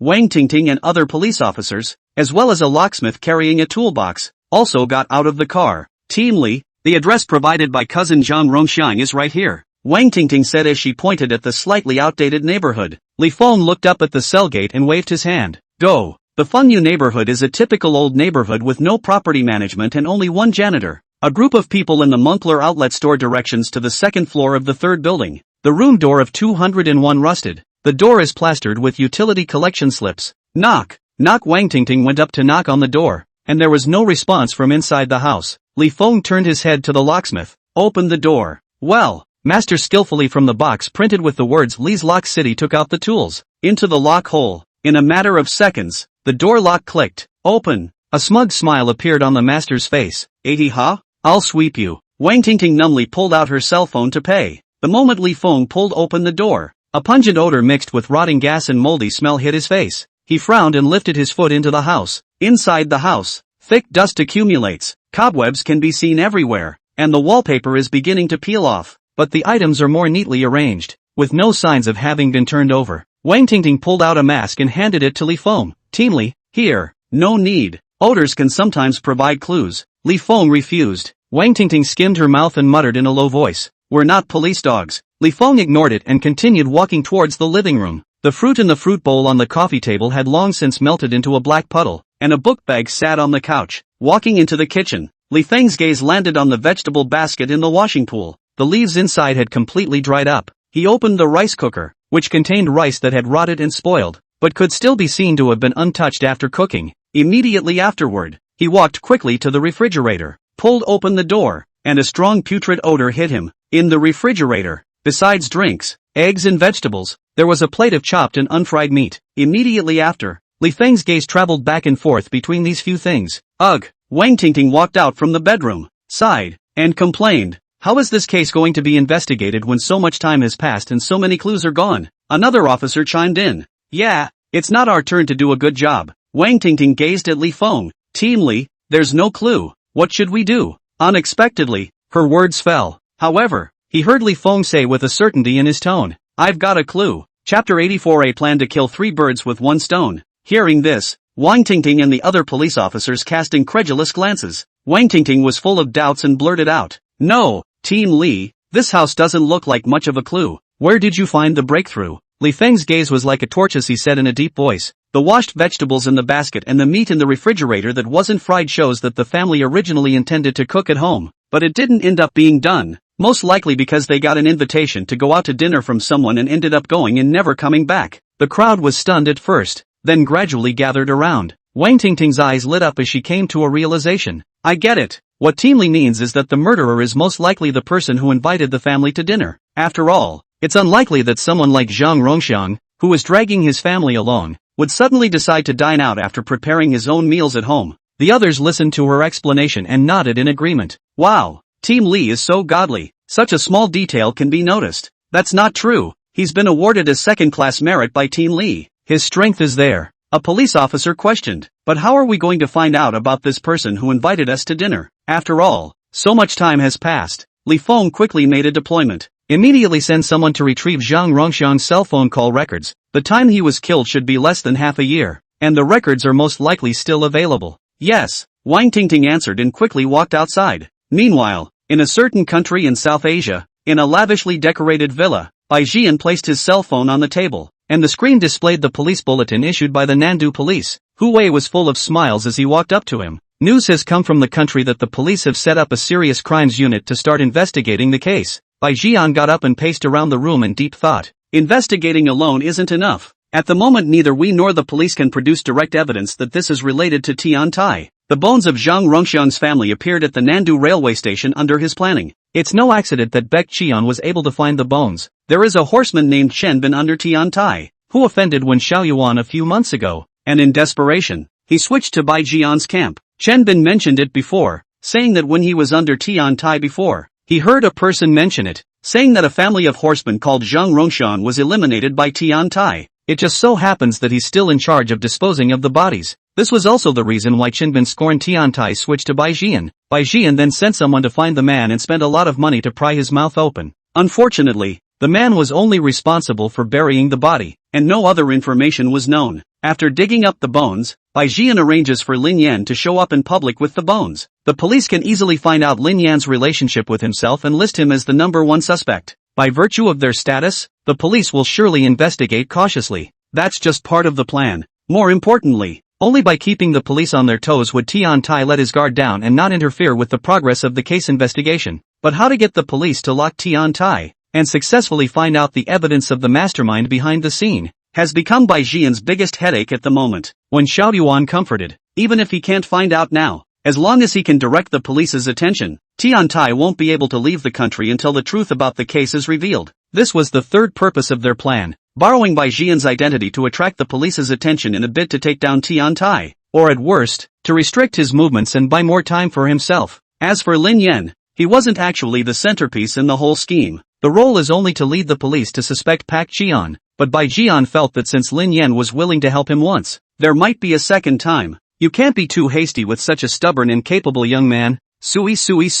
We can't be idle either. Let's have our people, secretly, help the police investigate the clues, but definitely not for Tian Tai to find out. Otherwise, we'll be in for a wild goose chase. An hour later, a list of Zhang Rongshan's call records was sent to Li Feng. His eyes skipped over the previous records and locked directly onto the last two. 5, 13, 17, 20, 189, 4587, 5, 13, 1934, 135, 8588. Dinner time for the average person is usually between 6 and 7 o'clock. Li Feng quickly confirmed his previous deduction. Zhang Rongshan's family was preparing to cook when they received an invitation from a number beginning with 189. So Zhang Rongshan's wife put the prepared meat back in the refrigerator and left the dripping vegetables in the sink. The clues are becoming clear that the murderer is probably behind these two numbers, and the possibility of a conspiracy between the two cannot be ruled out. Check these two phone numbers immediately, Li Feng ordered. Yes. Wang Tingting immediately opened the security system to inquire. Soon,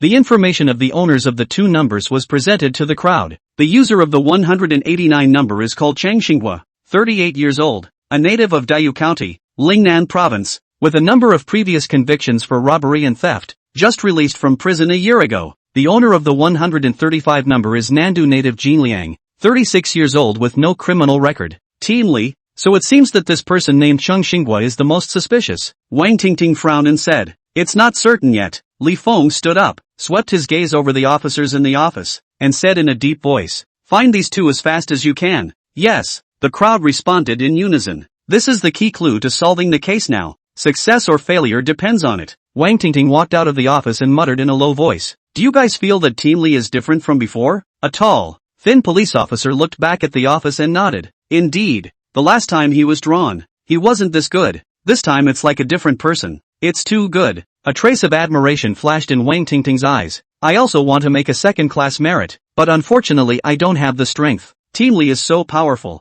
I hope that this time we can follow the light. The tall and thin police officer sighed. How can this case be compared to that big fish Huang Wei Yong? We'll be lucky to get a commendation. Wang Tingting deflated. Spoil sport. After everyone leaves, Li Feng glanced at the time, then quickly left the task force and drove to the Nandu detention center. He showed the paperwork and documents issued by the provincial office and entered the detention center without any problems. Coming to the luxurious single room in the area where the felons were detained, Li Feng took out his key and opened the door, walked into the room, quickly took off his police uniform and changed into the inmate's suit on the bed, then walked into the bathroom. When he stepped out again, he actually turned into Lin Yan's appearance. Chapter 85 Miss, do you like Lin? I didn't realize the word transfiguration turned out to be so sick. The first time he used transfiguration Lin Yan was also shocked. Originally, I thought the system gave a chicken. I didn't realize that it would come in handy at a critical moment. Lin Yan accepts Bai Jian's offer to help him get rid of Tian Tai. After promising Bai Jian, Lin Yan got in touch with Zhang Xiaomei secretly. After deliberation it was decided.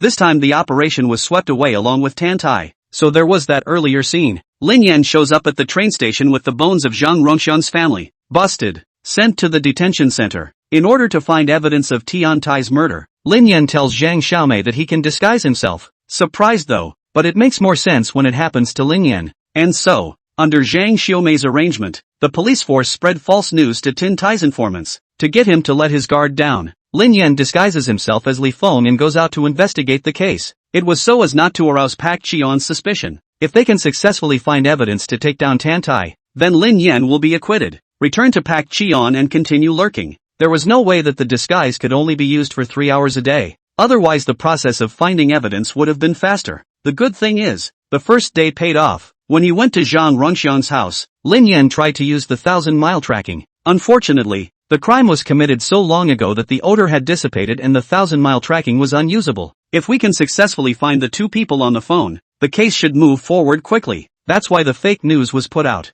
If Tian Tai learns that the police are investigating the murder of Zhang Rongxiang's family, he'll probably just get rid of certain key people early. Now Lin Yan could only wait. He couldn't waste time waiting for the other task force members to find someone so he could disguise himself and go out to investigate the case. In a police car heading to the detention center, Li Feng looked at himself on the video, his eyes glaring and squeezing his eyelids out. Chief, go on. This is too godly, isn't it? The Zhang Rongxiang extermination case task force was set up. Li Feng logically became the deputy leader, and Zhang Donghai stepped in as the leader. At the same time he was given a mysterious assignment. Take turns working with Lin Yan. Lin Yan was on when he was investigating the case, and he covered the rest of the time. Zhang Donghai said smilingly, he is a strange man, and cannot be measured by common sense. Isn't that strange? He killed Shou Ji, captured Black Wolf alive, seized the factory drug production case, rape and murder case, and incidentally, even brought Huang Weiyong to an end. If he hadn't personally experienced something so outrageous,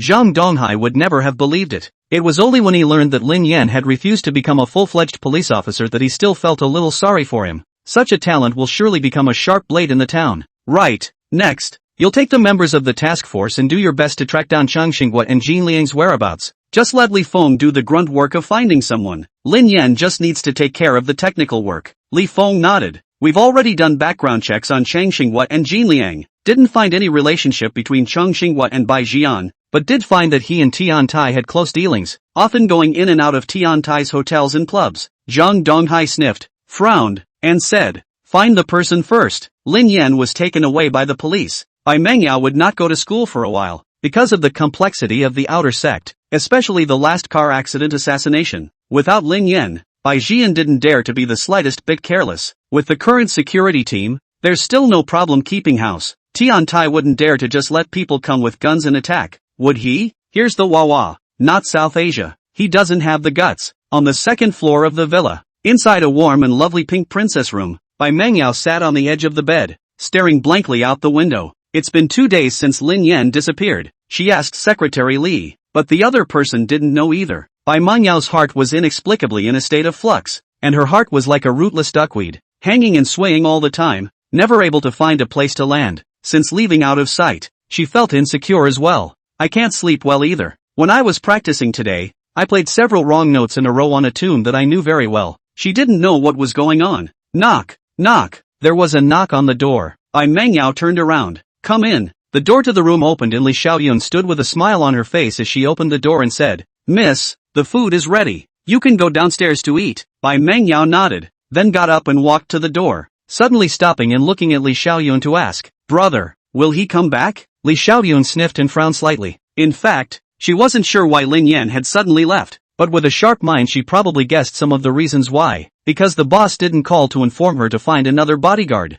This means that Lin Yan is still employed, probably because his boss had other needs and left temporarily. Don't worry, Miss, Lin will definitely be back. Really? Bai Mengyao's originally dull eyes lit up when she heard this. Li Xiaoyun nodded. Don't worry, Miss. She paused for a moment and asked with some curiosity, Miss, you don't think you like Brother Lin, do you? Anyone else? She would never have dared to ask such a question, but after spending 2 years with Bai Mengyao, Li Xiaoyun realized that she was just a simple girl who had been raised in an ivory tower since she was a child and didn't have much of a heart, nor would she be upset by that statement. In fact, more often than not, Li Xiaoyun took care of her as a little sister. Like, a trace of confusion flashed through Bai Mengyao's eyes, like was not a word she was unfamiliar with. Loves to sing and eat bananas. These two words carry so many meanings, and are rendered very differently in different contexts and environments. She was momentarily confused as to what Secretary Li meant by like. Just, the kind of like when two people are together, Li Xiaoyun prompted. In fact,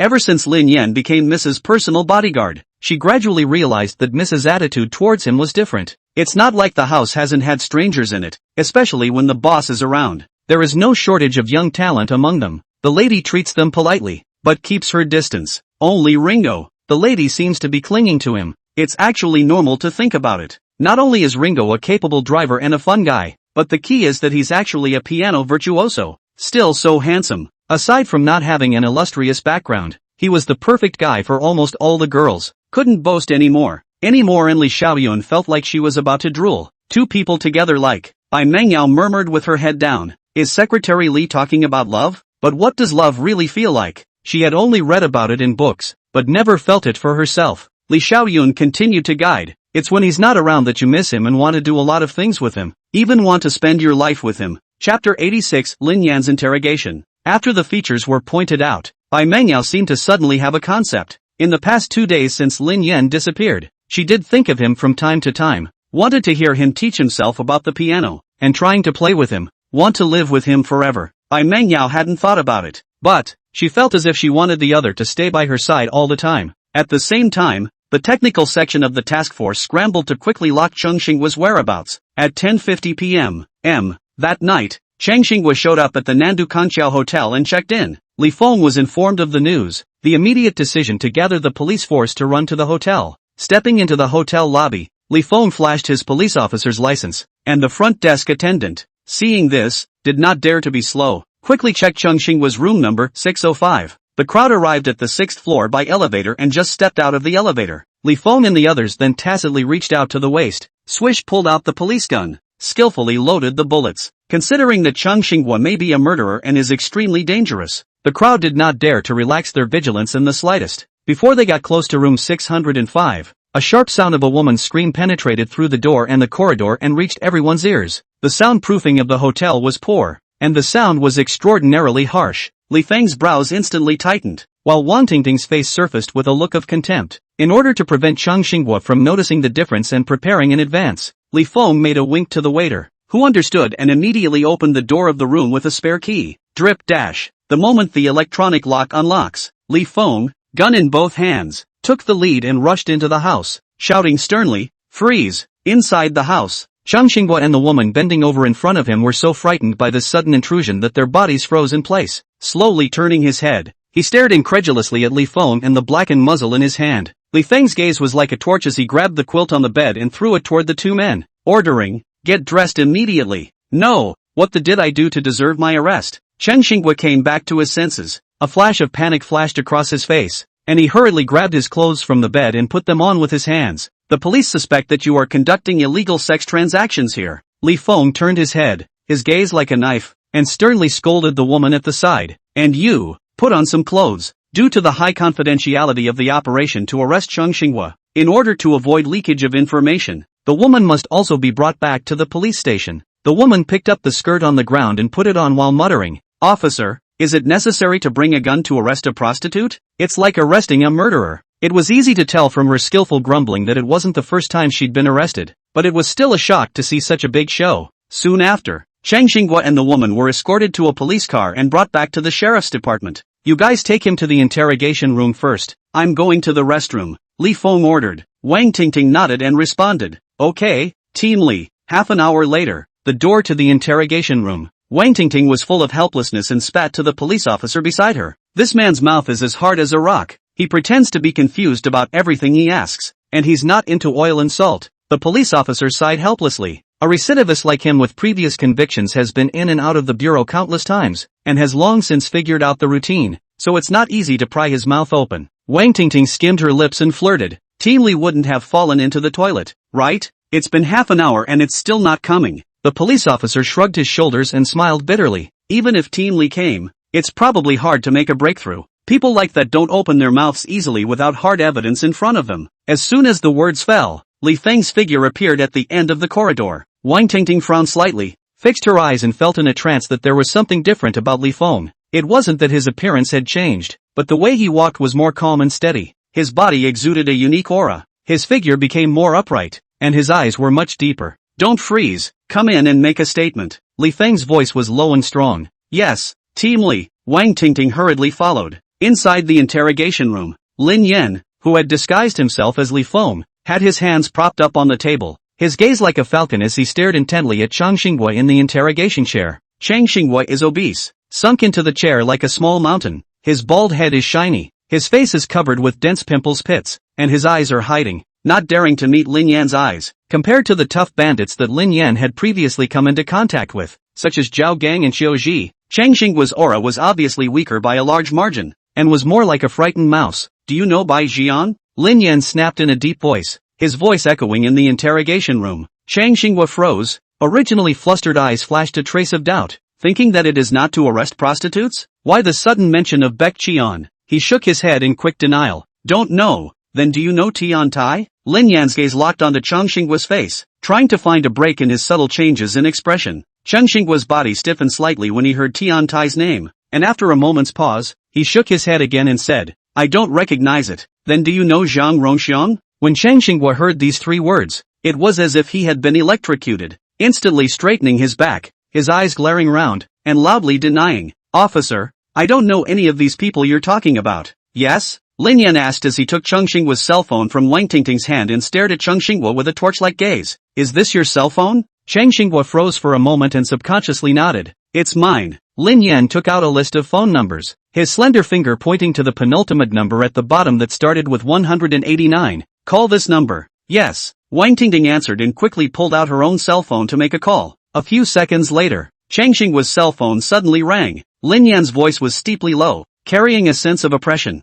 I'll ask you once more, do you recognize Zhang Rongxiang? Chang Xinghua heart thump, face flashed a trace of panic, stammered, I. Lin Yan got up, striding over to Chang Xinghua, handing him the list of phone records and said coldly, this is Zhang Rongxiang's call record on the last day before he was killed. This number, you won't be unfamiliar with it, right? Chang Xinghua looked at the number on the list, his face instantly turned white, and he stammered, yes, it was mine, but I had nothing to do with his death. Then why did you lie about not knowing him? Lin Yan pressed on, his voice getting harsher. Chang Xinghua was once again speechless, and fine beads of sweat broke out on his forehead. Lin Yan sneered and began his statement. Zhang Rongxiang's last call record shows that it was on May 13th. The family had planned to cook at home that day, but they received a phone call, and then the family gladly went to the appointment. Unfortunately, it was a hangmen banquet, and they had no return, dying a horrible death at the hands of the murderer. And the person who called and invited is you. Officer, don't talk nonsense. This has nothing to do with me. Don't frame me. Chang Xinghua hurriedly denied it. Lin Yan raised his hand to point at the camera in the interrogation room and said coldly, every word you just said was recorded. It was proven that you lied to the police during the interrogation and denied knowing Cheng Wing Cheng.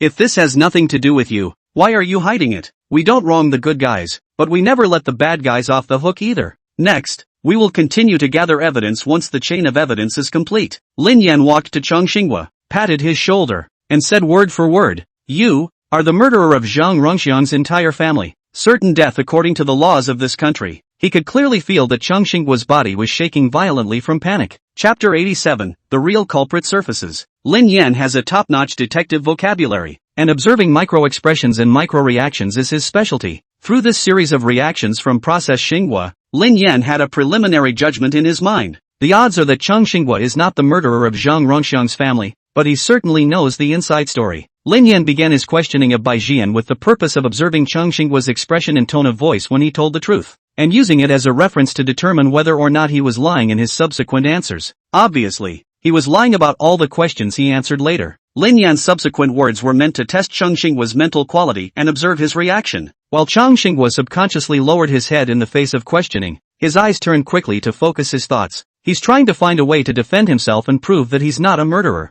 If it's the actual murderer, there's usually an immediate denial or a demonstrated fear of death. And Chang Xinghua just panicked, but apparently still has the backbone, indicating that the probability is that he is not the real culprit. Police officer, I really didn't kill anyone. People are not killed by me. Chang Xinghua hurriedly said, his voice with a trace of trembling. Lin Yan pursued, who killed that man? How do I know who killed them? You can't convict me of murder just based on a phone call, can you? Chang Xinghua raised his voice, trying to hide his inner panic. Lin Yan smiled. I just made it clear that as far as the evidence goes, you're the only suspect. Once the chain of evidence is complete, it won't help if you deny it. The evidence doesn't speak for itself. There's no way to defend you. Lin Yan is not an official police officer and interrogates without routine, with the sole purpose of getting quick clues from the suspect to solve the case. He wanted to create Chang Xinghua's psychological panic through logical reasoning and break down his psychological defense with a capital crime. Chang Xinghua once again lowered his head, his eyebrows twisted into a Chuan character. Lin Yan continued to apply pressure. I know what you're calculating in your mind. Chang Xinghua looked up in surprise, a hint of doubt flashing in his eyes. What was I thinking? Lin Yan laughed coldly. You're pondering how to make up an excuse that can conceal the truth, but also evade responsibility and get away smoothly. But you're naive. If you killed the man, it's hard to escape the law whether you say so or not. But, Lin Yan deliberately paused, whetting Chang Xinghua's appetite. But what? Chang Xinghua swallowed, the panic on his face becoming more and more obvious. Lin Yan's words accurately poked at his mind, and he did just wonder if he could get away with just admitting to whoring and hiding other things. Lin Yan continued, if you don't say anything now, even if you didn't kill the person, when we find out who the real culprit is, you will be recognized as an accessory. You made the call and deliberately concealed it. You will be sentenced heavily. Now that you've confessed, and there's a surrender, you can be dealt with more leniently. Are you sure you want to remain silent? Chang Xinghua sniffed and once again bowed his head in deep thought. He was already in his 30s, and if he'd been locked up for a decade or so, he'd be half in the ground by the time he got out.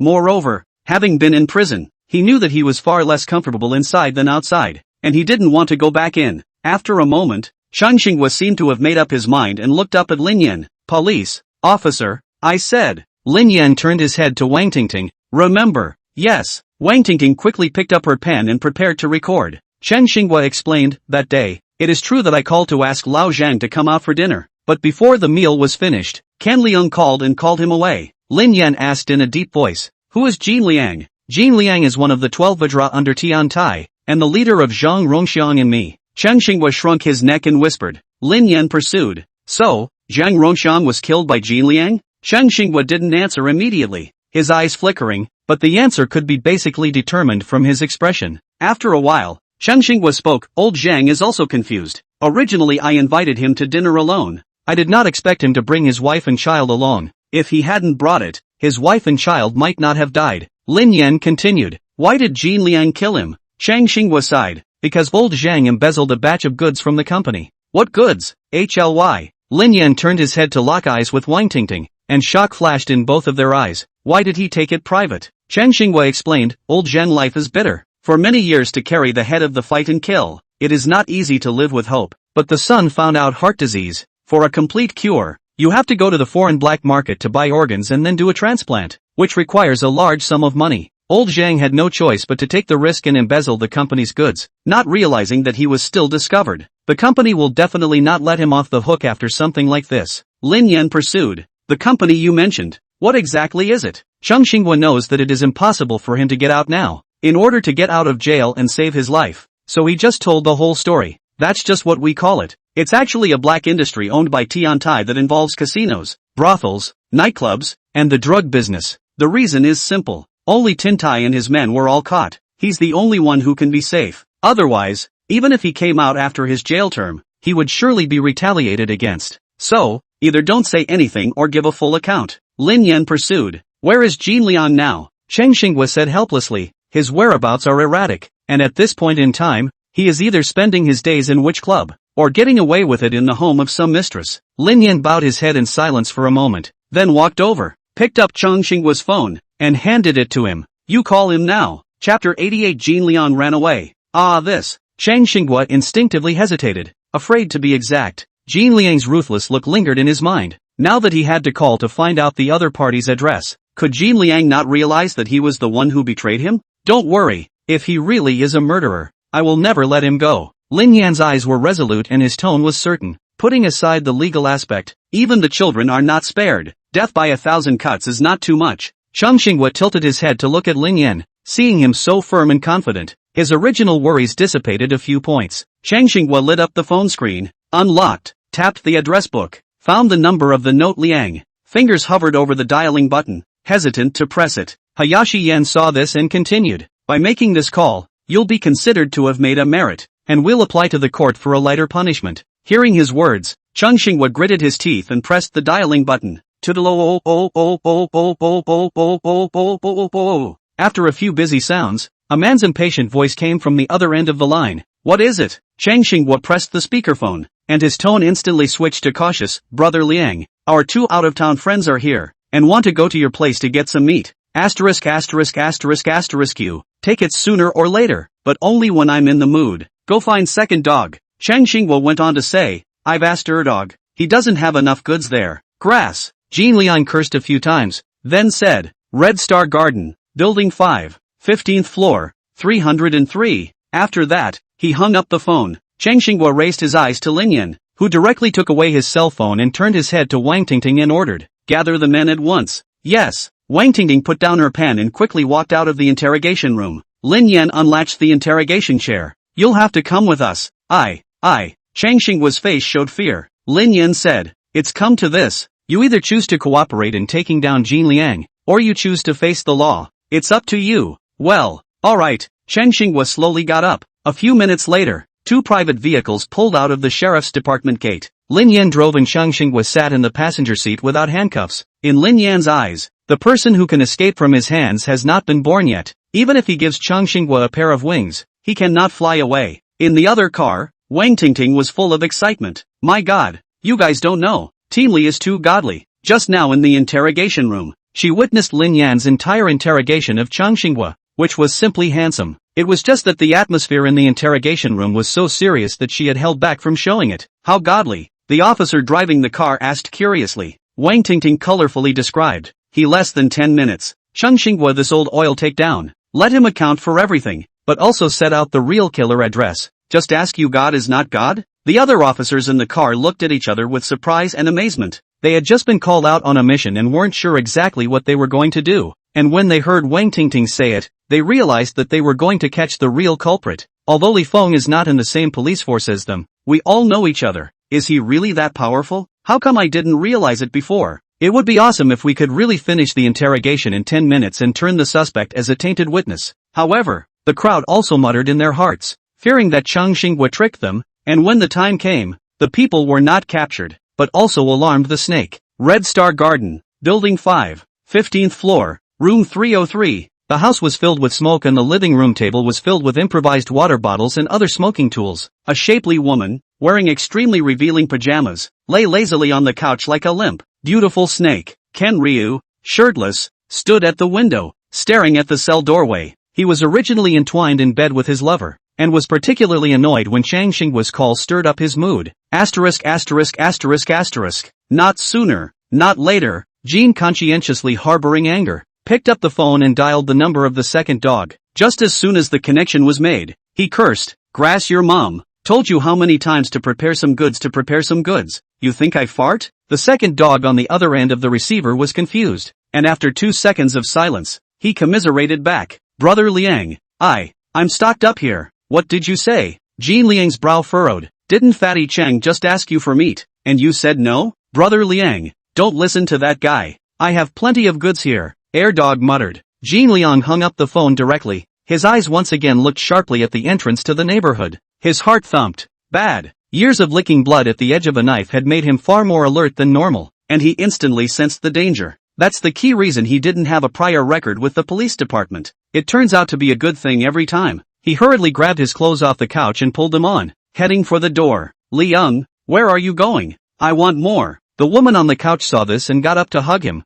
Asterisk off. Jean Liang pushed her away. This was not the time to be coveting tenderness. He took the elevator down to the basement and hit the gas, his tires rubbing harshly on the epoxy floor. Just then, 2 private cars drove into the basement and brushed against Jean Liang's car. Chang Xinghua, who had been apprehensive, nervously rubbed his hands together with his head down, not even noticing Jean Liang's car. Lin Yan parked the car downstairs in the 5th building. Everyone got out, and Chang Xinghua was escorted up the elevator. Stepping out of the elevator, Lin Yan quickly drew the pistol on his waist, loaded it, and came to the door of 303. Knock on the door. Lin Yan ordered in a low voice. Chang Xinghua warily walked to the door and raised his hand to knock. Knock, knock, knock, knock. A few moments later, the door opened, and the sultry woman in a revealing nightgown froze for a moment when she saw Chang Xinghua at the door. Fatty Chang, it's you? Where's Rio? She opened the door unguardedly thinking that the knocker was Jin Liang who had folded. At that moment, a figure flashed out of the side corridor and walked straight in. Wang Tingting and the others immediately identified themselves as police officers. Police? Don't move. Hands on your head. The woman was shocked. The table was full of smoking tools. There was nothing to say, but to obediently crouch down and hold her head. Lin Yan quickly finished searching several rooms and found no one else. He walked quickly to the woman and asked in a deep voice, "Where is Jin Liang?" "I don't know. I don't know anything." The woman let out a sob and shook her head. Lin Yan's gaze swept over the lighter on the table, and the cigarette butts in the ashtray that hadn't quite gone out. Obviously, Jin Liang has run away and just recently, because all this woman's mouth smells like is secondhand smoke and hanging stench. The cigarettes were clearly not hers to smoke. Wang Tingting frowned and said, "Strange, we didn't leak the news. How did he know we were coming to arrest him?" The other officer spread his hands helplessly. "This kind of person is very cunning. If we let him get away this time, it will be harder to catch him next time." Chang Xinggua's face was ashen at the moment. Jin Liang ran away and must have known that he was the one who betrayed him. "You may be fine in the station, but what about your family? Want to run?" Lin Yan sneered. "It's not that easy." Chapter 89. Thousands of miles of tracking plus the god of cars is powerful. When the crowd heard this, they looked at Lin Yan with shocked faces. "Team Li, you still have a way to catch him?" Wang Tingting's eyes widened. Her eyes filled with disbelief. Extrajudicial lunatics like Jin Liang have a strong sense of counter-surveillance, and once they sense danger and hide, it's not easy to pull them out again. This relies on tight control and requires accurate intelligence from informants, and can never be done overnight. The other officers had the same expression, not questioning, but purely curious as to what Lin Yan had up his sleeve. Lin Yan did not reply and walked straight into the bedroom, slowly closing his eyes and fully utilizing his 1,000-mile tracking ability. In an instant, all kinds of odors came in like a tidal wave. A woman's pungent perfume, the choking smell of cigarettes, the sickening smell of drugs, the formaldehyde from the closet, the smell of barbecue coming from downstairs, and the sweaty odor of men mixed in. Lin Yan precisely eliminated everything that had nothing to do with Jin Liang in this flood of odors, and finally locked onto the unique scent that most likely belonged to Jin Liang. Suddenly, Lin Yan opened his eyes and walked out of the bedroom, sticking the pistol back into his waistband and said in a deep voice, "Take the man and the evidence back to the station and wait for my word." When the words fell, he had already left in quick steps, leaving Wang Tingting and other police officers standing still, full of shock. "No way, Team Li is planning to go and arrest someone single-handedly? He just went in there and sniffed and found someone? A drug-sniffing dog? Stop guessing, take pictures and bring all this evidence back." The officers discussed the situation as they quickly got down to the task at hand. Lin Yan arrived at the underground garage, got into the car, rolled down all the windows, and his 1,000-mile tracking ability was still running at full power. Kenria's scent still lingered in the air, but at the moment it was mixed with the car exhaust. A dog's sense of smell is about 1,200 times more sensitive than a human's, and Lin Yan's ability to track thousands of miles is 10 times farther than that of a dog. Despite the heavy exhaust fumes from the underground parking lot, with this extraordinary ability, he was not only able to clearly distinguish the condition of different models of cars, even the subtle differences in odor emanating from the engine due to wear and tear can be detected. At the moment, Lin Yan only needed to follow the tail gas that blended with Jin Liang's scent to track him down. It's a little easier than just tracking body odor. With the engine roaring, Lin Yan kicked the gas, and the car drove out of the basement at breakneck speed like an arrow off a string.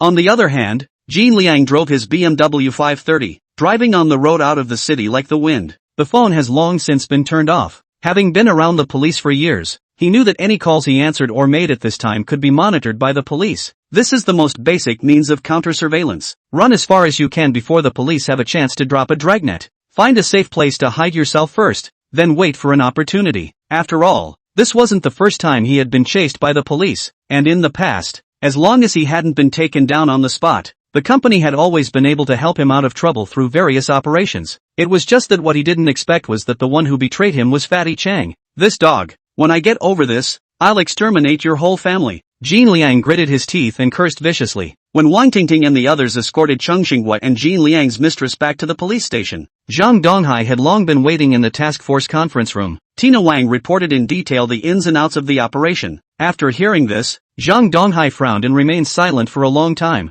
then said to her, "Go ahead and get busy." "Yes, team leader." After Wang Tingting left, Zhang Donghai dialed the phone. "Hey, director, old Zhang, there's progress in the case?" On the other end of the phone, Zhang Xiaomei's voice was gentle and calm. "Director, it's like this. Zhang Donghai recounted the entire process from Lin Yan's interrogation to his capture in detail. According to the team members who came back, he's now gone after the murderer alone. I'm calling to ask you if you need to send backup? Putting aside the identity of the director of public security, Zhang Donghai was nearly 50 years old, so how could he not see the ambiguity, if any, between Lin Yan and Suing Xue? Although he believed in Lin Yan's ability, the matter was so important that he still had to ask Zhang Xiaomei for instructions and try to make sure everything was fine. Do you think he needs support? Zhang Xiaomei asked rhetorically. Zhang Donghai smiled faintly. In my opinion, he shouldn't need it. This Jin Liang is nowhere near as good as Qiu Ji. Zhang Xiaomei, since he didn't open his mouth to ask for help, we're relieved to trust him.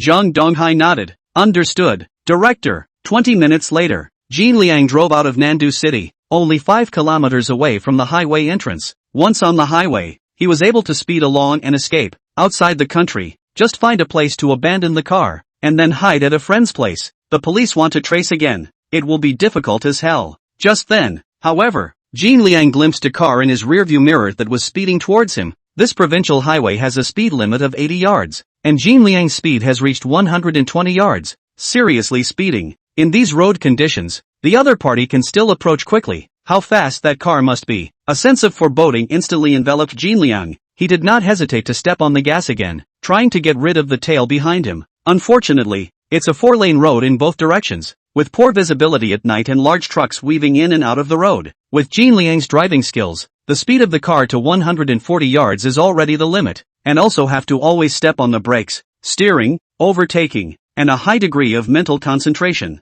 Even so, he nearly collided with a large truck, but the car behind him was like a ghost, getting closer and closer. At the closest point, the two cars were less than 2 body lengths apart and couldn't shake it off. Jin Liang became more and more nervous, his heart beating like a drum, his throat so dry and thirsty that it was about to smoke, the knots in his throat involuntarily rolling up and down as he desperately swallowed his saliva. At this time, the front of the 2 large trucks, very close to each other, looked to be traveling side by side. Once he was blocked by these 2 cars, Jin Liang was bound to have to slow down, and slowing down meant that he would be caught up by the cars behind him. The only way to do this is to risk forcing an overtake through the middle of 2 cars. But the 2 trucks before and after the spacing is less than 10 meters. Space is narrow. Forced overtaking risk is very great. But the fear that followed behind him made Jin Liang's scalp numb and he just wanted to get rid of it in a hurry. With a clench of teeth and a heartbeat, he pressed the gas to the floor. Ah! Jin Liang hissed as the car's engine let out a deafening roar and picked up speed again, only to see him quickly turn the steering wheel, the car's front end.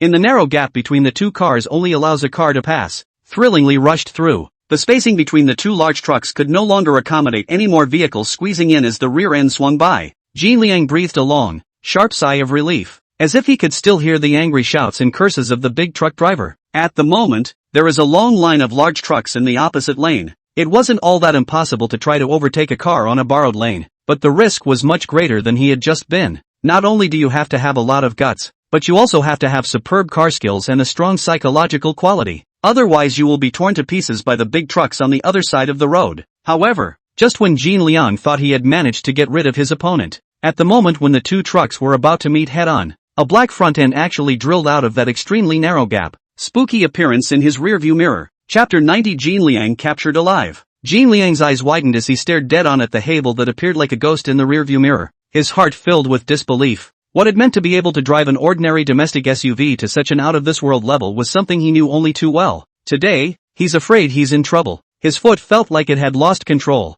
and he unconsciously let go of the gas pedal as the BMW gradually slowed down. Meanwhile, Harv drove steadily to a position parallel to him. Jin Liang looked through the passenger window and was met with a pair of eyes as deep as an abyss and as cold as frost, only to see Lin Yan's right hand slowly raised, the black hole of the gun aimed at him, signaling him to pull over. Jin Liang snapped back to his senses, his eyes instantly averted, his heart crossed, and he once again stepped on the gas hard. He was an outlaw at the point of a knife and must not fall into the hands of the police. Just then, 2 crisp gunshots pierced the night sky. The BMW's 2 rear wheels instantly blew out, the rubber of the tires rubbing against the ground with an ear-splitting screech. 2 minutes later, the out-of-control BMW was forced to brake crookedly to the side of the road. Seeing this, Jin Liang did not hesitate to abandon the car and run wildly toward the farmland by the roadside. But he had just run out not more than a few steps, and the moment he subconsciously turned back, he only saw a black shadow like a cheetah with a few leaps, and in the blink of an eye, it came above his head.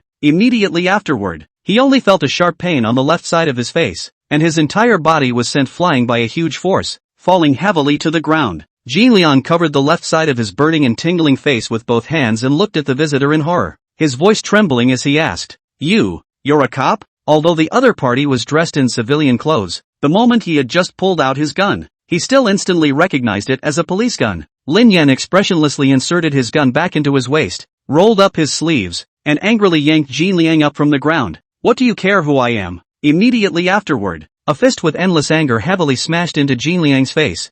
Jin Liang screamed miserably as his entire body flew out like a kite with broken strings. Lin Yan's punch was devoid of any fancy techniques, purely out of extreme contempt and anger for this person in front of him. Zhang Ronxian deserved to die, but his young son was innocent. As the saying goes, woe is not as bad as your wife and children. And this is the root cause of Lin Yan's anger. Jin Liang was beaten to the point of dizziness and lay on the ground wailing in pain. His mouth filled with blood and a thick fishy sweet odor filled the air. After a few moments, the pain eased a little. Jin Liang forced himself to endure the pain and looked at Lin Yan, asking weakly, Who the hell are you? Police can't abuse lynching. Beware, I'll sue you. Ha! Lin Yan laughed coldly, his eyes filled with mockery. You know to talk to me about the law now? When you kill and burn and sell drugs, why don't you ever think that in this country, in this land, the law is there to protect the innocent? You want to sue me? Fine, I'll give you that chance. With that, Lin Yan took a big step over, picked up Jin Liang, and beat him up again. If you don't beat them up now, you won't have a chance when you get caught back. An hour later,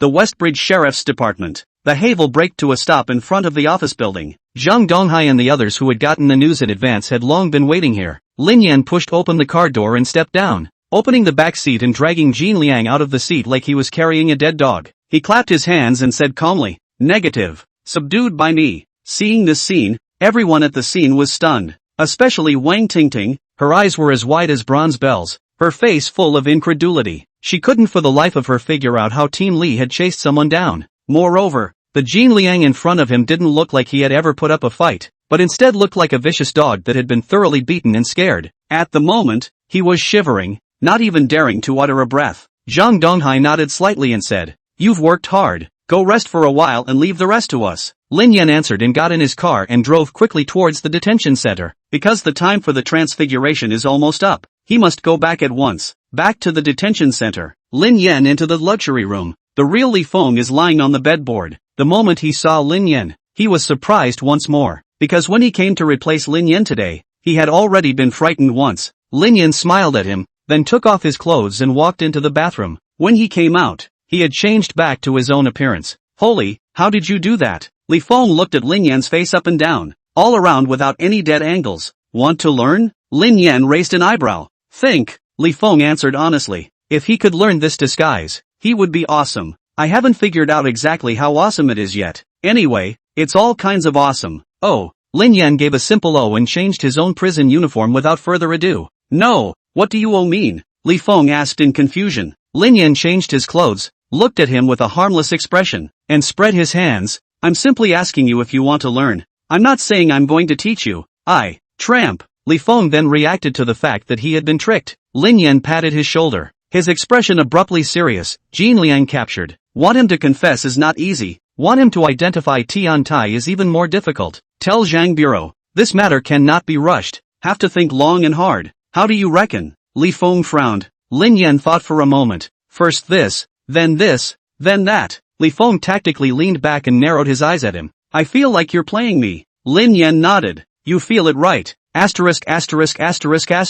Li Feng deflated. Lin Yan said, because I haven't thought about it yet. Jin Liang knows that he's a capital offense, and once he gives an account, he'll die no matter what, so he'll never open his mouth. Li Feng nodded. Lin Yan was right. Such outlaws know their place very well. The more frequent and intense the police trials, the more it means they may not have tangible evidence at this point. So, he's even less likely to open his mouth and confess. This is common sense when dealing with an inmate as a criminal investigator, especially such chronic offenders. Not the kind of incidental suspects are comparable. Tell Bureau Chief Zhang that no one should interrogate him tonight. And don't ask anything. Put him in solitary confinement. Good. Li Feng nodded and answered, then changed into his own clothes and left. Although Jin Liang's injuries didn't look serious, they actually weren't light at all. Good thing none of it was fatal. Other than the pain, it's basically nothing. After treating his injuries, he was escorted by the police to the detention center. Imprisoned in separate large deluxe single rooms, During that time no one asked him half a word about the case. This caused Jin Liang to feel a twinge of doubt. From the mouth of the man who arrested him, he knew that the police had traced the case to Zhang Rongshang. But it's been so long, there is no proof of death. The police had a hard time finding tangible evidence that he was the murderer. Jin's mind was already made up. No matter how the police interrogate him, he just bites the bullet. At best, it will be dealt with as a DP smoking offense. Plus, the company will also step in to bail him out when the time comes. Under police escort, he was taken to a detention center and placed in a separate luxury cell. 2 days passed, and no one came to take care of him in the detention center, except for delivering food on time. There was no arraignment, not even a statement taken. The more Jin Liang felt that something was wrong. Night fell once more, and the guardhouse grew quiet as all the lights went out, plunging the entire space into darkness. Jin Liang lay on the bed, his eyes staring straight up at the ceiling, his heart inexplicably a little weak. Suddenly, he faintly heard a light footstep approaching his cell. At first, he thought it was a correctional officer from the guardhouse inspection, but immediately afterward, he heard footsteps stop at the door and it appeared that someone was pulling out a key to open the door. Jin Liang's scalp instantly tingled and a chill ran straight up from the soles of his feet as he hurriedly sat up from the bed. With a creak, the door was slowly pushed open and a dark shadow appeared in the doorway. Jin Liang panicked, reached out and fumbled with the light switch, and with a pop, the dim light instantly illuminated the entire cell. When he saw the face of the visitor, his eyes instantly widened with disbelief, because the one standing in front of him was no other than Peng Chao, one of the 12 Vidra under Tian Tai. Moreover, in Peng Chao's hand, he was holding a brightly shining knife, and under the dim light, the blade flashed with an icy cold light. Chapter 91 Tian Tai's Destruction. How did you get here? Jin Liang subconsciously flinched back, his voice carrying panic that welled up from the depths of his soul. The Peng Chao in front of him was an outlaw with a long list of crimes, just like him. What is this place? It's a detention center, a place where the police hold suspects, surrounded by layers of guards and extremely tight security. How could Peng Chao be here? Moreover, he actually had the key to his own cell in his hand,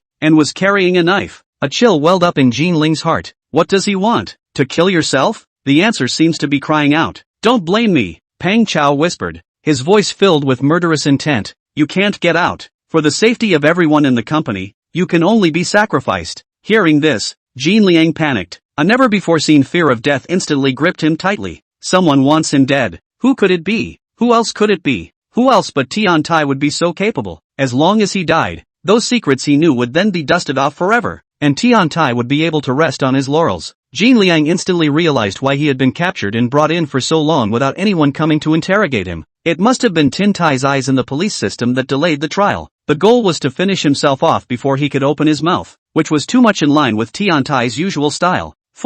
Why? Jin Liang panicked and kept backing away. Tai knows me. The police have no evidence whatsoever right now. I won't say anything. Peng Chao sneered. Brother Tai said that only the dead in this world won't open their mouths. The living are not guaranteed by anyone. After saying that, Peng Chao began to move his feet forward. Black sneakers, each step on the concrete floor made a chilling sound. The knife in his hand, glinting coldly in the dim light, was slowly raised. Jin Liang growled like a madman. Damn, Tian Tai is not a human being. I never wanted to betray him, but he tried to kill me. Somebody, help, somebody. Right at this moment, Peng Chao rushed up with an arrow step. The knife in his hand carried the sound of whistling wind and slashed down fiercely without the slightest hesitation. In his panic, Jin Liang desperately dodged to the side and managed to avoid the fatal blow. Peng Chao missed with one blow, and the knife in his hand once again attacked ferociously. Each slash was like a scythe slashed by the god of death, wanting to kill him. Ah! Jin Liang screamed miserably. His arm was cut with a long gash and blood gushed out. Not caring about the pain of his wound, he rolled and rushed toward the door, shouting at the top of his lungs as he ran. Murder! Tian Tai is trying to kill me! Thump! The lights of the guardhouse came on one after the other, and the blinding light dispersed the darkness instantly. Immediately afterward, a correctional officer quickly rushed out. Help me! Help me! Someone's trying to kill me! Jin Liang yelled hysterically, his voice echoing in the empty corridor. However, by the time he finally ensured his safety and turned his head again, there was no trace of Peng Chao behind him, as if he had never appeared. An hour later, Jin Liang sat in the interrogation chair, his right hand wrapped in thick gauze, a cigarette in his mouth, his face pale and stunned. Who is trying to kill you? Zhang Donghai, who was sitting on the opposite side of the table, looked gloomy and asked in a low voice. Jin Liang took a sharp drag on his cigarette, his movements a bit shaky, then sharply uttered a name. Peng Chao. Who is Peng Chao? Tian Tai's men. Why would he want to kill you? Trying to shut me up. Why should I tell you to shut up? Jean Liang sniffed and took another hard drag on his cigarette. The tip instantly red and bright. His lips trembled slightly as a large mouthful of smoke was inhaled into his lungs and slowly exhaled again. With what seemed like great determination, he said, because, I know all about him. October 15, 11:05 a.m. Top floor of the Hongsheng Group. Jean Liang is missing. Tian Tai stood up and walked over to the huge floor-to-ceiling windows. His brow furrowed as he looked out the window at the bustling but slightly restless city streets. A wave of unease crept over him as the sunlight poured down on his well-maintained but vaguely anxious face. When Xiao Yuan's face was grim, his voice low, I've sent someone to check. Airdog said that Jean Liang even called him a few days ago, saying that Fatty Chang was looking for him to get the goods. He hasn't seen anyone since then. Is it possible that he was arrested by the police? Tian Tai turned his head, his eyes full of worry. When Xiao Yuan shook his head, the wrinkles on his forehead creasing slightly. It shouldn't. According to the inside information I've gotten, the police have been fully investigating Bai Jian lately.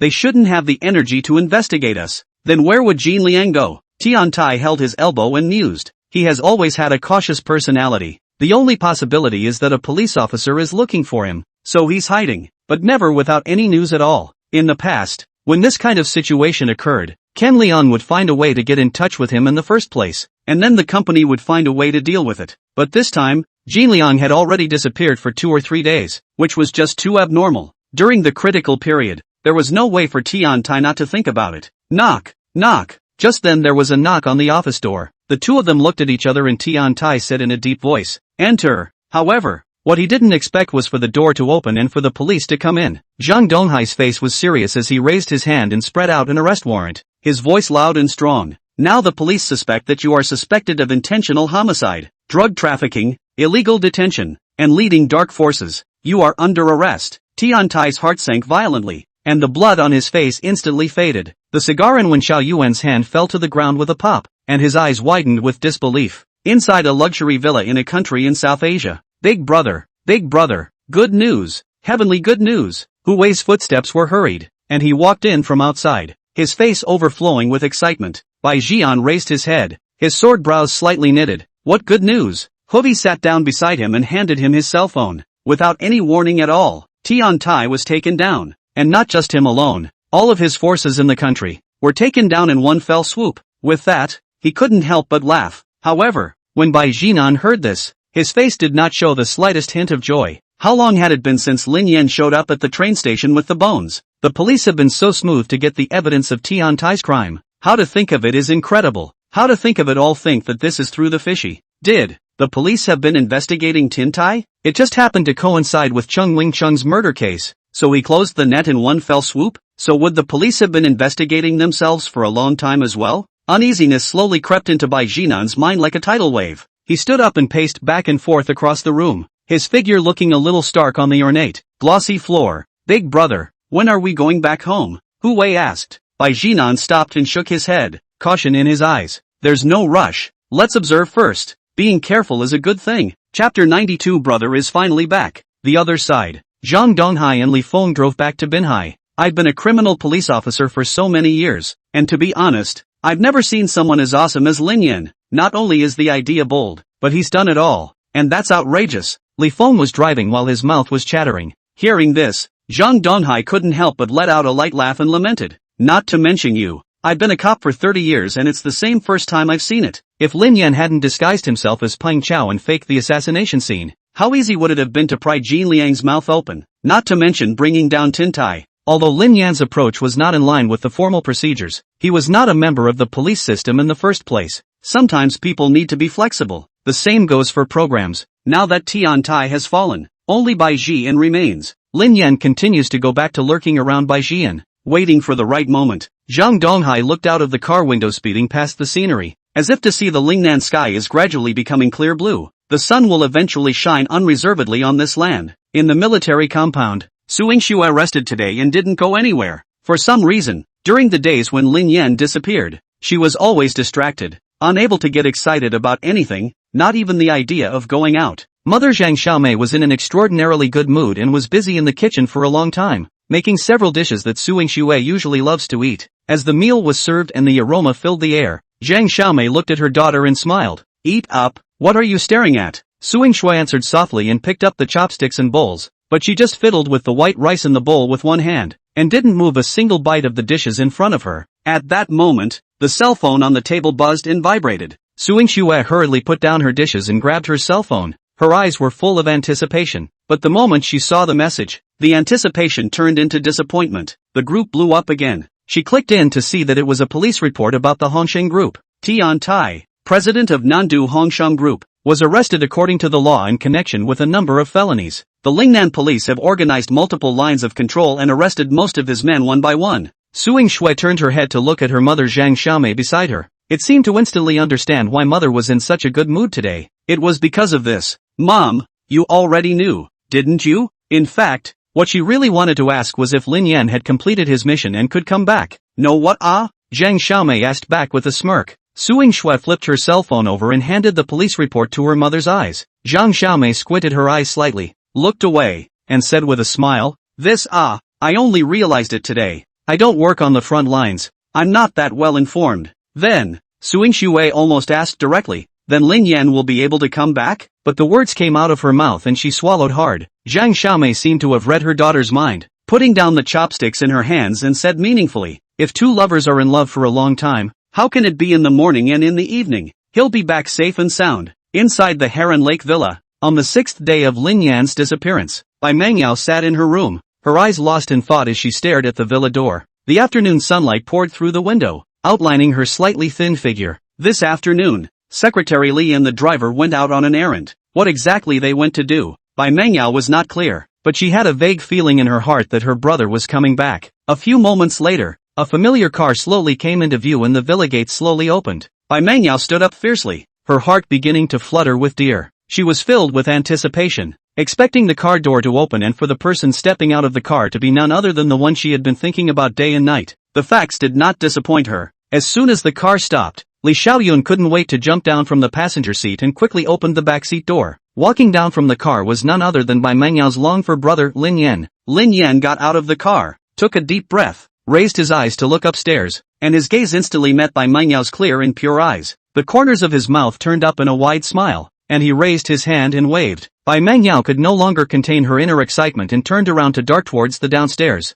Seeing this, Li Xiaoyun came over to Lin Yan's side and whispered, Brother Lin, you don't know, in the past few days while you were away, Miss asked me every day when you'd be back. Lin Yan frowned slightly, a trace of doubt on his face. Why is she so concerned about me? Li Xiaoyun skimmed her mouth with a don't you pretend expression. You're so smart, Brother Lin. What else can be hidden from you? I don't believe you can't see it. Brother! Bai Mangyao lifted the hem of her skirt with both hands and rushed out of the villa like a cheerful deer, a sweet smile on her face. You haven't wandered off in the past few days, have you? Lin Yan asked, looking at her. Bai Mangyao shook her head vigorously and replied seriously, No, I'm not going anywhere without my brother. Lin Yan raised his hand and gently rubbed her head. So good. Li Xiaoyun, who was on the side, saw the scene and was so shocked that her eyes almost fell out. Ringo actually groped and killed Miss. That's a lot of nerve, isn't it? Lin Yan completed the task given to him by Bai Jian, smoothly brought down Tian Tai. It was reasonable to say that Bai Mangyao's danger had been lifted and he shouldn't have stayed in the villa. Baek Qian should set him up with something else, but strangely enough, Bai Jian told him to stay at the villa and work as a piano teacher for Mangyao. Anything else? Wait until he returns home. Baek Qian is sophisticated. I think it must be that Tian Tai's overthrow in turn made him a scared bird. However, Lin Yan was in no hurry. Sui, brother, Bai Mangyao wanted to speak, with a hint of anticipation in her eyes. Lin Yan frowned slightly. Speak. Bai Mangyao looked toward the villa gate, hesitated for a moment, and gathered her courage to say, I want to go out to dinner with you today, though the last time I went out with Lin Yan, I had a stomach upset after eating spicy hot pot. But how can a fish that has seen the sea be willing to stay in a small gully? Food that no one can resist. Lin Yan turned his head to look at Li Xiaoyun. Let's just say, if I take the lady out to dinner, will the company reimburse me? Reimbursement is no problem, but I have to report Mrs. Trip to the boss first. If it was someone else, then Li Xiaoyun would have refused without hesitation. But Lin was different. She immediately called Bai Jian. Hey, boss, Miss wants to go out to dinner with Ringo. Right, okay.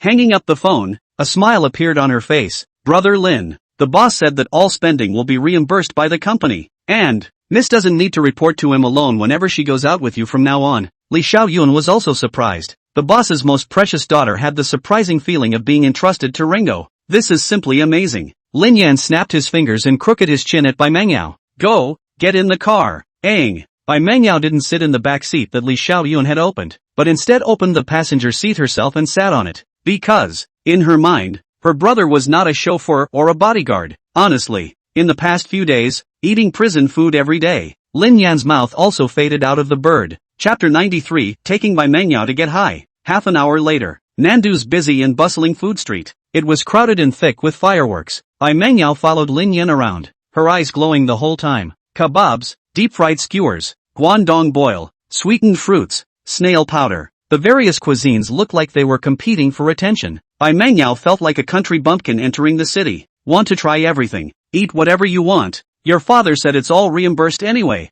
Lin Yan said smilingly. Really? Then I'm going to eat this. Bai Menyao's beautiful eyes were filled with anticipation. Lin Yan nodded. Of course. Eating from the street to the end of the street. Bai Mengyao was holding a barbecued gluten in her hand, with red oil still hanging from the corners of her mouth and satisfaction written all over her face. Before she met Lin Yan, she thought her life was supposed to be like that, but not anymore. It turns out that life can be as colorful as it is now. At this point, the sound of singing came from the front, and Lin Yan looked up. It's a mariachi singer singing on a live stream. Do you know how to sing? Lin Yan remembered that Li Xiaoyun had said that Miss sang particularly well. Bai Mengyao nodded with her gluten in her mouth, looking at him dully. Go, sing for me. Lin Yan pulled him into the crowd and waited for the wandering singer to finish singing. He walked over and asked, can we get her to sing one? Lin Yan pointed at Bai Mengyao behind him. The wandering singer laughed. As long as you're not singing blind. There weren't many people in the live room to begin with, and this would have been a killer singer. Wouldn't that be the end of it? The wandering singer finished speaking and looked over in the direction of Lin Yan's finger. Eyes instantly straightened.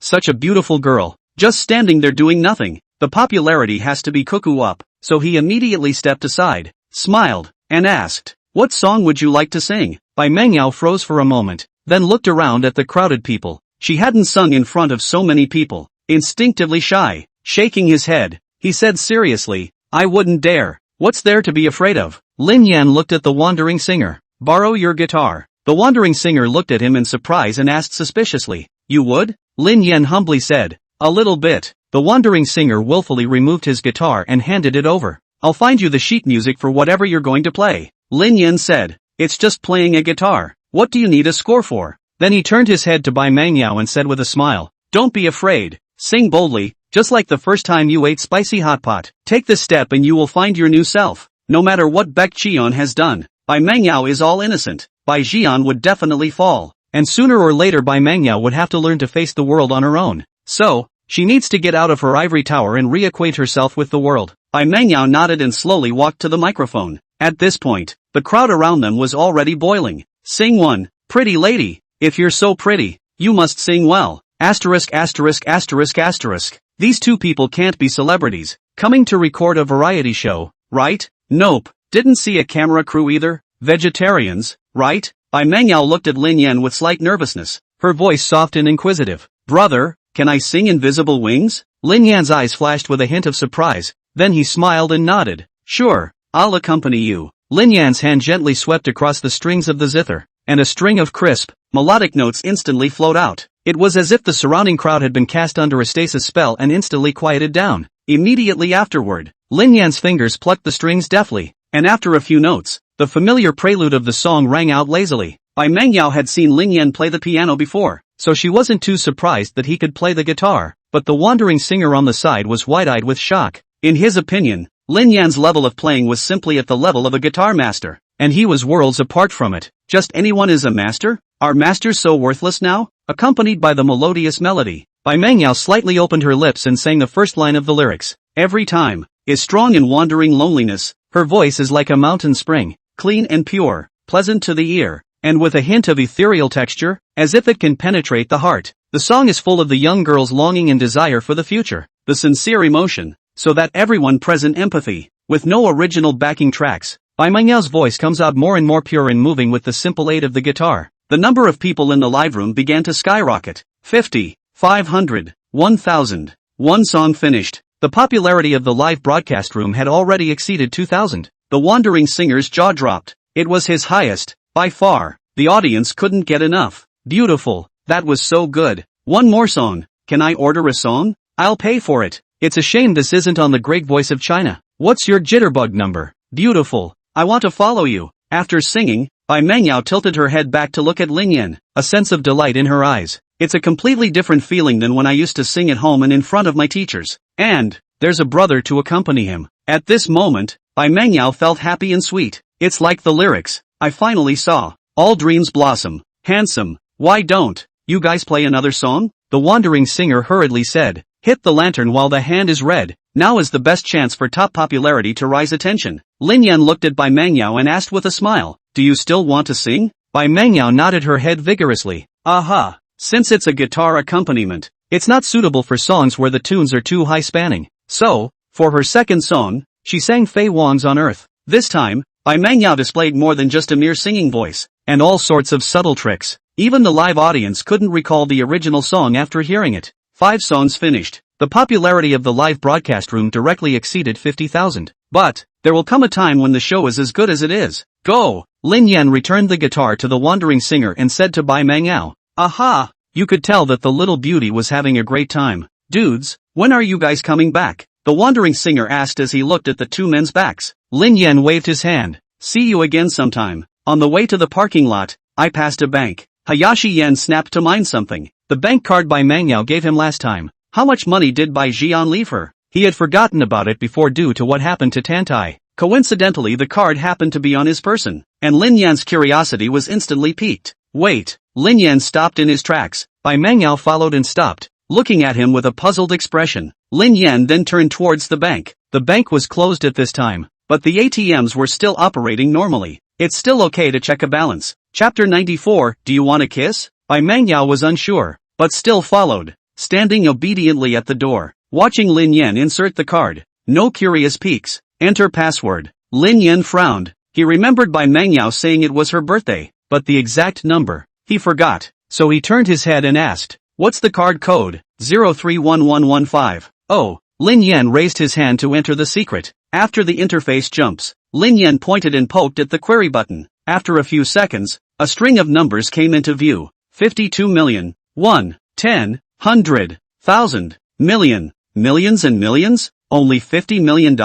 Lin Yan frowned. Can't help but feel a little curious. Bai Jian is worth tens of billions of dollars. How can he just leave this much money for his daughter? That's not right. Lin Yan remembered the last time he spoke to Bai Jian. The other party promised that as long as he could guarantee Bai Mengyao safety, just promise him 100 million. Even a bodyguard can drive hundreds of millions. How is it possible to leave only this amount of money to your daughter? However, Lin Yan then realized, Beck is a very cautious person. Since it's a fallback for my daughter, the money has to be clean. Even if one day he has an accident or is arrested by the police, the money won't be found out either. Of course, there may be another layer of consideration. Bai Mengyao was simple-minded. If the day comes when she has to use the money, just goes to show that she needs to face the world on her own. Too much money for her is probably not a good thing. Normal. $50 million is already enough for her to live the rest of her life in peace. Lin Yan exited the card and turned to leave with Bai Mengyao. Aren't you curious about how much money is in there? Lin Yan asked. Bai Mengyao shook her head, innocence in her large, watery eyes. I won't spend money. For as long as she could remember, there was always someone to open up for her, whether she wanted or didn't want something. Naturally, you lose the concept of money. I'll hold the card for you for now then. Aha. Bai Mengyao nodded. I'll give it to you. You are even more of a loser than Suing Shuet. Lin Yan laughed. Tens of millions of dollars said to be given away. How much family money is enough to hobble around? Back to the villa. Lin Yan took a shower, lying comfortably in bed. The hardboard beds in the guardhouse just aren't as comfortable as the big soft beds in the mansions. No wonder everyone wants to be rich. Because, you can't imagine it in a rich man's life. After not contacting Suing Shuet for several days, the first thing Lin Yan did when he went to bed was to harass her. When he was in the detention center, as soon as he was idle, the scene of kissing Suing Shuet that day would float in his mind. The mouth itches. Most of all, he came up with several more positions that he couldn't wait to try. He guaranteed that he would definitely play exceptionally well this time. The other side. After taking a shower and changing into a silk nightgown, Suing Shuet lay on her side on the bed. There were no lights on in the house. The cell phone was tossed aside. It's obviously not hot, but it's inexplicably a bit distracting. Buzz. The cell phone vibrated,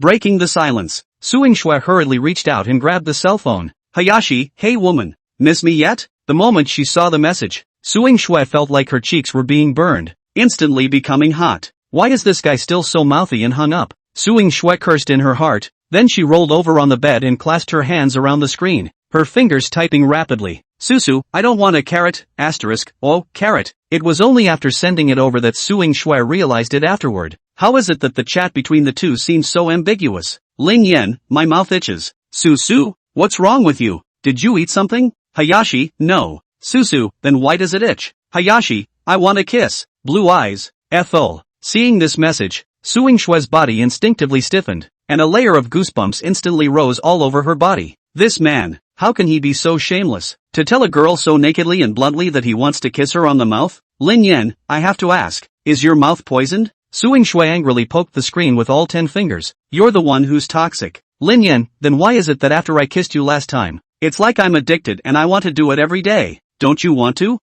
Suing Shui only felt her scalp tingle. How can you ask such a question? Instinctively she began to think, do you want to kiss yourself? You don't want to? In all honesty, Suing Shui also often thought back to that day's scene. Besides shyness, there seems to be something else that's messed up. Do you still want a kiss? She doesn't know. Just thinking about it made me feel flushed and hot, and I felt like I was going to choke. Lin Yan, if you don't say anything, I'll take it as you wanting to kiss by default. Wait for me to come back and dish you out. Su, roll. This man is shameless. The other side. Lin Yan sent Suing Shui a video invitation. The other party declined your video invitation. The other party declined your video invitation. See what's wrong? It's not a lot of meat. Lin Yan muttered under his breath. Yet just then, the long-lost system alert tone sounded. Bai Mengyao's favorability increased by 10 points. Receive a prize of 100,000 yen. Explosive B-level words. Top business thinking from now on. The word poor will leave you. Rich will always be with you. In the eyes of others, you are a genius trader,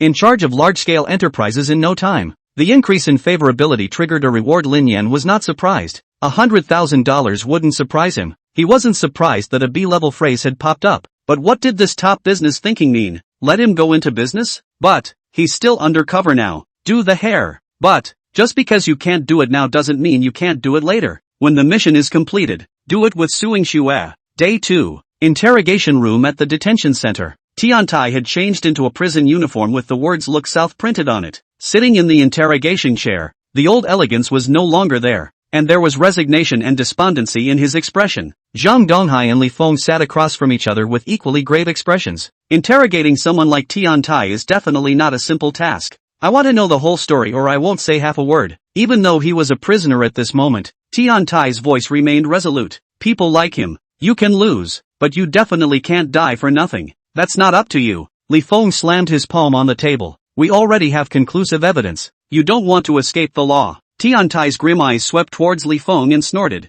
Then why are you still interrogating me? Pull out your gun now and shoot me in one shot. Chapter 95, Bai Jian is back. You. Li Feng's face turned red, his eyes rounded, pointing angrily at Tiantai, but he was momentarily speechless, unable to speak. The atmosphere in the interrogation room was depressing, and the ghastly white light poured down unobstructed, reflecting everyone's tense expressions. Despite the fact that there have been confessions from Jin Liang and others, the judicial process is such that they desperately need to improve the chain of evidence, and Tiantai's confession and admission of guilt are crucial. Tiantai is the helmsman of Hongsheng Group. The forces are intertwined. How many hidden in the dark involved in the case have to dig out from his mouth? The police uphold the principle of not wrongly accusing the good guys and not letting the bad guys off the hook, and are determined to get to the bottom of the case. Snarling of dogs. Tiantai snorted coldly. His gaze moved away from Li Feng like a falcon and landed on Zhang Donghai. His eyes tinged with anticipation as if he was waiting for him to speak. Zhang Donghai put down his pen unhurriedly. The corner of his mouth rose, revealing a meaningful smile. You want to ask if this is related to Bai Jinan?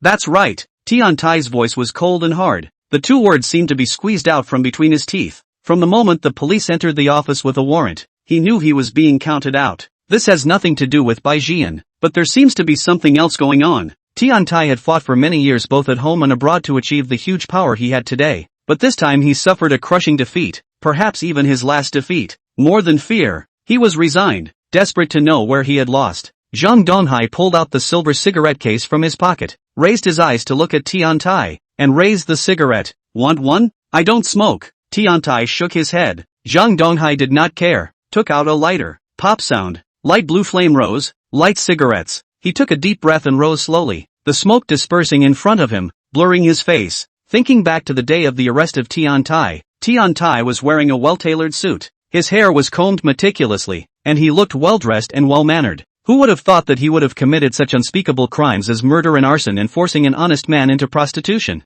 A human face, a beast in clothes. These words seemed to materialize in him. The time has not yet come. There are some things I cannot tell you. Zhang Donghai turned around, his gaze looking straight at Tian Tai, permeated with mystery. What I can tell you is that you didn't lose to Bai Jian. He knew Tian Tai too well. The two had been fighting openly and secretly for many years, fighting from home to abroad, and neither wanted to lose in the other's hands. What Tian Tai cared about the most at this moment was whether the layout was Bai Jian, and Zhang Donghai's words undoubtedly gave the answer that Bai Jian wasn't the one playing the game. Hearing this, Tian Tai's tense face instantly relaxed, revealing a relieved smile. I see. It's only a matter of time before Bai Jian ends up like me. The train station bone case should be a ploy he came up with to get back at me. It just happened to fall into your pre-designed plan. And then, you did the honors of taking me down to further gain his trust, right? Zhang Donghai didn't say anything. Tian Tai continued to mutter to himself. Those messages that reached my ears from the police station were also deliberately put out by you guys, right?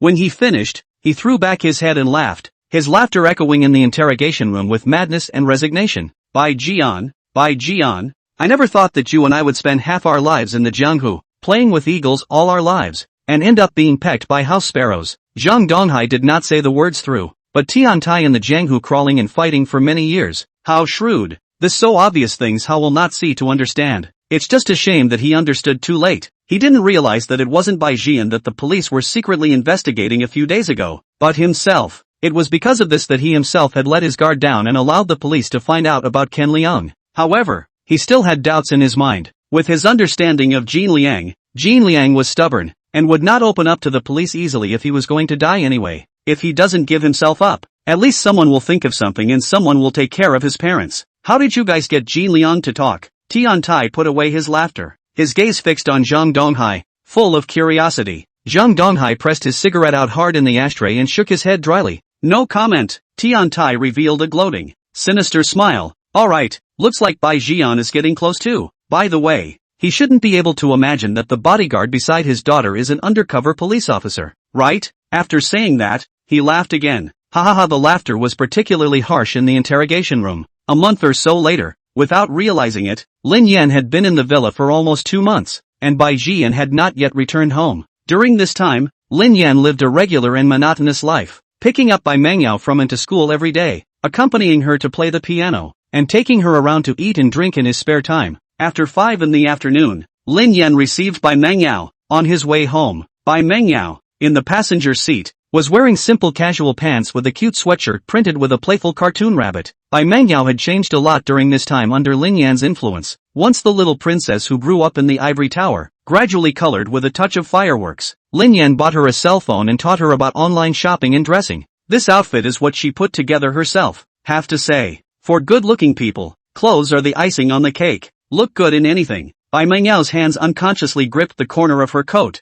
her eyes looking at Lin Yan from time to time, wanting to speak. Finally, she gathered her courage, turned her head slightly sideways, and softly shouted, "Brother!" Lin Yan heard the voice and looked at her sideways, his eyes behind his sunglasses carrying a question. What's wrong? Bai Mengyao pursed her lips, her fair cheeks flushed, her voice as small as a mosquito humming. Before, you said kissing was fun. We're so familiar now. Can we try it? Ahem. Lin Yan was unprepared. A mouthful of spittle almost choked in his throat as he busily adjusted his sunglasses. Can you just kiss me because you're familiar with me? Am I that casual? He ghostly asked. Would you still want to kiss someone else? Hearing this, Bai Mengyao was like a kitten that had its tail stepped on, desperately shaking her head. No, I just want to be with my brother. With that, she shyly lowered her head, her pink cheeks almost buried into her chest, her hands nervously picking at her fingers. Something wasn't right. Alarm bells went off in Lin Yan's heart and he reacted instantly. She didn't really like herself, did she? Lin Yan thought that he was so handsome and his ability was so strong that it was only normal to be liked by girls.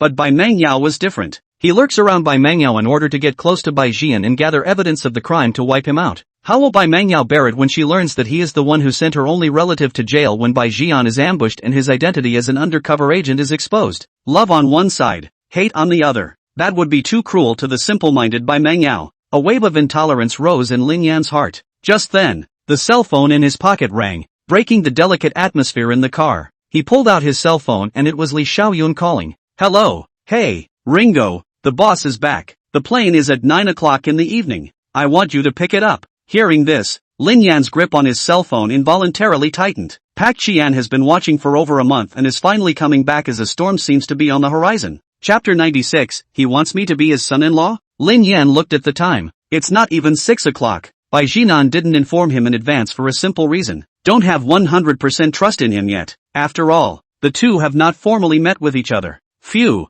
Hanging up the phone, Lin Yan let out a breath, turned his head to Bai Mengyao, and said, your dad's coming home. Bai Mengyao sniffed and raised her head, her cheeks still red, like ripe little apples, making people want to take a bite. It seemed to be too caught up in the shyness of what had just happened to react. Are you upset? Lin Yan asked. Bai Mengyao shook her head. I don't know. Dad spends half the year abroad, and even when he's in the country, he's not home most of the time. The times when Bai Mengyao could see him were rare, as far as she could remember. Her father, the two were so familiar and strange. Seeing this naive expression on her face, Lin Yan shook his head and lost his smile as he asked, if one day, your father is no longer around, will you cry? Where did he go? Bai Mengyao asked. Lin Yan frowned. Well, it's that you'll never see each other again. Bai Mengyao withdrew her eyes before nodding. It will be. Lin Yan continued. Without your father, what do you want to do in the future then? Bai Mengyao sniffed and looked up at him in surprise. She'd never thought about it. It also never even occurred to me what I should do one day when my dad was gone. I don't know. Although Bai Mengyao had said these 4 words many times, Lin Yan heard a feeling of helplessness this time. He was a little heartbroken for the simple-minded girl. Sent Bai Mengyao home. The villa's housekeeper and servants, having learned of their boss's return, were all busily engaged in organizing the house and preparing dinner. After Lin Yan had a simple meal, he drove Li Xiaoyun towards the airport. There were 2 other security teams following in a commercial vehicle. It was nearly 8 o'clock when we arrived at the airport. At almost 9 o'clock, Lin Yan followed Li Xiaoyun to the pickup station and waited. It was good that the flight arrived on time. As the crowds continued to pour out, Lin Yan quickly noticed a middle-aged man with an extraordinary temperament. He was dressed in a white suit with gold-rimmed glasses, tall and with a big back hair, which fit the image of the big boss in Lin Yan's mind. He was followed by a few others, which, judging by their attire and demeanor, should have been the security team. The boss is coming, Li Xiaoyun whispered, her voice dripping with tension. Lin Yan frowned. It seemed that he had guessed correctly. This person was none other than Bai Jian. Boss. As soon as Bai Jian came out, Li Xiaoyun bowed respectfully. However, Bai Jian walked straight to Lin Yan, with a smile on his face, and extended his right hand. Lin Yan? Lin Yan nodded, then reached out to shake his hand. Indeed a talented man. Bai Jian looked him up and down and sked in praise. Boss Bai is flattered. Lin Yan simply responded. He had previously set himself up as a high and cold persona, and the more he was in front of Bai Jian, the less he could show his cowardice. Come on, go home. Bai Jian held Lin Yan's shoulders as he walked forward. Arriving at the underground parking lot, Li Xiaoyun was arranged to get into a business car. On the way, Bai Jian opened his mouth and asked, you received the money from last time, right? Lin Yan nodded. Roger that. The money that Bai Jian promised was credited to Lin Yan's card half a month ago. Bai Jian's mention of this matter at this moment was by no means a mere inquiry. Lin Yan guessed that he must have something to say behind him. That's good. Bai Jian then sighed and said worriedly, with Tian tied down, I'm afraid that the entire Nandu is going to stir up a bloody storm next, and there will be no peace. With Boss Bai's strength, it's only a matter of time before he takes Tian Tai's territory. Lin Yan returned indifferently. Alas, Bai Jian waved his hand. I'm old. I don't have the energy to fight anymore. Nowadays this world is for you young people. Lin Yan frowned slightly and didn't answer. Bai Jian continued. I have no children in my knees, and you know well about Meng Yao's character. She can't take over the company, so what's the point of me making my business bigger? He suddenly had a condensed expression and leaned forward slightly. Why don't you come to the company and follow me? With your talent, being a bodyguard is just too much. What does Boss Bai mean? Lin Yan heard a different meaning in these words. Bai Jian seemed to be not just trying to recruit him, but more like he was looking for a successor. Bai Jian laughed. You're a straight shooter, so I won't beat around the bush. Although I was abroad during this time, I know something about you and Meng Yao. Never you mind. I only have this one daughter, and I definitely have to look out for her well-being. Every time Lin Yan took Bai Meng Yao out, Bai Jian would secretly send someone to follow him. Lin Yan had actually known this for a long time. Didn't really care either. Bai Jinan continued. I've seen the changes in her. I think the two of you are a good match, and if you can take over the banner of the Jiqiang group,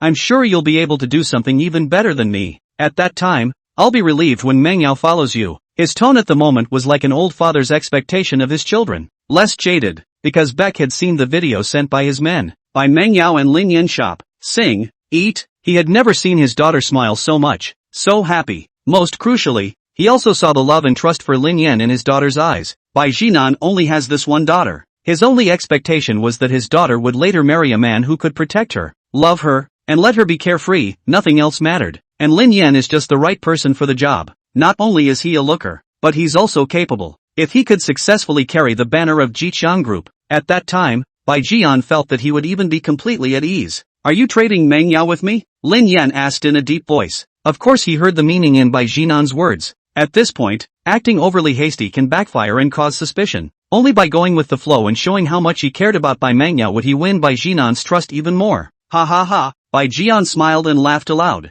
You're overthinking it. I have only one precious daughter. Would I use her happiness as a bargaining chip for money? I just thought you two would be perfect for each other. She just happens to like you too, and I just happen to be short of a replacement. Isn't this a twofer? Lin Yan said. Then what are you going to make me do? First of all, I will not do anything that goes against the morals of the Jianghu by killing people and setting them on fire. Bai Jian smiled and nodded. I haven't figured out what I'm going to let you do. The reason is, I don't know what you know yet. We have many businesses in Jiqiang Company. The specific position to put you in is the most suitable. It also depends on where you fit in. Do you know about our Jiqiang group? Lin Yan nodded. A little bit. Pak Qian, so do you have any insights into the group? Hearing this, Lin Yan remembered the words given by the system over a month ago. Be top business thinking. It seems to be coming in handy now. Chapter 97, Shocking by Jian's Business Insight. Lin Yan held the steering wheel with one hand, his gaze like a falcon, gazing straight ahead. At the moment, the car was so quiet that only the slight hum of the engine could be heard, while his mind had quietly raced.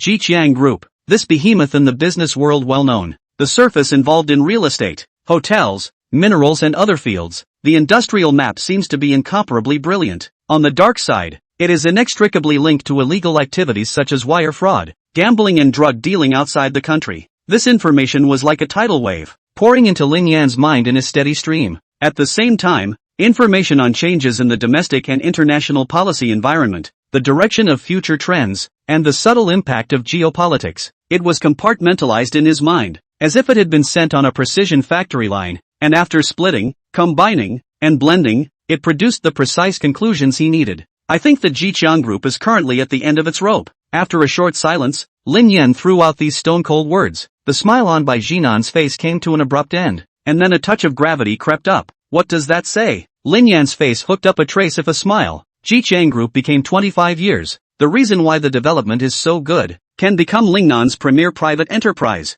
Much relies on the context of the era when the domestic economy was built from scratch. Huaxia has basically completed its industrial transformation, and its infrastructure is basically saturated, while the Jiqiang Group is still following its old path. If you want to become a century-old enterprise, then you must have your own impenetrable moat. Does Jiqiang Group have one? Bai Jian sniffed, his brows furrowed as he lowered his head in contemplation. What surprised him wasn't how original the point of view Lin Yan uttered was. Rather, he was surprised that these words came out of Lin Yan's mouth. As the group's boss, how could he not know what problems the company was facing? Unexpectedly, the other party was able to hit the nail on the head with precision when Lin Yan casually asked without any preparation. It was too much of a surprise to Bai Jinan. After all, Lin Yan applied for a job as a bodyguard, not a group CEO. The two are not related. How could these two abilities appear in one person at the same time? So what do you think the company should do? Lin Yan shook his head. Accumulation is not something that can be changed with one or two words. In fact, that's where it's bound to lead. Why?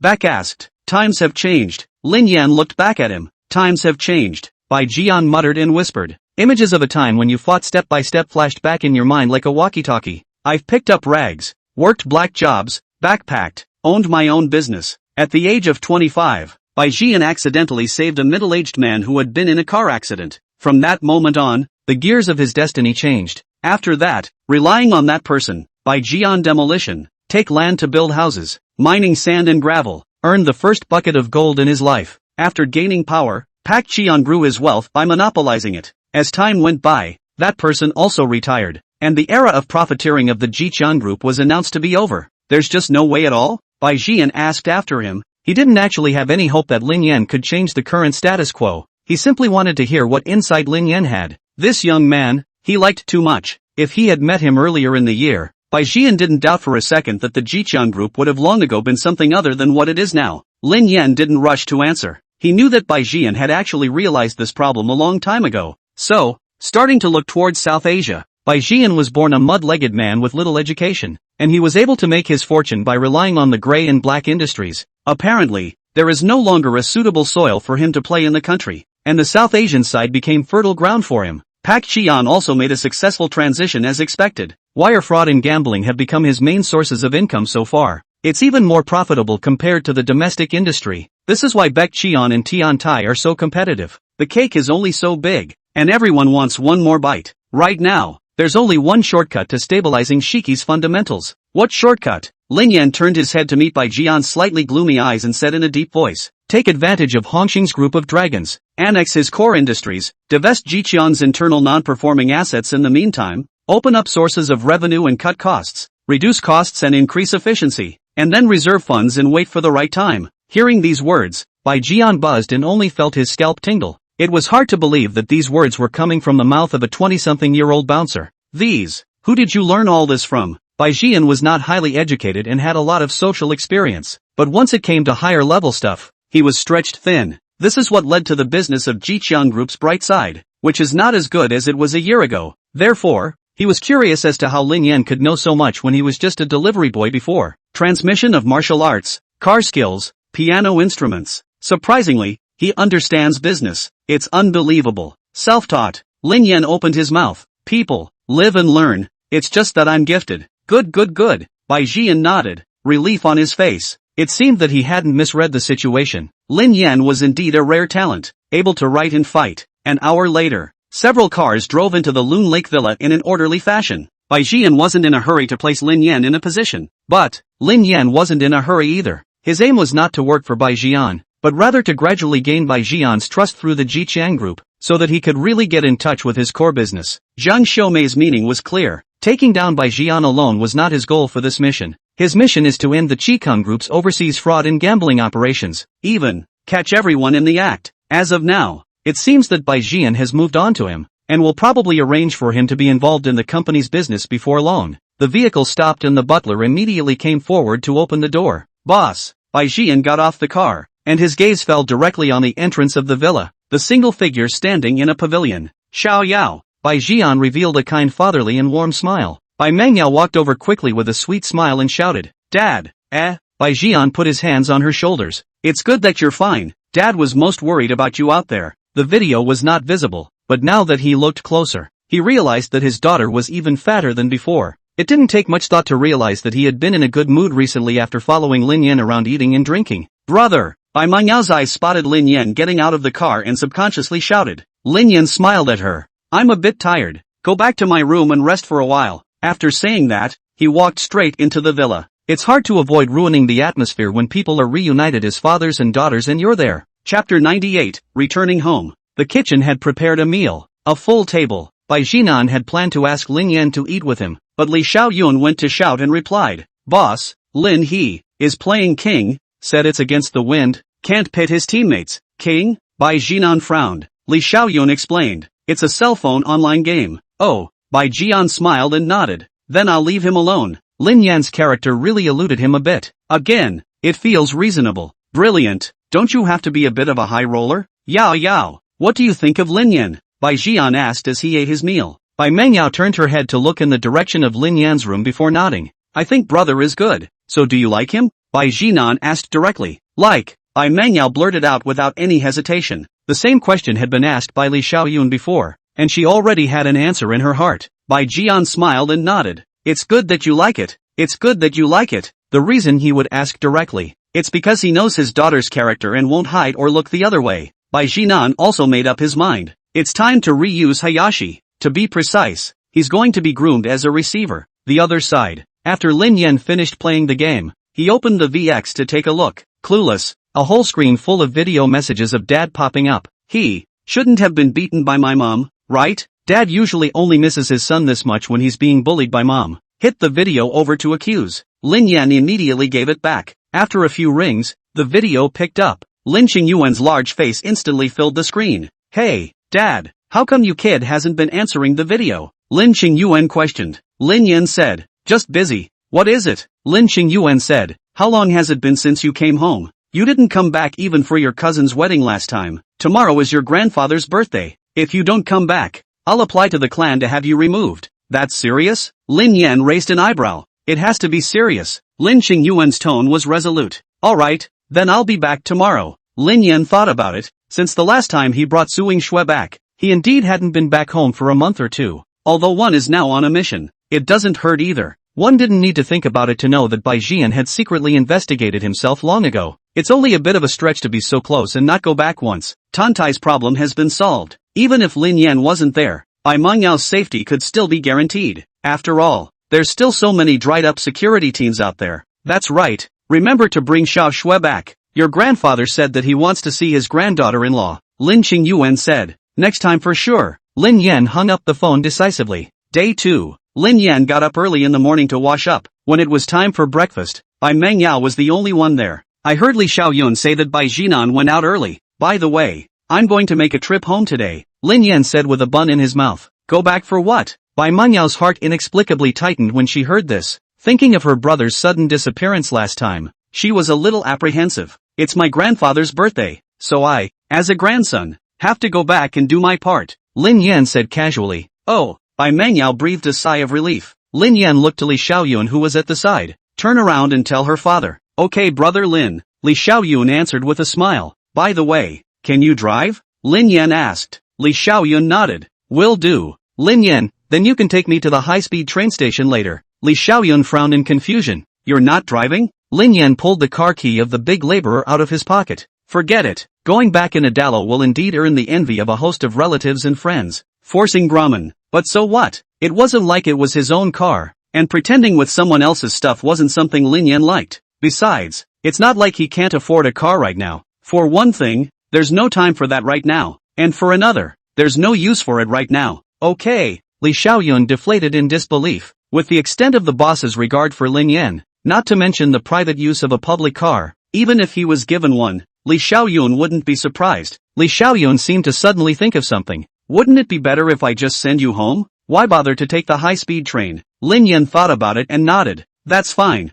Nandu to Chen County is just over an hour's drive. It was almost 10 o'clock in the morning when we reached the county seat. Lin Yan had planned to buy a gift, but after thinking about it, I really can't think of anything to buy. What's the best thing to buy for an old man? Lin Yan asked. Li Xiaoyun thought about it and said, that depends on what your budget is. Under 10,000. Most of them are cigarettes, wine and tea. And the more expensive ones can be literature and antiques. And then there's pitching in to see what the old man's hobbies are. I get it then. Lin Yan pointed to the bank in front of him and said, stop in front. Li Xiaoyun was uncertain. Watching Lin Yan walk in and come out again, there was already a pile of money in his hand. My grandpa likes this. Lin Yan smiled. It's not that grandpa likes money. Exactly. Rather, it's the money that hurts. My grandparents were in the countryside and their generation came from hard times. Even now, when living conditions are better, you can't afford to eat or wear anything. A little bit of money you want to save. Almost 80 years old, he still grows his own vegetables and occasionally sells them at the market. Buying nice cigarettes and wine and tea has less emotional value than just giving money. Went back to the grocery store and bought an oversized red envelope and stuffed $10,000 into it. Bulging, Lin Yan let Li Xiaoyun drop herself off at the village entrance and let her go back on her own after a few instructions. Just called.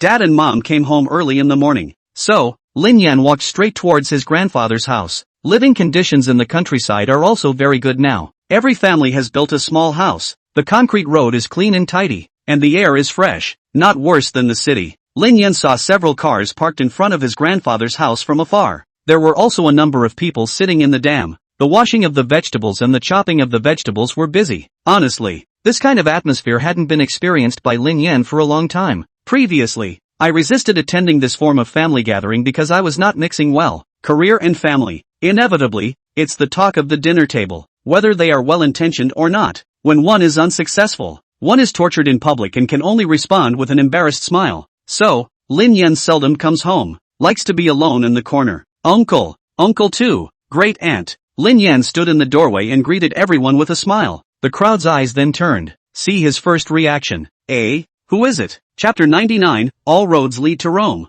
Lin Yan's appearance and temperament nowadays had changed drastically from before. Even Wang Xiaofang and Lin Xingyuan were too surprised to recognize their son the first time they saw him with their own eyes. Not to mention them. Who is it? Cousin Lin Xiaoxiao asked as she turned her head to look at her second uncle in surprise. She's still in high school and knows entertainment stars like the back of her hand. Also liked to follow the stars. The one in front of her was no less than the starlet she had seen. Even temperament is better in every way. How could such a handsome man come to Grandpa's house? No. Why does it look familiar? The second uncle squinted his eyes, carefully sizing up Lin Yan.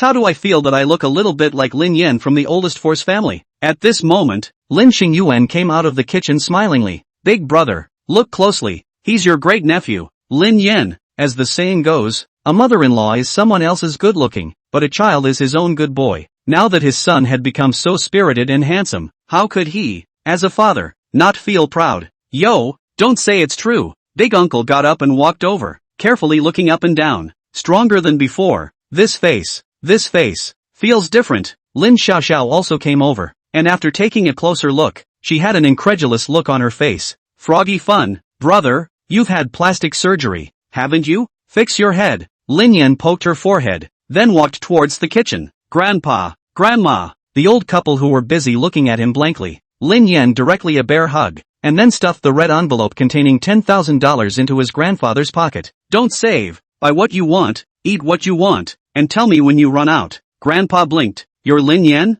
Lin Yan smiled and nodded. Or what?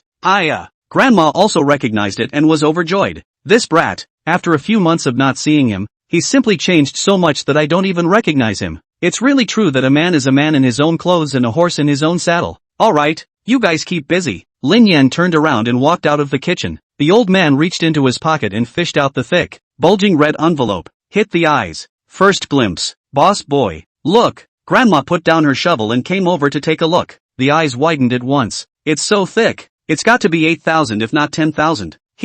How did he give so much? Grandma asked in surprise. The old man shook his head. I guess he earned money outside. But we can't ask for this money. He hasn't got a wife or a family yet. There's still a lot of places to spend money. Grandma nodded. That's right. Give it back to him later. When Li Xiaoyun returned to the villa, it was already close to noon. Bai Jian is also back and is getting ready to eat. Li Xiaoyun immediately reported about Lin Yan coming home. You said, is grandfather's birthday today? Bai Jian asked with a frown. Li Xiaoyun nodded. Yes boss. I sent him back. Bai Jian sniffed and said after a moment of contemplation. Later, you go to the storage room and get some good ginseng, and wine these, and make another trip. When he finished, he decided it wasn't enough and went upstairs to fetch down a box. Take this with you. Bai Mangyao suddenly asked. Dad, can I come along? Her thoughts were simple. She wanted to see what it was really like to live where she had lived. Bai Jian hesitated for a moment and laughed. Go ahead, then you'll be the representative of our Bai family. He had risen from the grassroots,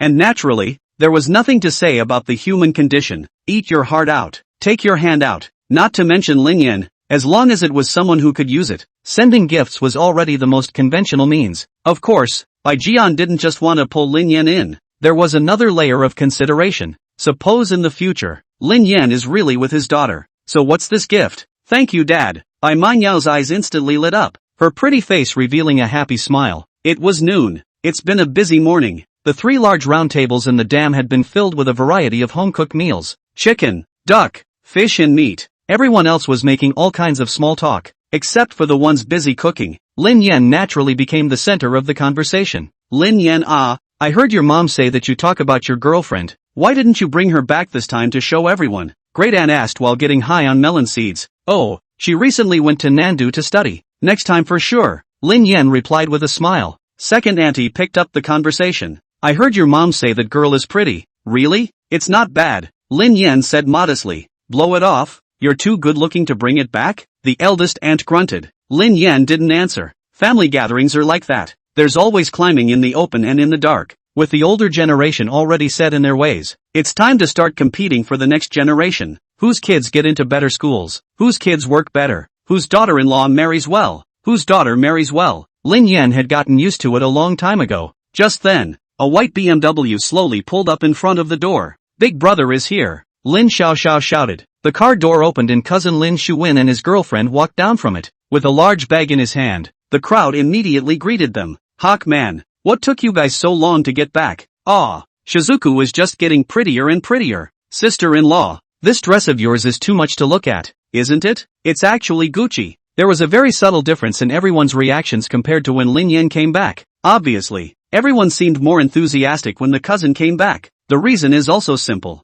Cousin is a graduate student and I heard that he now earns $300,000 a year. And this girlfriend, not only is she pretty, but her family has money. However, Lin Yan didn't care. This is a common phenomenon in every family. The people are here and the food is served. Open the meal. Not to mention, Lin Yan just loved his grandmother's handiwork. All the flavors of childhood. The older generation sat at a table and drank. The younger generation sits at a table. Lin Yan seldom participates. Cousin, as the most promising junior in the family, was placed at the table of the elders. The conversation is basically dominated by him as well. From work to the international situation, cousin spoke eloquently. Second aunt suddenly cousin Lin Xiaoxiao said, let you study hard. You do not listen. Look at your big brother. Now is to buy a house, and buy a car, earn several dozens a year it. Lin Xiaoxiao deflated. All of our family's learning chi has been sucked away by big brother. Don't you see that second brother is just like me? Lin Yan, who was suddenly QD, raised an eyebrow. All roads lead to Rome. It doesn't necessarily have to be a book. His words were just overheard by his great uncle, who was walking by. TSK, TSK, TSK. What? Delivery can go to Rome, too. The words fell. The crowd roared with laughter. It was also at that moment. A black Rolls Royce appeared at the end of the road. Chapter 100. Want to buy Cullinan for $500,000 a year? I'll be damned. Dao Lao. Cousin was about to light his cigarette when his hand stopped in midair, his eyes glazed over, and he gave an exclamation of astonishment full of incredulity. This voice, instantly like a stone thrown into the surface of a calm lake, broke the original leisurely atmosphere in the courtyard, and the eyes of the crowd were attracted over as if by a magnet. Lin Yan followed the sound and saw a Cullinan slowly approaching. The body lines are smooth and domineering, and under the sunlight, the body paint has a cold and luxurious luster, just like a black beast ready to go. Seeing this car, Lin Yan frowned slightly, a trace of doubt welling up in his heart. It was a car that he had driven for so long that he was naturally familiar with it.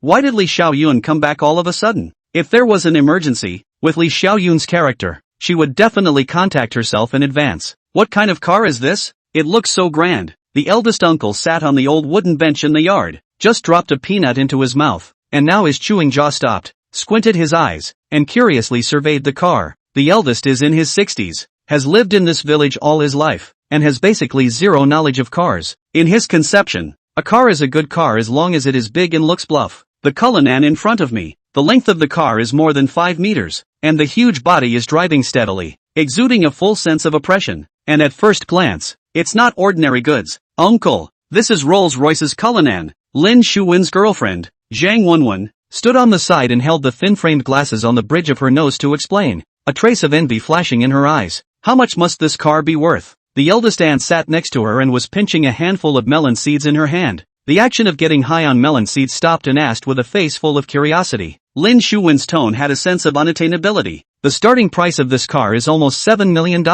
plus purchase tax and other miscellaneous expenses, landing at least $8 million upwards. So expensive? Lin Xingyuan was originally holding his wine glass and was about to drink. At this moment, the wine glass stopped at his mouth. His eyes stared blankly, his voice unconsciously pulled up, obviously shocked by this figure. Wang Xiufang smiled and deflated her mouth. 8 million. In our county can buy 20 suites. Really have money to burn. Spend so much money to buy a car. Lin Shuwen laughed lightly and said, Fourth auntie, we can't imagine the days of the rich. We think that $8 million is an astronomical figure, but to other tycoons, it may be just a drop in the bucket. Maybe there's a more expensive car parked in someone's garage. Lin Xingyuan's eyes were filled with longing inside. I wouldn't dare to think I could afford it in my life. If I could take a ride, I'd be satisfied. Auntie rolled her eyes. But forget it. How can your son afford this car? When Wang Xiufang heard this, she was instantly displeased. Her originally gentle face slightly reddened at the moment, and she raised her volume. Sister-in-law, my Lin Yan is still young. Why can't he afford it? It would have been, the great aunt muttered in a small voice, lowering her head and continuing to get high. Lin Shuwen smiled and rounded off the conversation. Fourth aunt, my mom is right about that. This car, if you don't have it when you're born, odds are you won't have a chance in this life. Wang Xiufang immediately retorted. What about you? You didn't have one when you were born either. Is it that you can't afford one in your lifetime? She had long been fed up with her sister-in-law's family's behavior of always showing off. And every time there was a family gathering, her sister-in-law's family would always talk about their own son. intentionally or unintentionally demonstrating a sense of superiority, and she didn't want to put up with it anymore today. Lin Shuwen choked on this for a moment, his face turning red. At this time, Zhang Wenwen, who was on the side, hurriedly interjected, with a bit of pride in her tone. Fourth auntie, learning literature is different. He's already a department director now. He might become a company executive in the future. In her mind, her own boyfriend was a man with a great future, and there was absolutely no comparison with an ordinary man like Lin Yan. Wang Xiufang asked with wide-eyed curiosity, how much can an executive earn in a year? Zhang Wenwen froze at the question. A hint of panic flashed in her eyes, and after a moment of hesitation, she stammered a little. At least, also, must be $500,000. The corner of Wang Xiufang's mouth slightly skimmed, snickering softly. $500,000 a year, 5 million for 10 years, 10 million for 20 years, then your whole family slowly save it. The second uncle, who had been staring at the slowly approaching Cullinan with deep wrinkles etched on his forehead, said with a puzzled look, why did such an expensive car come to our small village? I've never heard of anyone in our village having such a rich relative. In this village, where everyone knows everything about every household, it's impossible to think of anyone who could be associated with such a luxury car. Stoned on melon seeds, my great-aunt said nonchalantly, just look at whose front door the car is parked in. The crowd put down the chopsticks and wine glasses in their hands, and like being pulled by invisible silk threads, their eyes were locked on the Cullinan that was about to pass by the entrance of the dam.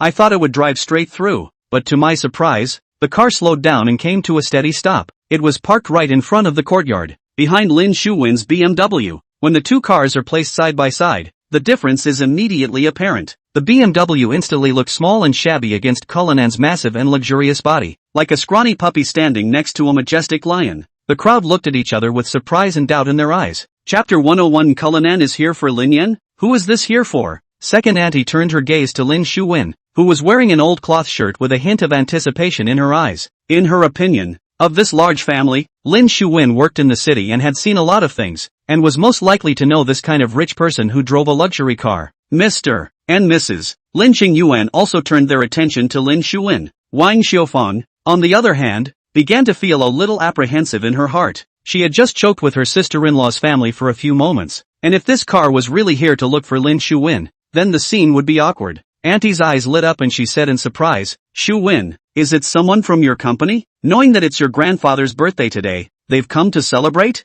Yeah, maybe it is. The eldest uncle laughed in agreement, the wrinkles on his face squeezing together from his smile. Lin Shuwen also has no bottom in his heart. According to reason, among the people present, he is indeed the most likely to have a connection with the person who drives this kind of luxury car. But he quickly went through his circle of friends in his mind and couldn't think of anyone who could afford to drive this car. Just then, the main driver's door slowly opened, and Li Xiaoyun, wearing a slim professional suit, took the lead to get out of the car. Her hair was neatly tied at the back of her head, her face was covered in delicate light makeup, and the professional outfit she wore outlined her tall figure just right. The moment he saw her, Lin Shuwen stood up from his stool as if he had been sprung. His eyes instantly lit up like two bright lights as he excitedly shouted, Secretary Li. Lin Shuwen works in the marketing planning department of Jiqian Real Estate's Marina branch. Li Xiaoyun, as the private secretary of his boss Bai Jinan, he had met him a few times, only, he couldn't figure out how Li Xiaoyun could appear here. Did he really come to celebrate his grandfather's birthday? But he didn't think he had that much face to make his boss's secretary make this trip herself. Seeing Lin Shuwen in this agitated state, the crowd once again focused their eyes on him. Shuwen, are you saying that this girl is really from your company? The eldest aunt had a smile on her face. Zhang Wenwen's eyes were also glowing as she said excitedly, Shuwen, your company is too serious about grandpa's birthday. The second uncle and second aunt looked at Lin Shuwen enviously, thinking that the big brother's family had really made a splash this time. Li Xiaoyun opened the trunk and skillfully carried out various exquisite gift boxes from it, then walked to the passenger door and reached out to open the door. What are you waiting for? Go and welcome the guests. Grandpa was sitting in a wicker chair in the yard, and although he wasn't sure of the situation, he still understood basic hospitality. The car is parked in front of the house, with a big bag of gifts. It must be an honored guest. Look at my memory. I almost forgot about that. The eldest uncle, eldest aunt and Lin Shuwen several people, while talking, quickly ran towards the door, their faces piled up with enthusiastic smiles. However, right at that moment, Lin Yan also stood up without slowing down. In his heart, he actually didn't really want to owe Bai Jian a favor, but he couldn't leave it hanging when people were at his doorstep. At that moment, the passenger door opened completely, and a pavilion figure slowly walked down from the car. Bai Mangyao was wearing a French college-style dress with a delicate little vest over it, a strand of soft hair resting on her chest. Her flawless melon face was as white as jade, her bright eyes were like twinkling stars in the night sky, and her whole person was as beautiful as a princess who came out from a fairy tale. When the eldest uncle's family saw Bai Mangyao, their footsteps involuntarily stopped and their gazes flickered to Lin Shuwen. "Who is this girl?" the eldest asked with a puzzled look on his face. Lin Shuwen shook his head dully, his eyes filled with confusion. "I don't know." He recognized Li Xiaoyun, but he had no impression of this stunningly beautiful little girl in front of him. But judging from Li Xiaoyun's respectful attitude towards her, this girl's status and position must be extraordinary. Thinking for a moment, Lin Shuwen suddenly exclaimed as if he had discovered a new continent. No, she is the boss's daughter." It wasn't a secret within the group that Bai Jian had a baby daughter, only that Bai Jian was extremely protective of his daughter and never let her show her face in public. Combining this luxury car and Li Xiaoyun's respectful attitude, Lin Shuwen instantly reacted. "What?" Zhang Wenwen was so surprised that she couldn't close her mouth, her voice unconsciously raised. "You mean, she's the daughter of Jiqiang Group?" Jiqiang Group is one of the top 500 enterprises in China, and it is the leading private enterprise in Lingnan. Although Zhang Wenwen had a good family background, compared to the Qikang Group's daughter, whether it was her family background or her appearance, the gap between the two was like a moat. "Hello?" Li Xiaoyun carried the gifts and brought Bai Mangyao up to the front with her usual professional smile on her face as she politely greeted her eldest uncle's family. "Hello, you, Secretary Li." Lin Shuwen hurriedly greeted him, his face piled with a pleasing smile. "You recognize me?" Li Xiaoyun raised her eyebrows slightly, a hint of surprise flashing in her eyes. Lin Shuwen hurriedly said, Recognize. I've seen you when I went to the head office, and I've also seen you last time when you followed the boss to inspect the branch. Just come and bring so many things." Auntie greeted her with enthusiasm, reaching out to receive the gifts in Li Xiaoyun's hands. However, Li Xiaoyun didn't hand over the gift. Her gaze bypassed her eldest uncle's family and looked straight to Lin Yan, who was slowly walking over behind her, and she shouted joyfully, Brother Lin! Brother Lin?" When the eldest uncle's family heard these words, they all turned their heads to follow Li Xiaoyun's gaze, and when they realized that the person Li Xiaoyun was calling was actually Lin Yan, the family's eyes were glazed over, disbelief written all over their faces. How could they not have expected that these two honored guests were here to find Lin Yan? This unexpected result was like a bolt from the blue, nearly toppling their sky. Chapter 102 Mysterious Gift. Not only the eldest uncle's family, the second uncle's family, the great aunt's family, and Lin Qingyuan's couple were also stunned. Everyone looked at each other with shock and doubt in their eyes. "What are you guys doing here?" Lin Yan walked forward, frowning slightly, a hint of incomprehension in his tone. Li Xiaoyun slightly pouted and explained, "The boss learned that today is your grandfather's birthday,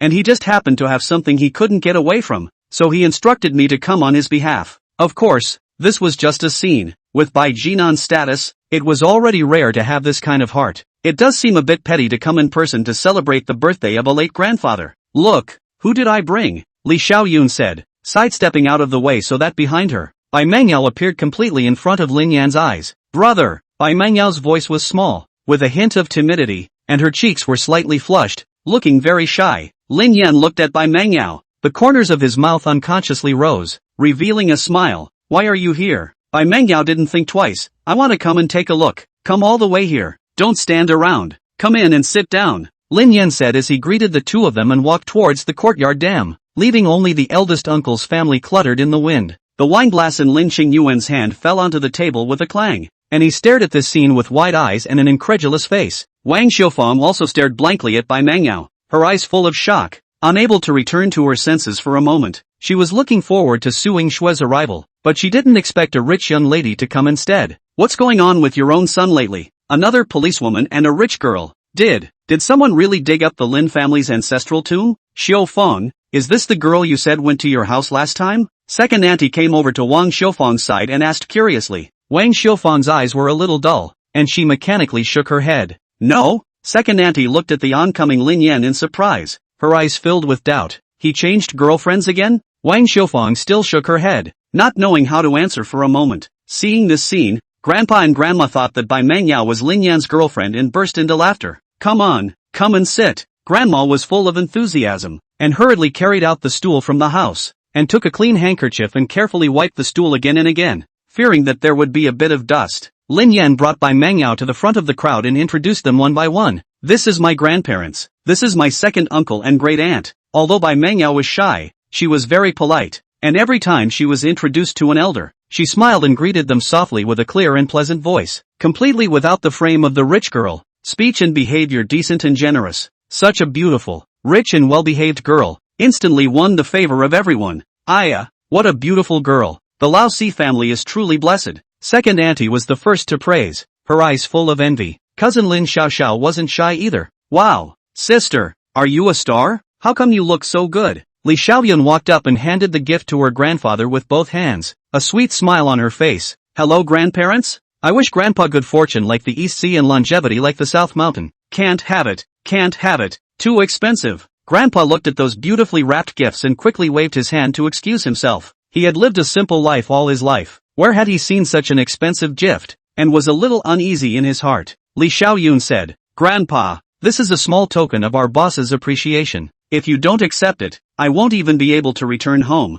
Lin Yan walked forward and scanned the gifts, realizing that they were some expensive teas and high-grade wines, so he reached out and took them. Since it's a piece of Mingyao's heart, you can accept it. These things might be worth a lot to ordinary people, but to Bai Jinan, they were nothing more than ordinary things. It's okay to take it, and overly excusing yourself makes people suspicious. Just then, Wang Xiufang pulled her son aside and asked in a whisper, Brat, when did you hook up with this rich lady? In her heart, she decided that Lin Yan must have broken up with Suing Shui for this rich lady, or he had his foot in two boats. Either way, she found it hard to accept. Lin Yan sighed helplessly. Mom, she's my boss's daughter. Wang Xiufang frowned and asked, didn't you go to be an auxiliary police officer? Where did the boss come from? It is hard to believe that she is the daughter of the director of the Public Security Bureau? Hush. Lin Yan hastily made a silent gesture. I didn't go to the police force. Now I'm her personal bodyguard. I can earn more than $30,000 a month. You mustn't tell anyone about this. Besides, Suing Shui and I didn't break up.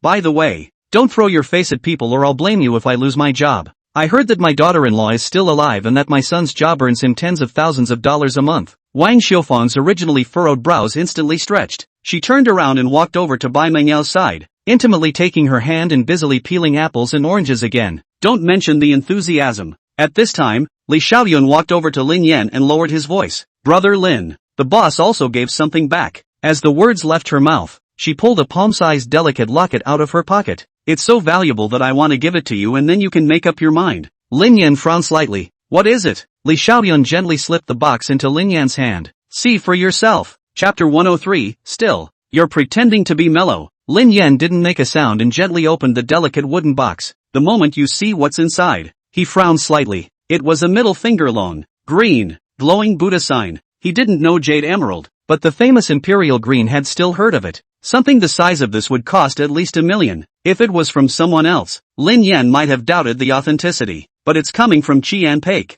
Then there's no need to be skeptical. No wonder Li Xiaoyun left it to himself. Grandpa looks like an honest rural man, so it's a bit wrong to hand over such a valuable thing to him. Okay, I'll keep it for Grandpa for now. There's a lot of people here. I'll give it to him afterward. Go back and thank the boss for me for his kindness. Lin Yan closed the lid and slipped it into his pocket. He's a money-loving persona in Baek Qian's eyes, so he had no reason to refuse. It's more in keeping with your persona to accept it graciously. Definitely bring the word. Li Xiaoyun smiled wryly. Bai Mengyao was like a baby, surrounded by the Lin family, asking questions. Her nervousness and discomfort also dissipated as the crowd shushed her. With a sweet smile already on her face, she patiently and carefully answered the questions posed by the crowd. Auntie, I'm currently attending South University. Grandpa, I'm 21 years old. Uncle, my brother is the piano teacher Dad hired for me. Hearing this, the crowd froze, and in unison, they turned their gazes to Lin Yan, who was on the side. The latter was flabbergasted.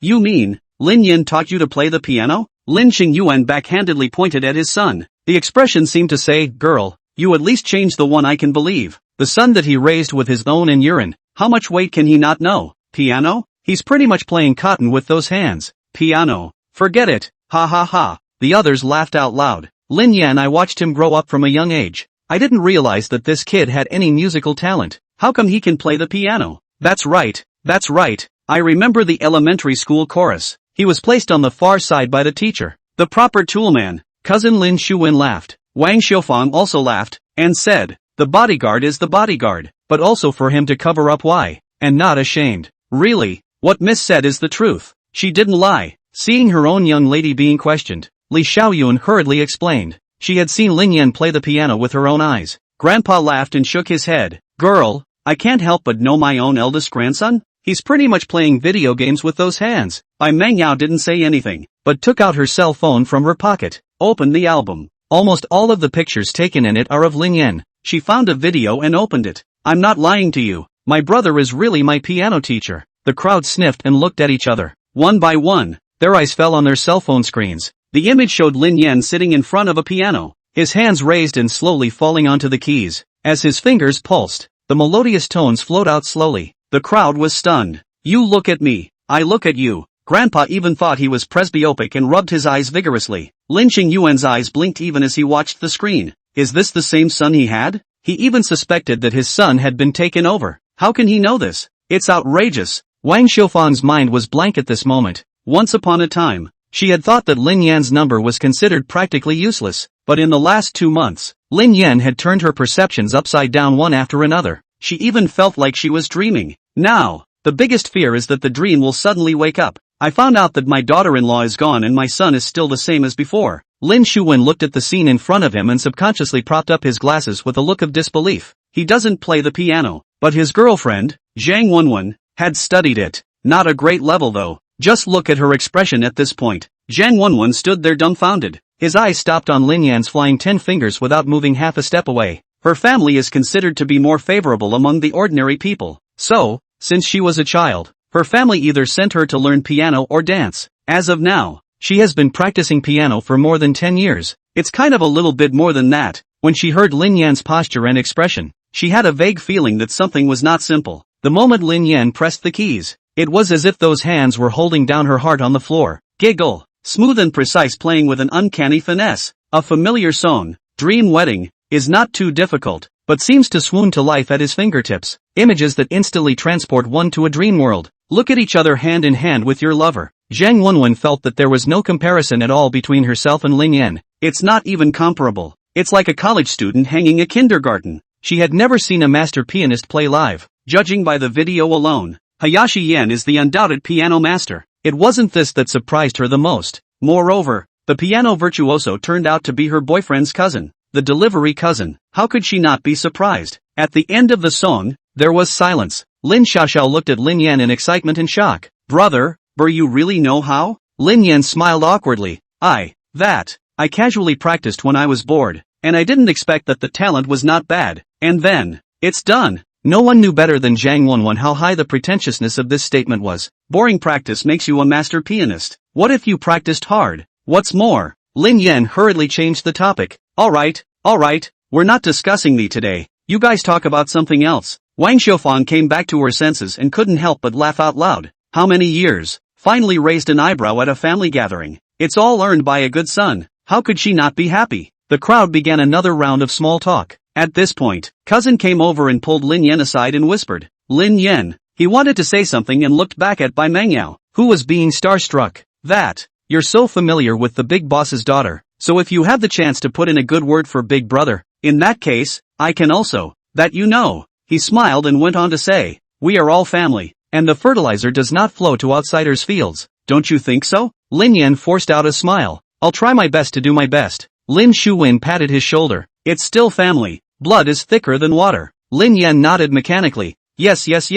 LOL. Poor in the downtown area with no close neighbors. Rich in the mountains. Lin Yan had another epiphany. Chapter 104. Lin Yan finally waited for the right time. After dinner, the family reunion was a success. Lin Yan drove by Mangyao back to the villa. The little beauty had a great time today. That kind of fun is different from other entertainment programs. Rather, it is the satisfaction of the first experience of a large family atmosphere. Like Bai Mangyao, a child who had lived a good life since childhood but always lacked the companionship of her relatives. Affection was precisely what she lacked the most deep down in her heart. By the time I reached home, it was after 8 p.m. and it was already dark. Brother Lin, the boss is waiting for you in the garden and wants you to come over, Li Xiaoyun said as she stood at the bedroom door. I know. Lin Yan sat up from the bed and slipped his cell phone into his pocket. He had a vague feeling in his heart. The time he had waited for was finally coming. When he came to the garden, a tea set was placed in the gazebo, and Bai Jian sat there alone, looking at the scenery of the artificial lake. Boss Bai. Lin Yan walked straight over and sat on a chair. Bai Jian turned his head,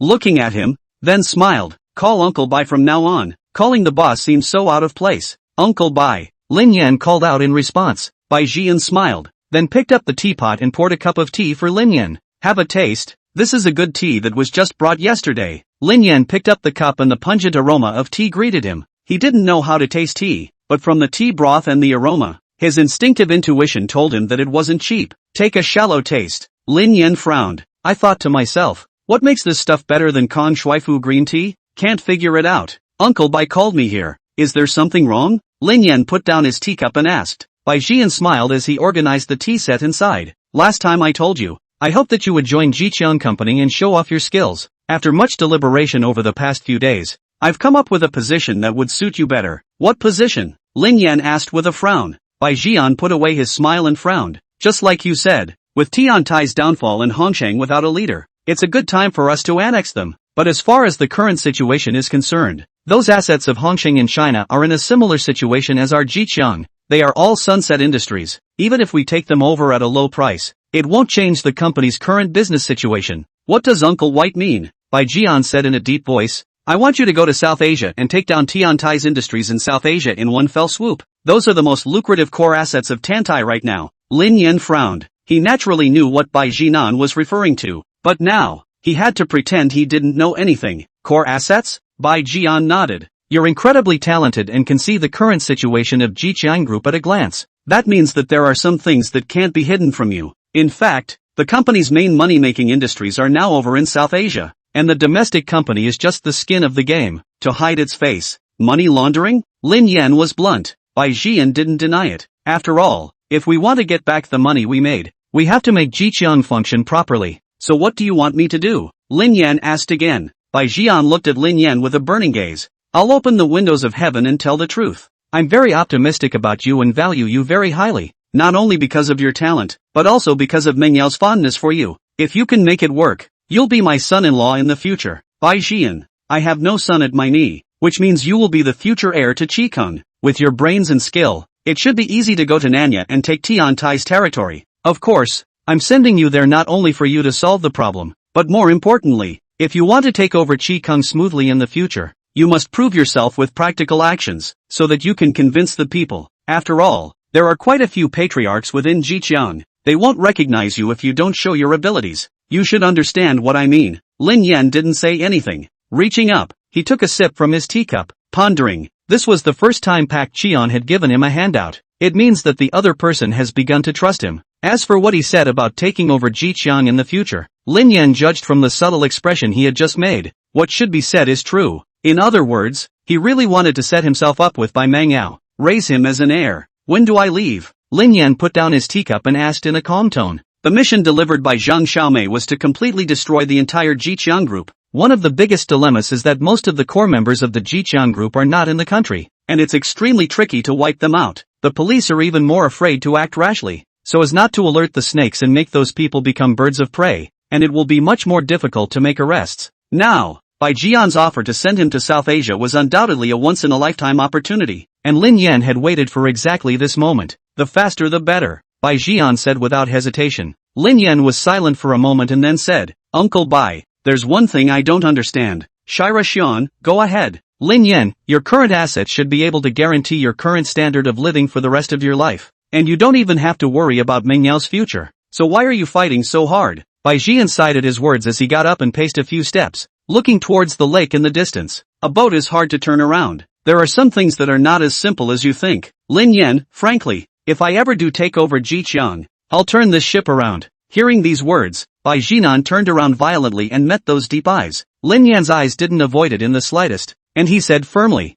I don't want Meng Yao to live in fear of the unknown for the rest of her life. Back to the room. Lin Yan used the encryption app to contact Zhang Xiaomei, and told her about the conversation he had just had with Baek Cheon. Zhang Xiaomei, are you sure? Hayashi Yen, which one are you referring to? Zhang Xiaomei, self-safety. Hayashi, South Asia doesn't care about gun control. It's not a big problem. Zhang Xiaomei, see what happens. If there's danger, the mission can be left unfinished. Ensure your personal safety first. Contact me directly if you need anything and I'll do what I can to help you. Hayashi, aha. Zhang Xiaomei, Xiaolin, Lin Yan, Auntie you say. Zhang Xiaomei, come back safely. 3 days later, Nandu Yunhai Airport. 3 days later, Nandu Yunhai Airport. Lin Yan was dressed in a simple dark-colored trench coat with an upright posture as he stepped onto the plane to South Asia alone. Bai Jian had to stay in the country to take care of some things and didn't come along. However, he had made arrangements to get there and someone would arrange everything. Lin Yan didn't tell Bai Mangyao about this trip. Just say that you're going on an errand. Bai Mangyao blearily asked when he would be back. Lin Yan only answered with 2 words, soon. He didn't tell Suing Shui either.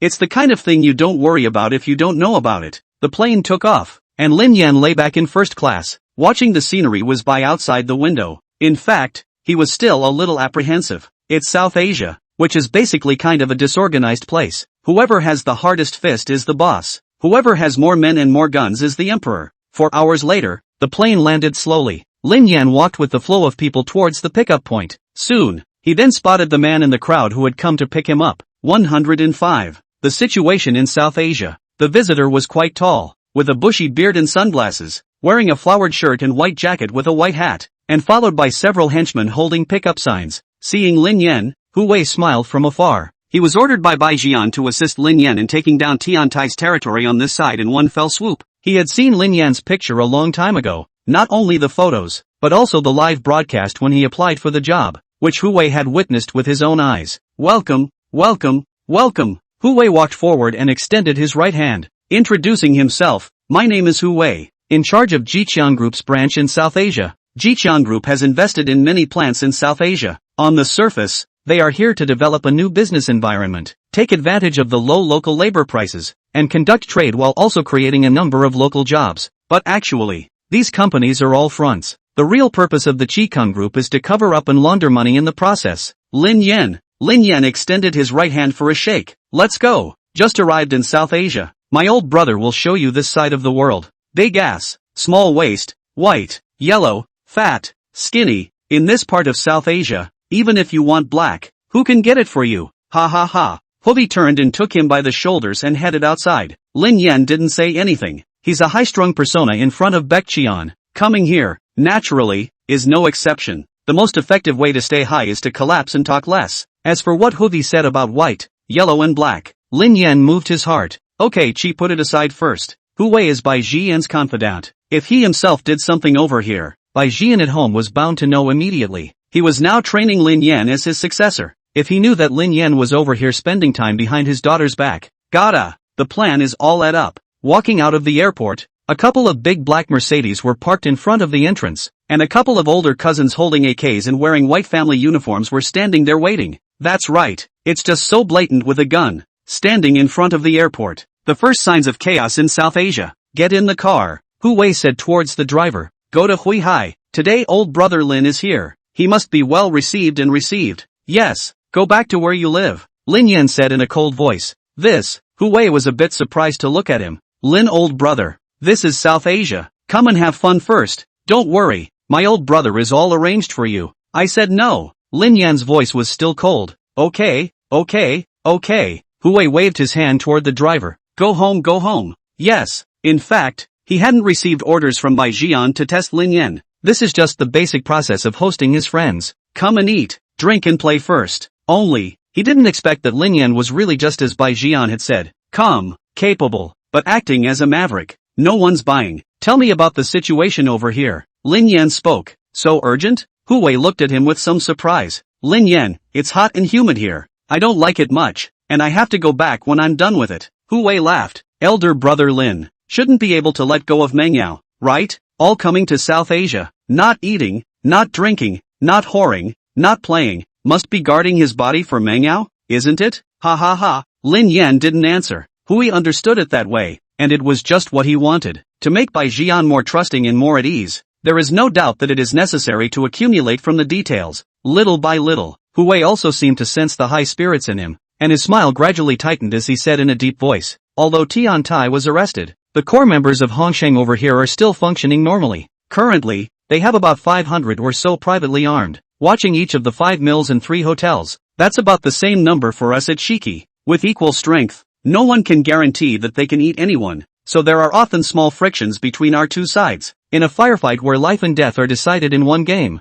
no one dares to pick it first because no one is sure of victory. Lin Yan sniffed and frowned in contemplation. Both sides have several hundred privately armed men. There will indeed be mutual scorn. It's not like the movie kooks. The kooks either physically fight or slash and burn. Even if there were casualties, it would be a minor incident. Hundreds of people on both sides with guns on the line. That's not a fight. That's a war. Even if Hongshang is now without a leader, Jiqiang does not dare to take advantage of the reason for the fire. After a moment, Lin Yan spoke up and asked, "Who are the core members of Tantai over here?" "Huey, Tiantai has 12 Vajra in the country and 4 guardians over here, each in charge of a team of more than 100 people, mainly responsible for the operation of the factory and hotel over here." Lin Yan was clear. When Huey said factory and hotel, he certainly didn't mean those skinny businesses on the surface. The casinos and scam companies. They must be hiding in here. Huey then said. Big brother said, "You also first do not rush. First understand the situation on this side. Do not need to rush to do it. Everything should be based on stability."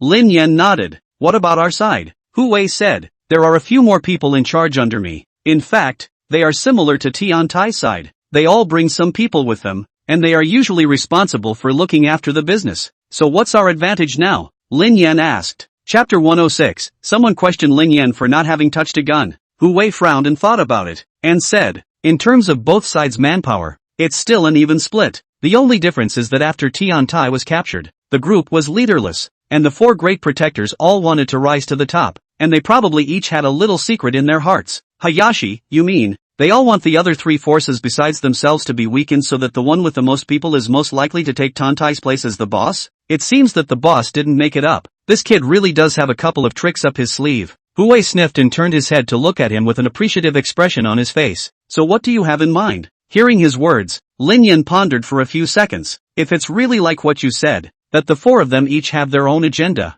then we can totally focus our firepower and clean up one of them first. The other 3, for sure, will watch the fire from the other side of the river to preserve their strength." Huey nodded in agreement. "That's what we were thinking before. As things stood, utilizing their small minds and breaking them down one by one was undoubtedly the best way to go about it." Lin Yan looked at him sideways and frowned. "And what if we guessed wrong?" Huey raised an eyebrow in some surprise. "How so?" Lin Yan said. "What if they prejudge our prejudgment and purposely make us think that they are at odds and set up an ambush waiting for us to catch a turtle in a jar when we get there?" Huey frowned and mused. "It's not impossible." Lin Yan said. "Soldiers are tricky. Although they all want to get to the top, they won't be stupid enough to forget that their biggest enemy is Jiqiang. Before the world is settled, you're contemplating a king and a title. Isn't that asking for death?" "You have a point." Huey laughed aloud. "It's true that the later generations are fearful." An hour later, a couple of big Bens turned into a heavily guarded factory. Several loaded guards stood at the door. The car was parked in front of the hotel.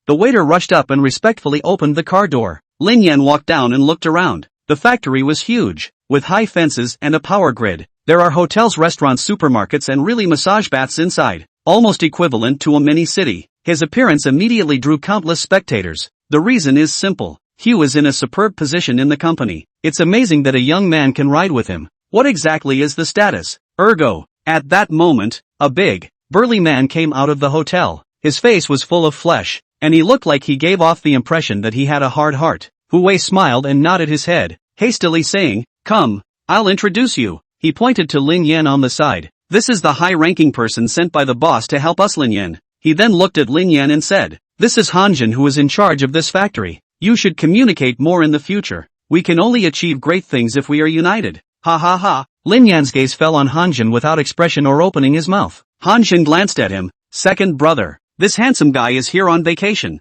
right? Fine skin. I'm afraid you've never even touched a gun, have you?" He snorted dismissively. "Ugh, big brother too. What are we doing here? This is South Asia. What the hell is the use of sending a drill sergeant to a place where there is danger and bullets everywhere? I guess when the gun goes off it's just scared less." Huey sniffed and said with a displeased expression, "Look at what you're saying. If he can't carry a gun in the country, where is he going to touch it? I can tell you this. The boss gave the word. We have to cooperate with Lin Yan to the fullest, and try to take Tian Tai's chassis as soon as possible. You're not going to give me any trouble." Cut. Hanjin raised his chin. "What we need here is not an inspector. We need fighters. Sending someone who hasn't even touched a gun to command us? Isn't that the same thing as pulling the plug?" Huey looked at Lin Yan with some embarrassment. "You mustn't be general with this kid. He's just like that. I'll come down and talk about him." Lin Yan could hear it. Huey treated him with courtesy though on the surface, but in reality, it's still a bit unconvincing. The reason is simple. With Bai Jian out of the picture, Huey naturally became the hand here. Now out of nowhere comes a Lin Yan. above him. He doesn't say it with his mouth, but in his heart he must be unconvinced. And Hanjin is like his mouthpiece replacement. Said the things he wanted to say, but was afraid to say. Although Lin Yan had just shown some insight of his own. However, in his opinion, that was nothing more than a paper exercise. Whether it works or not, that's a moot point. Is there a shooting range here? Lin Yan suddenly asked. Hu Wei and Hanjin looked at each other when they heard this. Separately, they could see the doubt in each other's eyes. What? He's going to show his hand? There's no shooting range here. Hu Wei turned his head to Hanjin and reprimanded him with a cold face. This is someone the boss values. If you kid doesn't speak up again, you'll see how I'm going to clean you up. Hanjin muttered in a low voice, it's just that, a rookie who doesn't know how to do anything, bringing a mouth and commanding us to fight. Can he do it? Give me a gun. Lin Yan turned toward the outside of the hotel. Chapter 107, I'll teach you what it means to play with guns. Hu Wei saw this and was a little unsure. What does he want? Demonstrate marksmanship?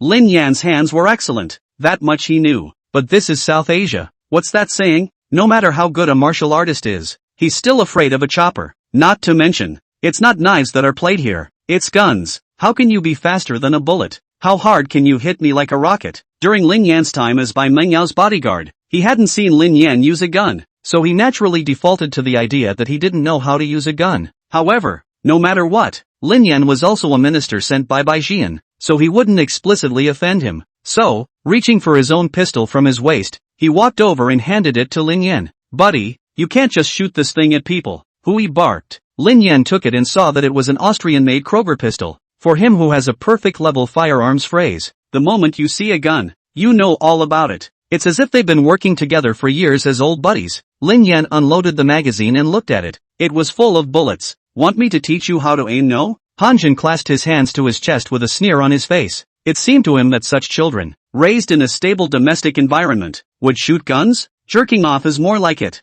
Unexpected. As soon as he spoke, Lin Yan did hand him the gun. Hanjin froze for a moment, then picked it up with a smile on his face. Watch, brother will show you what it means to shoot a gun. Though he wasn't from a military background, he'd been in South Asia for so many years that he'd been fed by bullets long ago. Not for you to teach me. Lin Yan turned and continued towards the outside. This gun, you can tamper with it as much as you want, to the point where you think, it's impossible for me to aim it. A gun that's too good to shoot. I'm not used to using it. What?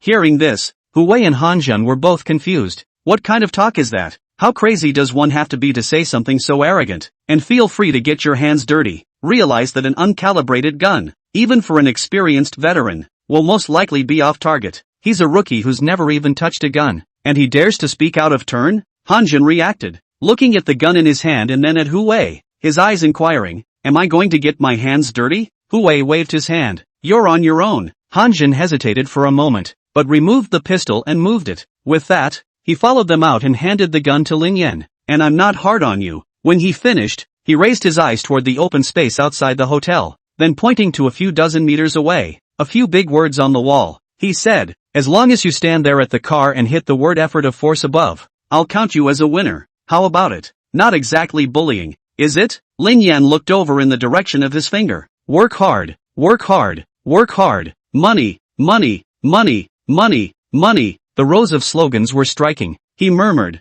Kroger 17, muzzle velocity 360, effective range 50 meters. The visual estimate is about 45 meters from the car to the wall. Ha, the information is still memorized quite skillfully, Hanjin said with an unimpressed face. If you think it's difficult, it's okay, I'll allow you to go forward another 10 meters. 35 meters distance, 5 rounds on target and you win. That's always okay, right? Lin Yan shook his head. It's too easy, nothing challenging, no fun to fight. The words fell. Hu Wei's brow stared, and when he looked at Lin Yan again, his expression was slightly grave. Because, Lin Yan's tone sounded neither like he was joking nor talking big. Could, can he really? Kid, you've blown your bullskin too far, haven't you? Hanjin elevated his voice. If it was a normal gun, at a distance of a few dozen meters, even if it was a newcomer, hitting a character with a diameter of a few dozen centimeters would still not be a big problem. However, the gun in Lin Yan's hand had just been tampered with by him. Even he himself couldn't guarantee to calibrate the gun line within 5 rounds. This kid can't brag for, can he? What's with the big mouth?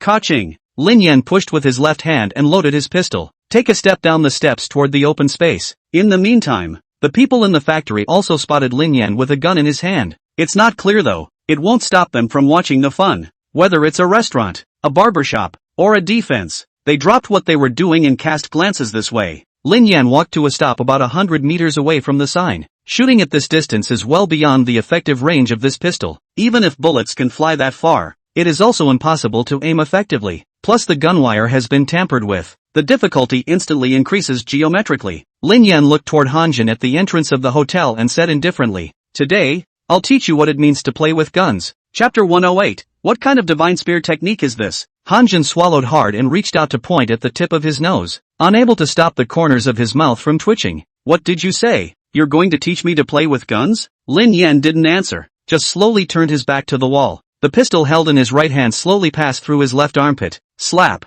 The ear-piercing sound of gunshots resonated throughout the plant as if in an instant. Immediately after, balcony windows on every floor have poked their heads out to observe what's going on downstairs. That's right. After 3 shots, Lin Yan's feet began to move in Hanjin's direction. Let's show you what true marksmanship is. The words fell. Slap. 3 more shots. Hanjin looked at Lin Yan in a daze. To be honest, there were quite a few crazy people he had seen, but it was the first time he had seen one like Lin Yan, who was so barren and handsome in his madness. That's right. Lin Yan's every action, every word was filled with total confidence. Every step, every look, was characterized by arrogant and uninhibited dashing. Hu Wei was almost bluffed by Lin Yan as well, but it was good that he took a look at the wall. The bullet marks on the wall were a mess, and they hadn't even been shot at the previously marked target. But Lin Yan's aura was undoubtedly qualified. Trying to lead hundreds of armed men here is not an easy task. It's not enough to be ruthless, you have to be able to shock your men. Lin Yan has only just arrived. Shooting can be practiced slowly. Hu Wei also instantly understood why Bai Jian thought so highly of him. There is indeed something extraordinary about this young man. At this point, the onlookers in the factory began to talk. Who is this person? How dare he play with guns in front of second boss and brother Jin? What kind of a few shots were those? It's a mess. I can shoot better than him with my eyes closed. Oh, you're talking about jerking off with your eyes closed, right? You guys pay attention. The fact that he can come in a car with the second boss means that his identity is not simple. Be careful of letting him here. And screw you mother asterisk asterisk asterisk asterisk heirs. Upon hearing this, the crowd was immediately silenced. Here, managers and them are 2 classes. Life and death are just a matter of words. At this moment, the distance between Lin Yan and Hanjin was less than 10 meters, and he stopped, tilted his head to look at Hanjin on the steps, and said in a deep voice, "Now I'll let you know what it means to be outside of people and outside of heaven." The words fell at the same time as the shots rang out. This time, Lin Yan simply emptied the magazine. Then he walked slowly up the steps, slipped the pistol into Hu's hand, and walked straight toward the hotel. Hanjin and Hu Wei exchanged glances and looked at the wall covered in bullet holes in unison. Buzz. The 2 only felt a tingle in their scalps. The punched holes in the top actually formed the word force. He did not get a single shot on target. Only, he was rewriting one next to it with bullets. The bottom line is this. He didn't even look at it the whole time he was shooting. Blind fire. What kind of shooting is this? Point and shoot? He didn't point either. Inside the factory, so many people witnessed the scene. They kept wiping their eyes. Thought I was seeing things. But that conspicuous word force was literally right there. It's not up to them to disbelieve. People here are not like at home. Guns and stuff have seen better days, but this kind of shooting has only been seen on movies. No one has ever witnessed it in reality. I'll go.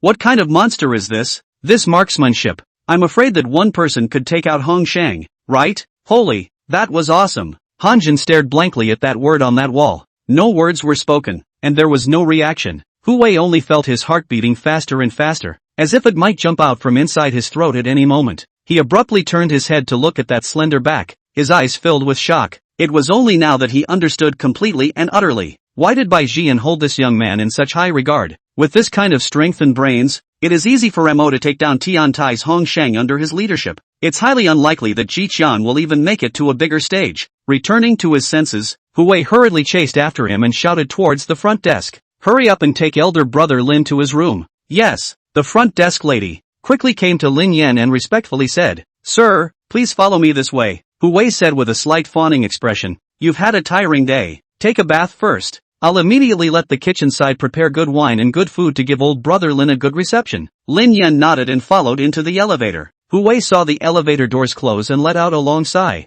then fished out the phone and dialed Bai Jian. "Hey, boss, has Lin Yan arrived yet?" Bai Jian's inquiring voice came from the other end of the phone. "Here it is," Hu Wei said meaningfully. "Just got here and taught this Hanjin kid a lesson." "What do you mean?" Beck asked. Hovi, Hayashi Hikari blind fired a word on his gun with his pistol. Pak Qian, what? Hui, I'll pull up the surveillance later and send it to you to see. Then I'll know. Back to the room. Lin Yan took a brief shower. Standing in front of the window looking at the factory. The environment here was basically the same as what he had seen on the short video before. There's a building on the left that looks like an office building, which is probably the area where the wire fraudsters operate, because it's heavily guarded all around. And the windows are sealed with stainless steel security windows on the windows and in the hallway. There are also a number of women in the park. It's not hard to guess from the way they were dressed that they may have been engaged in some kind of erotic service in the park. Lin Yan began to think about his next response. Chapter 109, Word Synthesizer. I've gained Baek Cheon's trust now. Forensics is easy. The hard part is bringing all these people back home.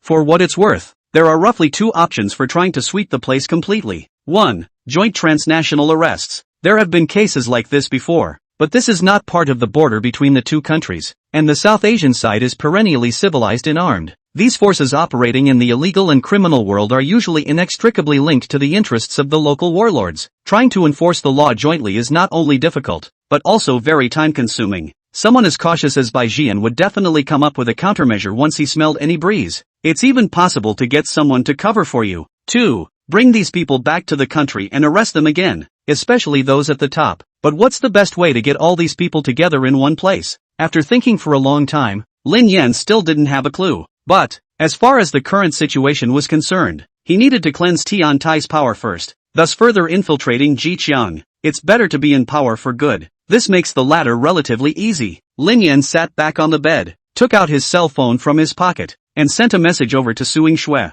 Honey, what's going on? Recently, the two have been chatting more and more ambiguously. Even when Lin Yan addressed him as his wife, Suing Shui didn't express any strong objections anymore. Susu, eating in the cafeteria. JPG, have you eaten yet? Lin Yan, not yet. Did you miss me so much that you didn't even send me a message? Susu, how dare I just send you a message? You busy man. Hayashi, so you want? I don't? He. JPG, Susu, thinking about you. Poof. JPG, Hayashi, thinking about my head? Spread it out. Which one are you thinking about? Curious. JPG, the other side. Suing Shui held chopsticks in one hand and her cell phone in the other. Looking at the message that suddenly popped up on her cell phone screen, her absolutely beautiful face was instantly covered by a layer of redness. The heart can't stop beating faster. This dead guy, it's really getting mouthy. It wasn't the first time she'd been teased like this by Lin Yan, and even now she didn't bother pulling away from him. Only, she didn't expect that this guy would give an inch and say things that were getting more and more revealing. Suing Shui was shy again. She could hardly imagine the two of them sharing a room again when this guy came back. Will he go even further than he is now? Susu, bah, not talking to you anymore. Lin Yan had a victor smile on his face. Don't say it, don't say it. Flirting with a serious girl like Suing Shui was really something else. Girls who talk more flirty than you, it can only give you the feeling that it's okay to be with whoever she is. And Suing Shui is different. With her ambiguous, Lin Yan's feeling is, she is only shy in front of you. To others are so high and cold. Not to mention, and she's so good looking. Lin Yan, wife. Muah. Kind of missed you. How about sending me a picture to take the edge off? Susu, nice try. Lin Yan, as long as you send it, I promise not to tease you for a week. I give you my word of honor. 1 minute later. Susu, selfie. JPG, in the photo. Suing Shui dressed in police uniform. White skin, delicate face. The original camera without beauty face can still kill those high-tech beauty online. At this very moment, Lin Yan's desire to finish the mission and go home as soon as possible was at its peak. Want to have 3 seasons of meals with Suing Shui, plant flowers and plants and babies. After talking to Suing Shui, Lin Yan opened Bai Mengyao chat box and prepared to give her a peace report. He taught Bai Mengyao to use a cell phone, and signed her up for a VX account and became her only friend. Lin Yan, what are you doing, little beauty? Bai Mengyao replied in seconds. Brother, are you done with your work? I'm in the piano room. Piano photo. JPG, Lin Yan, so diligent. You're preparing to go to graduate school? Dreamy, no. When I play the piano, it feels like you haven't left and are still with me. Seeing this message, Lin Yan frowned slightly. Bai Mengyao was simple-minded and wouldn't hide things. It seems that this little ninny is really moved towards herself. LOL. He sighed. Now one not only has to figure out how to end Hongsheng and Jicheng, think about the future path for Bai Mengyao as well. This wasn't the content of the mission. It was just Lin Yan's explanation to himself. Bai Mengyao is too innocent. He couldn't bear it. Just then, a familiar electronic voice suddenly appeared in Lin Yan's mind. By Mengyao's favorability increased by 10 points. Receive a system bonus of $150. 000. Bursting with deranked words. A wine fairy's cousin. Wine mountain, only one partiality away from being a wine fairy. Can't get drunk on white wine, drinks beer all the time, and always manages to keep a clear head. Lin Yan froze for a moment. He said, "Brother Unity, can you at least let me have a mental preparation? What if it comes out of nowhere and scares the hell out of me?" Actually, Lin Yan wasn't surprised when the system suddenly gave rewards. Just the words by Mangyao had just said spoke volumes. Only, being gone herself made her emotions stronger. So, triggered a system bonus. Lin Yan looked to the new phrase that had popped up. A wine immortal's cousin. Wine mountain. What the hell is this? I don't drink, so what's the point of giving me this phrase? It doesn't seem to be working. Nope. Lin Yan seemed to have thought of something, and his eyes suddenly stared. As of today, the system had exploded with 2 A-rank words, the top car gods and this wine fairy, respectively. Add to that the previously chosen word for transmission of martial arts. He now had 3 A-rated words. Lin Yan opened the word synthesizer. Word synthesizer introduction. 3 words of the same level can be synthesized into a higher level word, and after synthesizing, the word's ability will not be lost. Awesome. Chapter 110. Wine fairy words. As terrifying as they are, Lin Yan's eyes fell out as he looked at the synthesized introduction. As the system explains, even if he synthesizes the 3 phrases, abilities already possessed do not disappear, and a new S-rank phrase can be gained. As of today, he also only has 1 S-rank word for perfect grade gunsmith. It goes without saying how awesome this phrase is. Ever since Lin Yan had the system, the thing that had helped him the most and used him the most were the S-rank words. 1 more. Wouldn't that take off? Lin Yan's eyes were glowing, and he was rubbing his fists, ready to synthesize. Knock, knock. Just then, however, there was a knock on the door of the room. Lin Yan cursed and walked over to open the door. The receptionist stood at the door and respectfully saluted. "Mr. Lin, the meal is ready. The second owner sent me to invite you down to dine." "Okay, I know." Having no choice but to wait until he came back to synthesize, Lin Yan put on his clothes and followed the receptionist to the second floor of the hotel. The compartment door opened and a ray of golden light slipped out from inside. "Mr. Lin, please." Lin Yan walked in, and the gilded box, with its huge round table, was already filled with people. Huey sat directly to the right of the door and the main center seat was left empty. The originally cacophonous environment abruptly quieted down after he appeared, and everyone turned their gazes towards him. Come, elder brother Lin. Sit here. Huey hurriedly got up to welcome him. Hanjin immediately stood up from his position, the previous look of disdain having been replaced with respect. Worship of the strong, to be precise. Regardless of whether or not Lin Yan was an admirer sent by the big boss, just that handful of his marksmanship would make him worship him with all 5 bodies. "Brother Lin," Hanjin called out respectfully as Lin Yan approached. Lin Yan responded with a slight nod. Huey introduced, "Everyone, this is Big Brother's most valued person right now, and the future leader of our Jiqiang, Lin Yan. I'm sure you've all seen the surveillance video today, so I don't need to introduce his strength too much. From today onwards, all of us must unite as one and strive to take down Hongsheng as soon as possible under Lin Yan's leadership." The words fell. The sound of chairs scraping against the floor rose and fell. Everyone stood up with their glasses. "Brother Lin is awesome. With your skill with a gun, taking down Hongsheng is just around the corner. Brother Lin, I heard that you also know martial arts. When are you going to open your eyes to your brothers?" The crowd was in a state of disbelief. At this point, Hanjin walked over with a full cup of Mauzi, holding the glass with both hands, the rim pressed low, and said sincerely, "Brother Lin, today it's because I'm blind to the fact that I've offended you. Please bear with me. Brother, this cup of wine will be taken as an indemnity for you. I'll do it. Feel free." Having said that, Hanjin tilted his head back and downed a tall glass full of thatch in one gulp. "Yes, well. Lin Yan frowned slightly. Being new to the area himself, he had to get on good terms with these backbones if he wanted to get the program done quickly. If you don't drink yourself in this situation, other than that, these people will definitely think you're condescending and hard to get along with. It can cause a lot of unnecessary trouble and slow down the pace for the follow-up." Lin Yan remembered the words the system had just given him. "Since you can't get drunk, just drink it as plain water." Without any hesitation, Lin Yan picked up the thatch on the table, raised the goblet, and the crystal clear liquor clattered and poured into the glass. Soon, the glass is full. Lin Yan turned to look at Hanjin. "No fighting. From now on, we're all brothers in our own family. All for the sake of Jiqiang." The words fell. Lin Yan tilted his head back and drank it all. The scene instantly erupted in applause and hoots. Hanjin was even more tearful. Lin Yan was someone who even by Jian had to be courteous, but he was actually so generous and bold. How could this not move him? Yet this is not the end. only to see Lin Yan once again pick up the mace to fill a cup, said impassionedly, "I'm here for one thing." His sharp eyes looked around the room and he said in a single word, "Take Hongsheng and lead Jiqiang on a more glorious path, so that the brothers can make more money and live a better life. I'll do it, make yourselves at home." As the words fell, Lin Yan once again drank it all in one go. Well. The crowd got excited and grabbed their own glasses and poured them full. Hu Wei was dumbfounded when he saw this scene. Is drinking so great too? It's a 53 degrees Mao-zi, not a 7 degrees beer. Is that the way to drink it? Next, an even more exaggerated scene appeared. Lin Yan came and accepted all those who came forward to make a toast. 2 hours later, at the large round table of 20 people, not a single person was awake except for Lin Yan. Some were lying on all fours. Some are being sprayed in various ways. Some of them were screaming that they missed their moms. Hu Wei was currently hugging and kissing and touching a chair, and looked particularly intoxicated. Lin Yan didn't know how much he had drunk. He smelled of alcohol, his face was red, and his body was a little hot. He ripped off his collar and headed for the door. To the waiter guarding the outside, he said, "Call for a collector." Yes, the waiter turned around and walked into the box, and when he saw the scene in front of him, his entire body was stunned. This.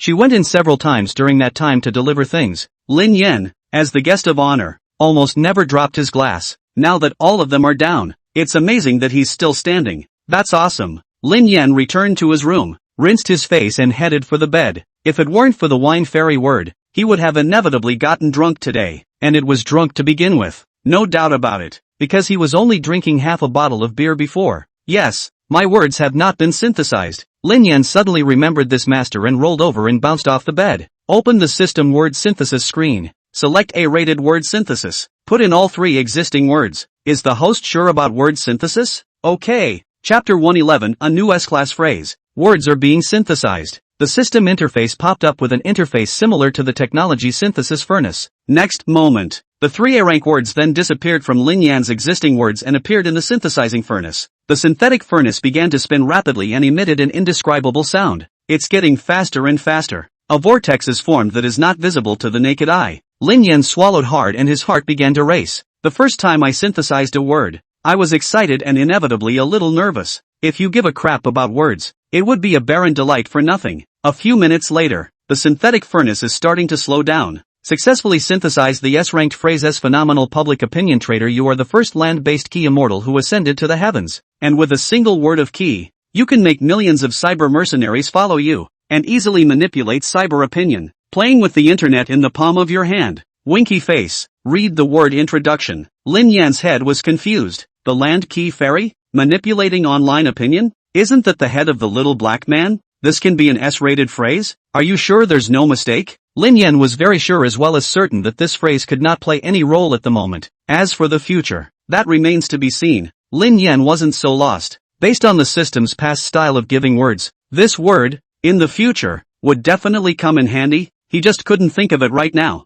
It's better than nothing. At least it's an S-rank word. Lin Yan could only console himself as he walked towards the bathroom, stripping off his clothes as he prepared to take a shower and go to bed. Being in South Asia at the moment, there were more important things for him to accomplish. Everything else can be put aside for now. The next day, the early morning sunlight filtered in through the half-covered curtains, hitting Lin Yan's handsome face impartially. His eyelids fluttered a few times and he slowly opened his eyes. After a brief moment of being dumbfounded, Lin Yan picked up his cell phone to see that it was almost 12 noon. Although his head wasn't dizzy and his eyes weren't blurry, that smell of alcohol on him still hadn't completely dissipated. One can only imagine how much was actually drunk last night. After lying down for a few minutes, Lin Yan got up and washed himself and walked out of his room. Huvi didn't call or send anyone to call. The odds are that you haven't sobered up yet. Arriving at the hotel lobby, the 2 front desk ladies saw this and hurriedly got up to respectfully salute. Mr. Lin. Lin Yan nodded slightly and continued to walk out. He was going to see what was going on in the factory while Huvi was away. Due to the fact that so many people in the factory had seen him during yesterday's target shooting, when they saw him again today, they all acted extremely respectful. There was even some fear. Lin Yan walked up to a supermarket, and 2 young men who looked like they were only in their early 20s couldn't help but stop and look at him timidly, standing still and not daring to make a sound. Lin Yan just swept a glance at the 2 without saying anything and walked straight towards the supermarket. It was easy to tell from the appearance and size and skin color of these 2 men that they were from the country. Because of the subtropical climate and strong UV rays, locals generally have darker skin.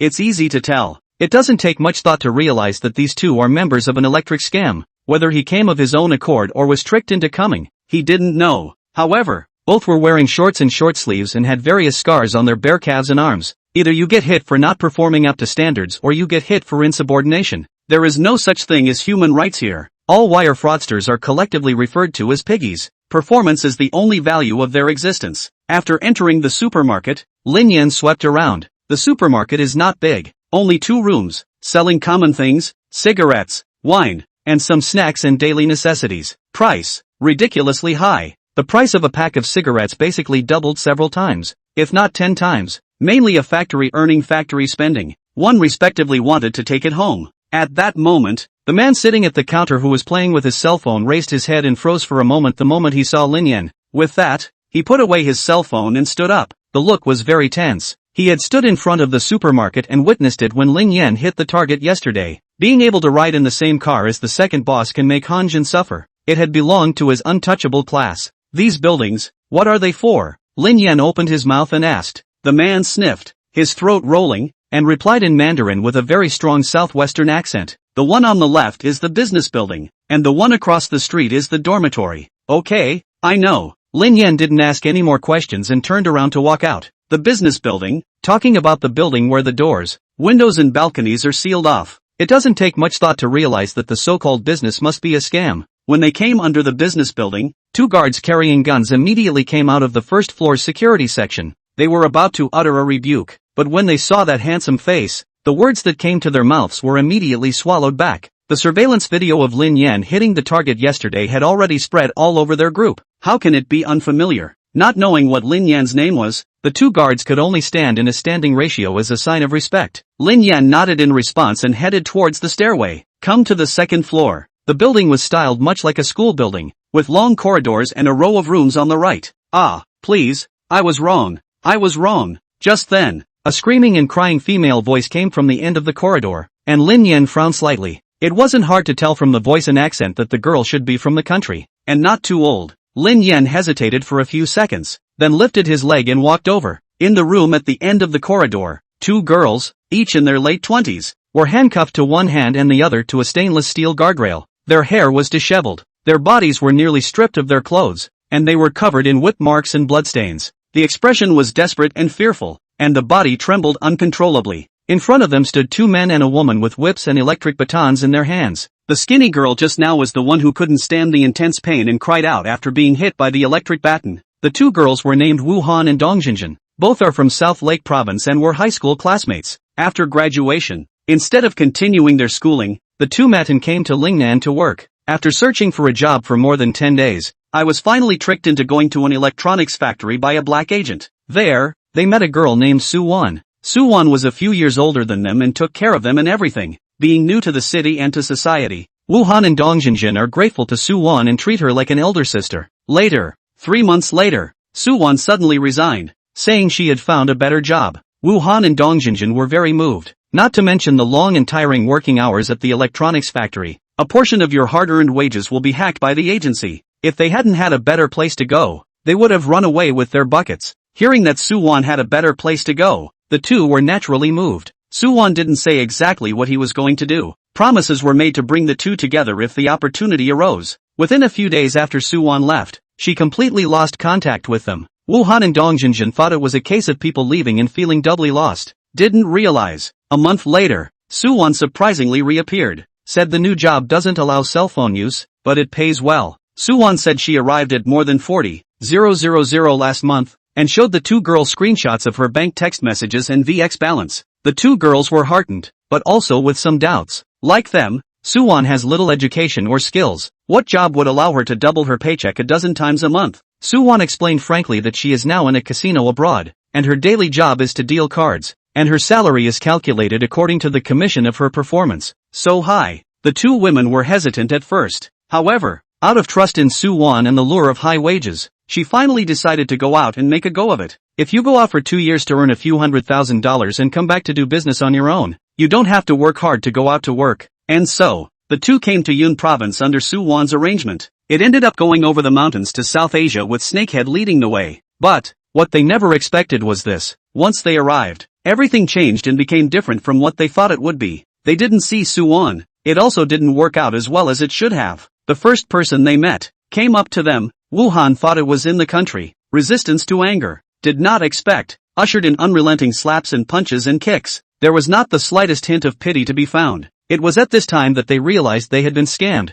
Chapter 112, Rescue. It's just a shame. They are already sheep in the mouth. There's no escape. To add to their despair, the people here told them that the next thing they had to do was pick up customers, commonly known as selling Y. Wuhan and Dongjinjin refused. The men then handcuffed them and tortured them. Electric batons, whips, punches and kicks. I'm telling you, here, you're just pigs and dogs, and whatever you're told to do, you'd better be good and obedient, or else, you'll only be asking for trouble. Yulan is the head of the hotel's bathing department and, to put it bluntly, a pimp. Her purpose in coming over today was to bring these two young girls into her department to make money for the company. A strong nature? Head doesn't exist. Here, even the fiercest woman has a time when you give in. She came through the same way herself back in the day. Yulan took out a small book from his pocket and flipped open one of the pages and handed it to Dongjinjin. The company arranged for you to come over, and with the expenses along the way plus the food and lodging you guys had to come here, you now owe the company $200,000. If you don't want to pick up the slack,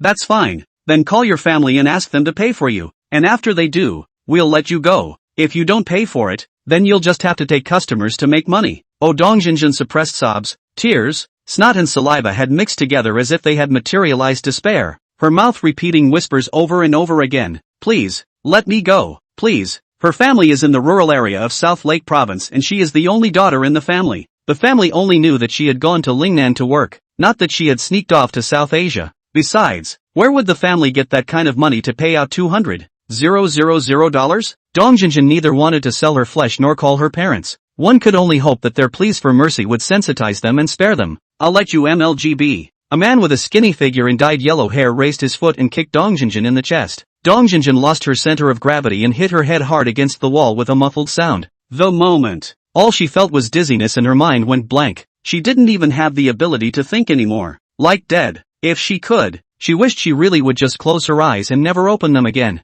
Yulan grabbed Wuhan's hair hard. I'll ask you one more time. Will you call to pay for the money or pick up the client? Wuhan didn't dare to cry out, tears dripping down the corners of her eyes. My parents, don't have that much money. His father is a mason who works odd jobs, and his mother is a typical rural woman whose family rebuilt their house 2 years ago. Not only did I spend all the money I had saved, but I also borrowed tens of thousands of dollars from relatives and friends. Where's the $200,000 to pay for it now? She was afraid to call, and she didn't have the face to call back. Sister Lun, what's the point of wasting words with them? Strip off all the clothes, send a video over to her parents, don't lose the money, pull it over and sell it tonight. With that, Yellow Hair pulled out his cell phone and prepared to record a video. Yet just then, the door suddenly opened. The three men turned their heads in unison to look over. Immediately after, a slender man with a handsome face walked in. His face was cold and imposing. There was a hint of anger in his eyes. Who are you? Yellow Hair asked as he looked up and down and opened his mouth. He wasn't there when Lin Yan hit the target yesterday. I heard someone else talk about it during the night, but hadn't seen the video, so naturally I didn't recognize Lin Yan. So did Yulan and another slightly built man. I've only heard about it. I've never seen it in person. Lin Yan didn't answer. Gaze swept over the two girls huddled under the window in handcuffs. This kind of scene instinctively raised a wave of anger in Lin Yan's heart. This anger doesn't come from having a system and being empowered, even before activating the system. Seeing videos of bullying and picking on the weak and handicapped makes Lin Yan hate his guts. It's the most basic kindness from the heart of an ordinary person. Release the people. Lin Yan's voice was cold. It was as if it instantly lowered the temperature of the entire room by a few degrees. Even if you didn't see it, now that you're here, then these two girls, he had to save. As for Bai Jinan's side, he naturally had a way to explain. Who are you? Yellow Hair made progress toward him, looking him up and down at close range. You'll let it go if you let it go. Ha! Lin Yan condescended, his eyes as sharp as knives, and said word for word, I'm going to say it for the last time. Release the man. If he hadn't been in the way of who he was and who he was now, he wouldn't have bothered to bother with words. Try not to get your hands dirty until the mission is complete. If we have to move as a last resort. The big deal for himself was to showdown with Bai Jinan. If you want to make yourself take over Qikeng, you can't do these things that bully men and women. After all, he had already established his persona with Bai Jinan earlier. Do no harm. Forcing a good man into prostitution, even if it hurts. Bai Jinan had nothing to say. Most importantly, Selling-wise is not a major part of Jiqian's business in South Asia. It was also impossible for him to really disagree with Lin Yan on this matter. Yoo-hoo! Yellow Hair snorted and looked at Yulan behind him. Did you hear that, Sister Lan? How dare this kid threaten us? With that, he turned his head towards Lin Yan and backhanded Yulan behind him with his thumb. This is Boss Han's woman. You brats speak politely. Yulan walked over with her hands clasped and looked at Lin Yan. What if I don't release it today? Not necessarily. You still dare to make a move? You can try, Lin Yan said coldly. Yulan snorted. Just try it. I won't let go today. Chapter 113. Do you know who he is? You may not still dare to hit me? Yulan's scarlet nails pointed at Lin Yan, still wanting to continue saying something, but the other party had already bullied his way forward like a viper coming out of its hole, backhanding a slap with a cracking sound. The moment the crisp sound exploded, Yulan's rhinestone-encrusted earrings flew away, and her whole body crashed into the mottled concrete wall like a kite with broken strings, sliding down to the ground and bringing over the garbage cans piled up with beer cans at the corner of the wall. The yellow-haired man with dyed, withered grass-colored hair froze in place, the knots in his throat rolling up and down. He stared at Lin Yan's bony but sinewy right hand. The force clearly did not look like something an ordinary person could possess. You dare to touch Sister Lan? His voice unconsciously rose, but instantly weakened when he met Lin Yan's cold, knife-like gaze. You know, Yulan is Hanjin's woman. Who's Hanjin? That's the boss of the 5 factory district. You talk a lot. Lin Yan reached out and gripped Yellow Hair's hair, pulling it with force as he bent his right leg upwards in a simple knee slam.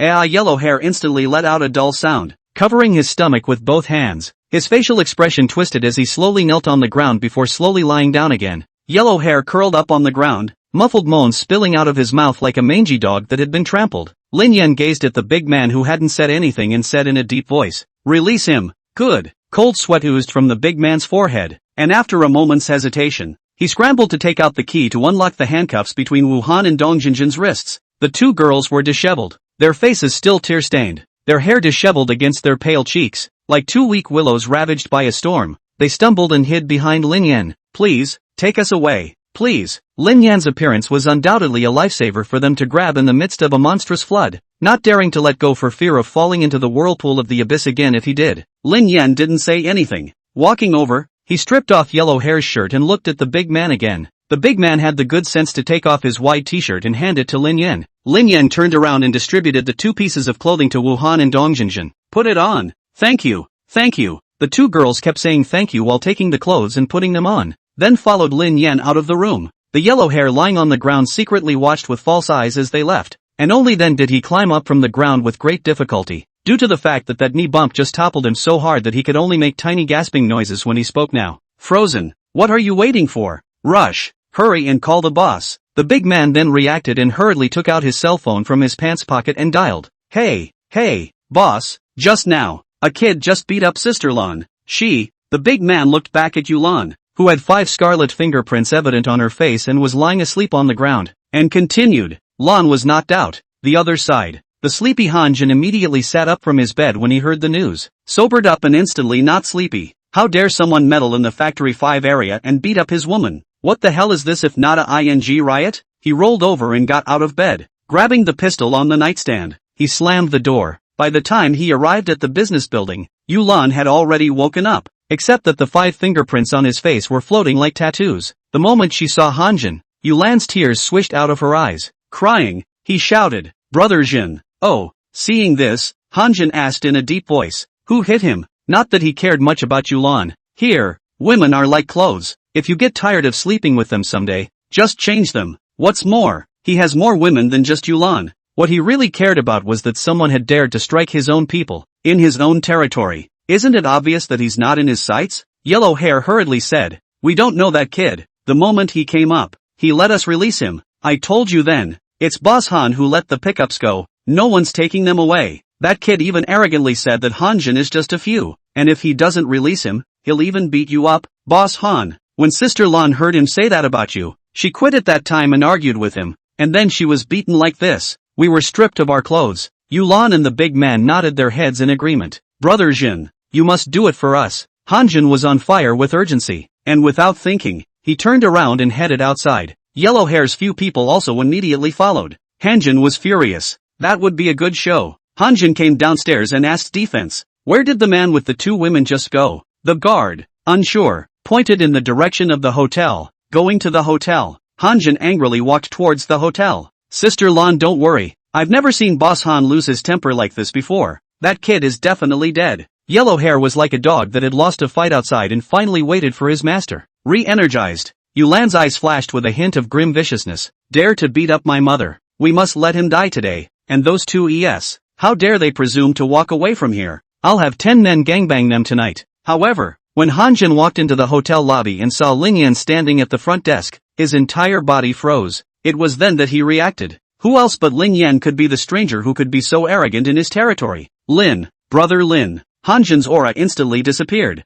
his gaze darting between Lin Yan and the two girls. I'll explain this matter to Uncle Bai. Lin Yan's tone was calm. He had just been so focused on his head that he had forgotten about Lin Yan. Who else could it be if it wasn't Lin Yan? A raw face that neither Yellow Hair nor Yulan recognized. Who could come in and out of the business building at will? And who dared to strike out and beat up others? At this point, Yellow Hair and the three of them, Yulan, also followed. When Yellow Hair saw Lin Yan, he immediately pulled up his voice and said, Boss Han, it's this kid. He's the one who beat up Sister Lan. Yulan's face was still on fire. Now that she had something to fall back on, when she saw Lin Yan again, she hated that she couldn't eat the other person alive. Brother Jin, beat me to death. If he hits me, he's hitting you in the face. Don't let him go. However, what she didn't expect was for the words to fall. Pa dash. A crisp ring resounded throughout the hotel lobby. Only, this time it wasn't Lin Yan who hit him, but Hanjin. **********************************************************************************************q. Do you know who he is? Chapter 114, The Thief Before the King.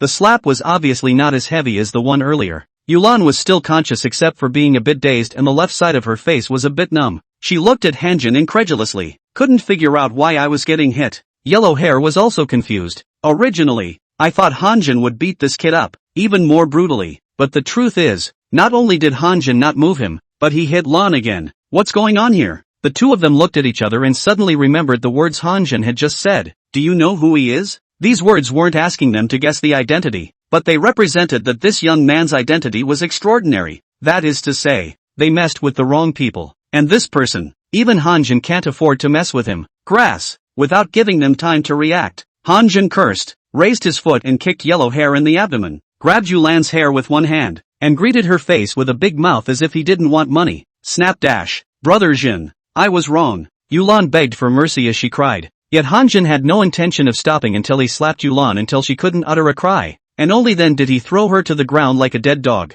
With that, he punched and kicked the Yellow Hair on the ground. When Lin Yan first arrived yesterday, Hanjin thought that Lin Yan was just an admiral sent by Jinan. It was later discovered that he had such amazing marksmanship. It was only in the end that he heard Hu Wei say that this young man called Lin Yan was more than just a Chinaman. Rather, he may become Pak Chion's son-in-law, the future successor of Qi Kung. In other words, Lin Yan is now the crown prince of Jiqiang. Hanjin didn't beat up Yulan and Yellow Hair just to do it to Lin Yan. Rather, it was a bit of an afterthought. If you put yourself on the opposite side of Lin Yan because of these few, then you don't want to mix in Jiqiang in the future. This kind of afterthought did not stem purely from the fact that he was someone Jian valued, but more from Lin Yan's strength. With that one hand of marksmanship, no one in the whole of Jiqiang would dare to be unconvinced. I'll take them away. Are you okay with that? Lin Yan asked as he took the rune card from the receptionist and turned his head to Hanjin. Brother Lin, what are you talking about? As long as you want, not to mention 2, I'll send you 10 or 8.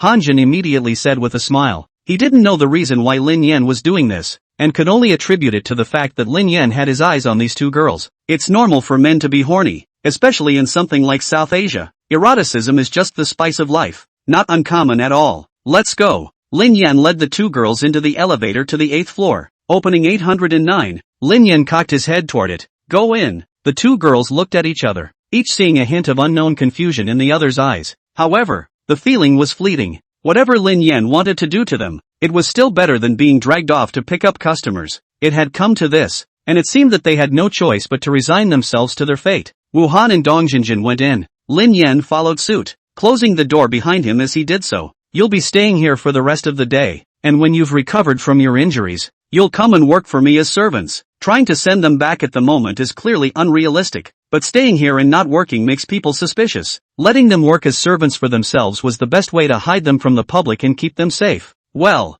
okay, thank you. After Wu Han finished speaking, Dong Jinjin directly knelt on the ground. Good man, thank you for saving us. Lin Yan turned around and opened the door to his room. turning back and saying, "I'll have someone bring you food and clothes over later. Let me remind you, don't even think about running away." After saying that, he closed the door and opened the next room 808. It would be difficult for even a grown man to escape from here. What's more, they were two girls with no hands. Even if they could escape this door, they would be caught by the others and sent to another factory. Only by staying here and waiting for Lin Yan to close the net could they be successfully rescued. Back to the room, Lin Yan took out his phone and dialed Bai Jian. "Hey, Rinyan na, Uncle Bai." Lin Yan's voice carried a hint of anger. "I told you a long time ago, there are some things I don't do." When Bai Jian on the other end of the phone heard this, he instantly frowned and asked, "What happened?" Lin Yan repeated what had just happened. "I took those two girls away and gave them to me as servants. In the future I don't want this to happen again, or I'll go back to China immediately. And, if I do take over Qikeng, there's no way I'm going to allow this to continue." His voice was very firm. Bai Jian sniffed and frowned in contemplation. The factory had this kind of business he was aware of. After all, wealth and color are the best things to control people. Isn't that what those who work for him are after? Then let's do as you wish. Bai Jian knew that Lin Yan was the type of character that said one thing or another. Since he doesn't agree, we'll cut the business out of this one. In Bai Jian's eyes, Lin Yan was the future of the entire Jiqiang. Hang up the phone. Lin Yan took a long breath. The scene he saw today made him even more determined to close the net quickly. Because there are many other girls like Wu Han and Dong Jinjin who were tricked into coming here and are suffering from hell. Knock, knock. A knock came at the door. Lin Yan opened the door. Huey stood in the doorway with a big smile on his face. "Elder brother Lin, I've heard about what just happened. Those few who don't know any better, I've already asked Jean to take care of them. Come on, let's go down to dinner and talk while we eat." The dining room table. At the dinner table, Hu Wei was the first to speak. "Lin Lao Di, how do you think we should deal with Hongqing's gang? Take Tian Tai's territory with minimal cost, preferably zero casualties." Lin Yan said calmly. "What?" Han Zhen's eyes widened. "The other side has hundreds of people and guns. How can there be zero casualties?" For the moment, both sides had about the same number of people and both had guns. So once the fight started, even if Lin Yan was as good as a gun, there was no way he could take down the other side with zero casualties, right? That's hundreds of guns. 1 round per person. That's hundreds of rounds. How is it possible to have zero casualties? Hu Wei also showed doubt. He knew that Lin Yan was by no means a believer. This young man had outstanding ability and a cool head. Since he dared to say it, he was bound to be sure. Why does it have to be a firefight? Lin Yan put down his chopsticks. "Capture the thief first. Take down the 4 guardians of Hongshang. They're just scattered sand." Hear that? Hu Wei and Han Zhen looked at each other. Tackle the thief first? Not a bad idea. But isn't that too naive and idealistic? Hovey asked. "How do you tackle?" Han Zhen also looked at Lin Yan in confusion. "I'll go," Lin Yan said. "What?" Hu Wei looked at him incredulously. "You mean, you're fine on your own?" Lin Yan nodded. "Enough. All you need to do is provide me with the 4 of them and their areas of activity. They're not easy to deal with." Han Zhen worried. "What if we miss?" The corners of Lin Yan's mouth rose, his eyes full of confidence. "It's just a matter of catching a few stinkers. I'm good enough on my own."